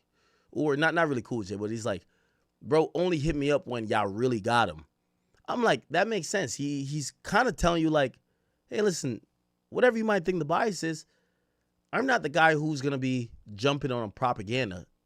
I'll jump in when there's proof. Makes sense. I respect it. But I still ain't afraid to be on it. You know what I mean? But like you said, I'm not chasing. And I know with anybody. I give people the benefit of the doubt. Being up here has taught me that too. You know what I mean? Because everybody has a different position. I'm like, I got to be a little more measured with some of this shit. Because we don't know what's true and what's not. And so much untrue shit comes out. And this platform is too. Okay, so I'm not sure why it says Charlemagne claims Drake and Republicans, because I didn't even hear Republicans in that. So, it's one of those things, again, I've said, how I feel about how Charlemagne deals with these topics. I've said how I felt Joe deals with these topics. But this is a spice that I think that we get from, what's homie's name? Chig Smooth. Like, bro, he's just kind of like, he's clickbaiting, Charlemagne says Drake and Republicans. These narratives on Jay-Z. All of this shit is going to come out, and Charlemagne never said Drake. Going to see who is behind so much of this stuff. What does that mean? You'll see. You'll see who's getting paid. You'll see who's paying them. You'll see. All of this shit gonna come out sooner than later. What does that mean? Hey, You gotta give more than that. no, I don't. Yes, you do. I don't never got to give more than that. I give more than that when more of that comes out to give. Okay? Because more of that always comes out to give. I just all I do is just give you the warnings. Like, boom, watch. And then everybody going to be sitting back like, oh, shit. All of this shit is really targeted all the time. Are you? I'm down to bet $100,000 with Charlemagne. There's nobody targeting Jay-Z. I'm a betting man. There's nobody targeting Jay-Z. I think there's a bunch of people who are not caught up in the whirlwind of, the Jay-Z defenders. And I think people also kind of, maybe they don't know how much or how important he is, but they just have looked at some of the really shiesty stuff, whether it was Super Bowl stuff, whether it was, Barclays, title. They're just kind of looking at him different. And I think the older generation, they can't understand why people don't look to Jay-Z like he's God. No, they look at him like, the new generation look at Jay-Z like he's just a slimy nigga, straight up. Right? So, again, I'm going to chalk this up to, respectfully, this is Chick Smooth doing, his best iteration of trying to get some clicks. And I guess for 23,000 clicks, I think it was worth it for him, right? So, congratulations to him. All right. What we do have to talk about, which is some serious shit. Okay? And we're going to see a lot of people quiet tomorrow. So Representative Nancy Mason, if you don't know, it's House of Representatives. Nancy Mason, I want you guys to know that she is a American politician serving as the U.S. representative for South Carolina. Interestingly enough, I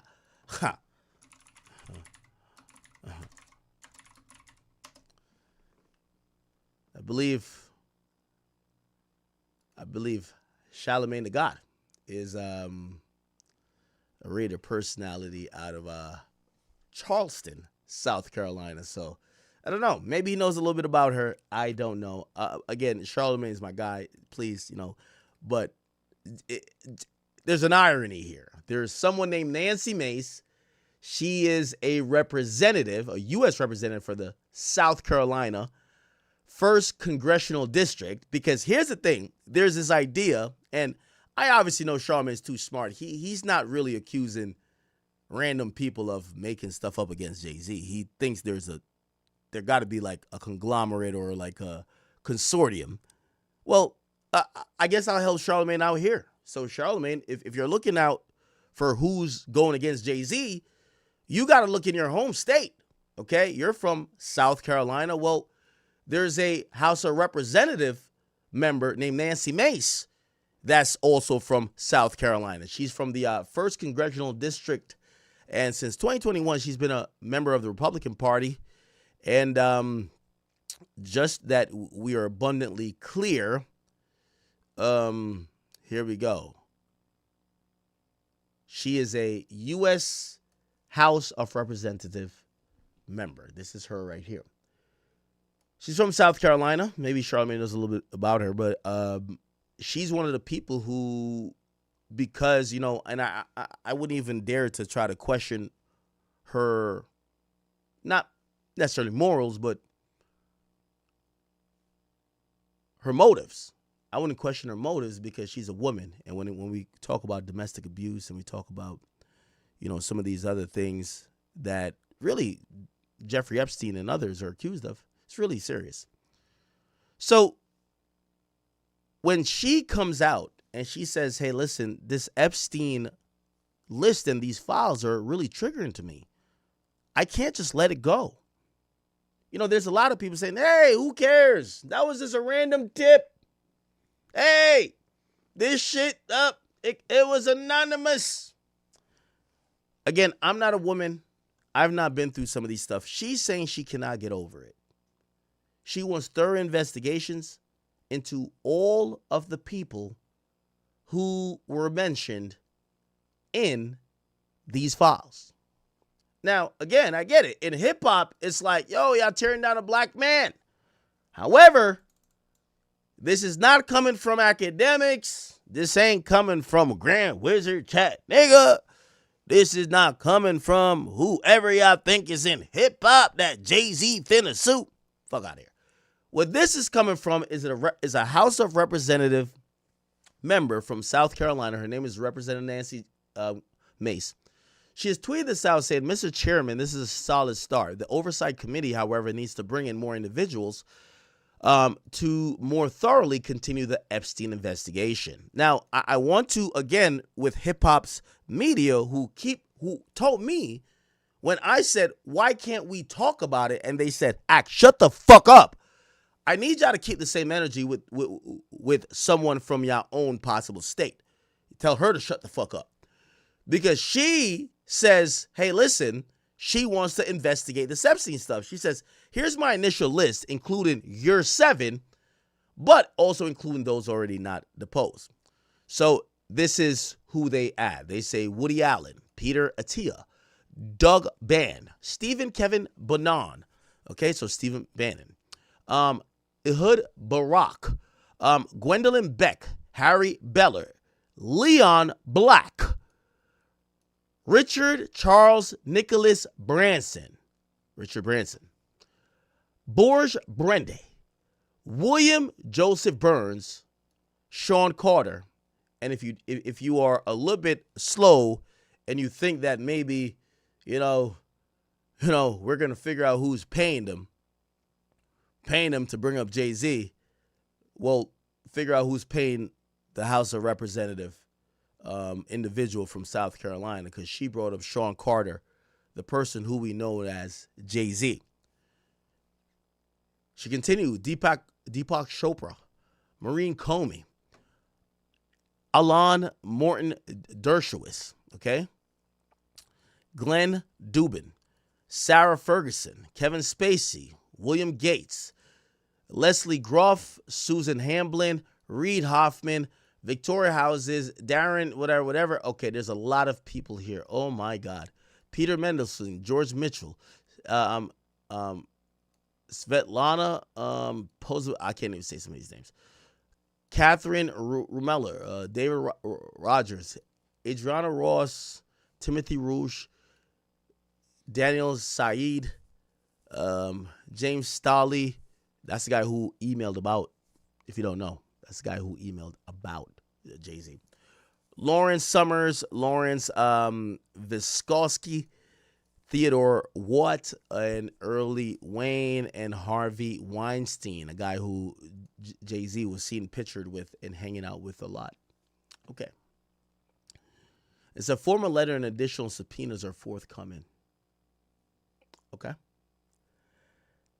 Now, I just want to point out that this is despite a lot of people in hip-hop saying there's nothing here to talk about and that we are, not using our hind brain and realizing that Jay-Z is only mentioned in substantive portions where there is a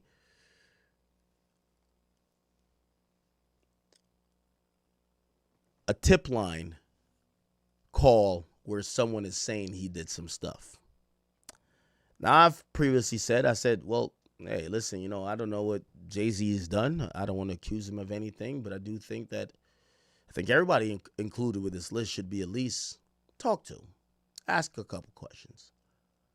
Hey, what the fuck were you doing with so-and-so at so-and-so? And that seems to be the thing that's going to come to light, right? Just to let you know, this is the official. This is not coming from hip-hop media. There is a congresswoman who wants to speak to Jay-Z about his involvement with the Epstein investigation. Keep in mind, not only as we've seen with the Hillary deposition, they might ask about other things. Oh, what about your husband getting headed in the Oval Office, Monica Lewinsky? So it's pretty feasible that if they want to speak to Sean Carter, Maureen Comey, they want to speak to Harvey Weinstein and others, perhaps they have a method or way to try to figure out why these people have some information they might be care about. Okay? So, Nancy Mace, I don't know if I think she's been on media before, kind of talking about this.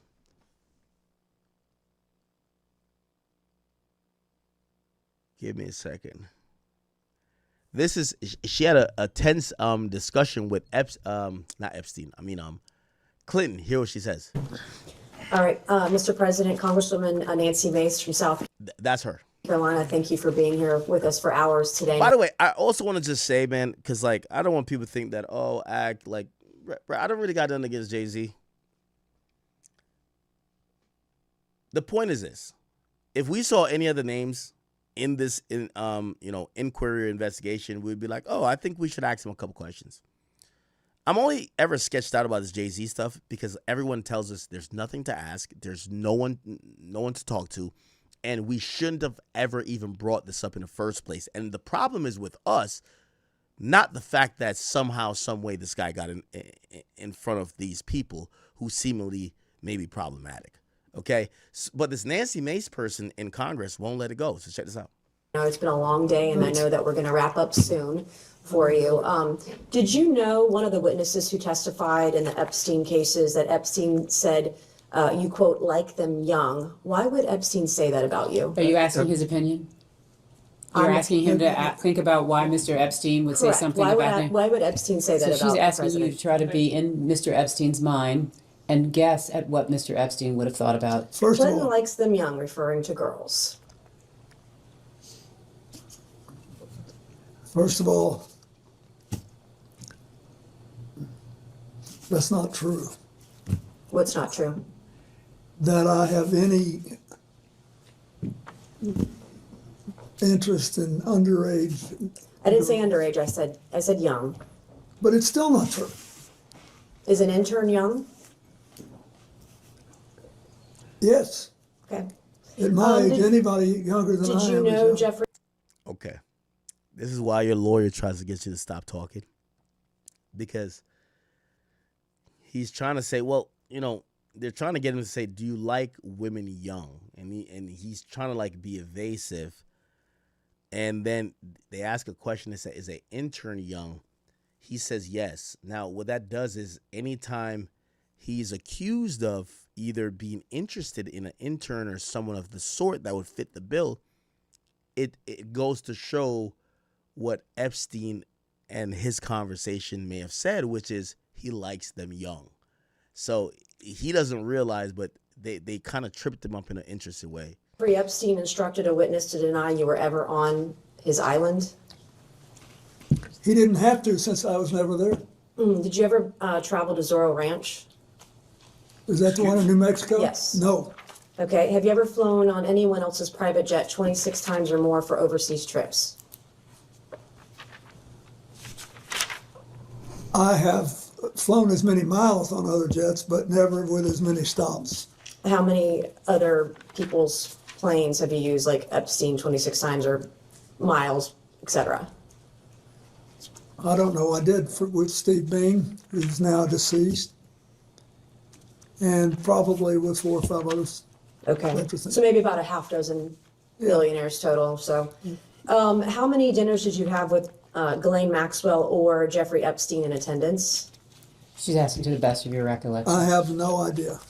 Okay. Did you ever discuss sexual misconduct allegations made against you with Epstein or Maxwell? Never. Did Epstein or Maxwell ever offer to help manage or silence women who made sexual misconduct allegations against you? No. Did Epstein or Maxwell ever offer financial support directly or indirectly to legal defense funds She's on his ass. related to impeachment? So this is the person who wants to talk to Jay-Z, just to let you know. proceedings or civil actions against you? Not to my knowledge. Do you think a young girl massaging a president is unusual? So are you asking his opinion? Well, he You're was asking his massaged by opinion? a young woman. I'm asking if he thinks it's unusual that a president, sitting president of the United States, leader of the free world, that So it's I'm sorry, unusual are a you young woman speaking would to, be. are you talking to the instance of Yes, is it unusual that the a young back woman would be massage massaging? that occurred while he was not president? I'm just trying to understand. You said a president of the United States? Former president? Thank you. Just trying to make sure we're correcting the Are you time frame. filibustering? No, I don't need Okay. to. I'm actually trying to make I sure think that I'm as pretty you. clear. He said he You was a said he young. was a sitting president. Excuse me, could we just please go one at a time? Thank you. You said a sitting president. I want you to be clear so that when he answers Former you, sitting the president, how record do is you want to clear. do it? Is it unusual? I have no calls idea for- if it's unusual. Objection calls for speculation. I figured. Did you ever think that all these women around Jeffrey Epstein or Ghislaine Maxwell was odd, unusual, weird, or creepy? There weren't all that many around when I was there. How many would you say is not all that many? I think on this big plane, Chat, this is why I keep telling y'all, when someone's like, oh no, well, Hillary was like a lawyer before, so she could deal with this. He's answering emotionally. It's not about you either not doing anything, whatever. Don't give these people anything. And he's trying to give context, and they're just moving off the context, right? They're asking stupid questions, right? And his lawyer's like, fuck, like, don't indulge. that was working long hours, having 2 to 4 people on there, I thought was, as far as I knew, they were all helping. Flight attendants in tank tops and jeans, right? No, Do you believe you were a victim of a Jeffrey Epstein intel operation? Do you think that you might have been like caught up in some of what he was maybe potentially doing?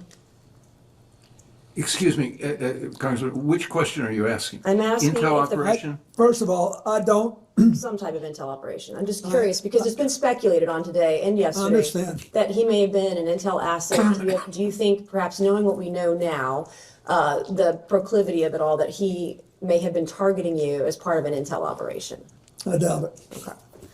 In 2019, you stated after he was arrested, I guess this would be the second time, you stated you knew nothing of Epstein's, quote, terrible crimes since you only met, quote, briefly on only, quote, 2 occasions.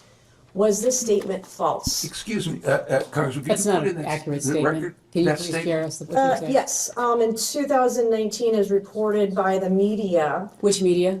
This says this is the. Can you share a copy of it, please? Okay, Daily Beast. It says the title of this is Bill Clinton failed to mention his intimate 1995 dinner with Epstein. In your hand right now. And they relied on. Okay, so I'm kind of like, going over this one particular rep who is from South Carolina, and she's grilling him. Like, she's supposedly the person who's the most like gun-ho in, we're gonna figure out what the fuck is going on with this Epstein files. And she's the one who came up with this additional list. She says she wants more people to pose. She wants Jay-Z to stand or sit actually for a deposition, and a deposition in regards to Jeffrey Epstein. Now, if you ask me, I personally think Jay doesn't have too much association with Epstein. I think his associations is with Harvey Weinstein. And that's equally as disgusting, but, him doing a deposition, if their idea is just trying to figure out who was doing bullshit or creepiness, they could absolutely use info that they get from Jay if he's speaking about his relationship or, his time around Harvey Weinstein. So he is officially one of the people who's on the list. On only a portion of it. They relied on only a portion of his full statement. And that's the portion I'm focusing on. Well, he said he then- only was with Jeffrey So Epstein on it's 2 actually a occasions. misrepresentation of his entire statement. Well, can you let your client answer the question? Well, can you ask it in a way that would make it clear that what you are I'm being actually very asking clear. His statement said is he the met with broader Jeffrey question of Epstein. what did he say? He said he briefly met with him only No, on 2 the occasions. Daily Beast selected that piece out. So are you denying that the president made this statement? What I'm saying is that there is an entire statement. That's the statement on which the president spoke to. Would you like to provide it to this committee? we're happy to provide that committee. Okay, I would like. Anyway. All right, chat. I need everybody to get over to Kick. We still have, let me see what time it is. We got about 3 or 4 hours left. And we're going to be doing this as a Kick exclusive. I know we didn't get to our normal topics. We're not doing too much on the Jay-Z stuff. You know, they're going to act like we're crazy. So we'll see tomorrow in the fallout on what people say about it. Again, this is an elected official who thinks that Jay-Z should answer some questions. I've never said Jay-Z was guilty of anything. I thought that it was interesting that he was involved in this type of stuff. I thought Jigga was only selling bricks. I thought he was selling crack. I thought he was selling like drugs. I didn't think he was selling or he would be involved in anything to do with like, you know, creepiness or, you know, a bunch of like man whore activities. But nevertheless, he is. So we're going to see what everybody else has to say about it, but we'll see what the results of that is. So we'll leave that there for now, but we're going to get on to the rest of topics. And we do got a bunch of topics that we got to like quickly get to before sunrise. We got about, 4 hours before sunrise? And we're not getting off until then. So please, if you guys could come over to Kick, the website is kick.com/academics. You will see, let me just put this up here right now. Again, if you guys do show up, make sure you hit the subscribe button, hit the follow button, and make sure we're rocking, okay? All right, chat. I am cutting both YouTube channels. So if you're on YouTube, I'm going to give you a minute. Kick.com, okay? Kick.com/academics. We're about to jump into a quick update with Dirk. And then we're going to jump into, I feel like this has been long overdue. We didn't cover we did cover the J. Cole and Lil Pump beef a little bit. But we're going to cover Sci-Hi and J. Cole. What the fuck? Sci-Hi and J. Cole. All right, whatever. We'll do it. All right, people. All right. Enough.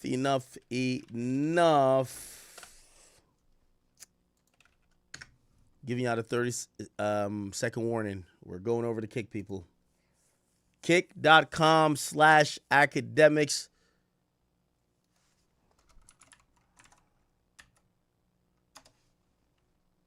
Here we go.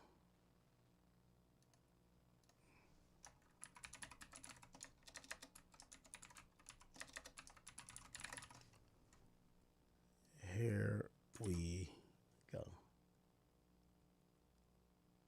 Wait, what? Okay.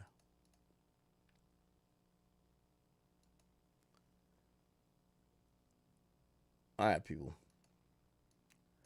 Kick.com/academics real quick, and we will continue. So we're doing the Dirk update real quick. So much misinformation about Dirk, but we're gonna finally get to a place of understanding where his trial is. I believe his trial has now been pushed back for like the umpteenth amount of time, but it is what it is. All right, chat. Thank you. I know you guys are coming over, so I will take this off the screen, and we're off of everywhere but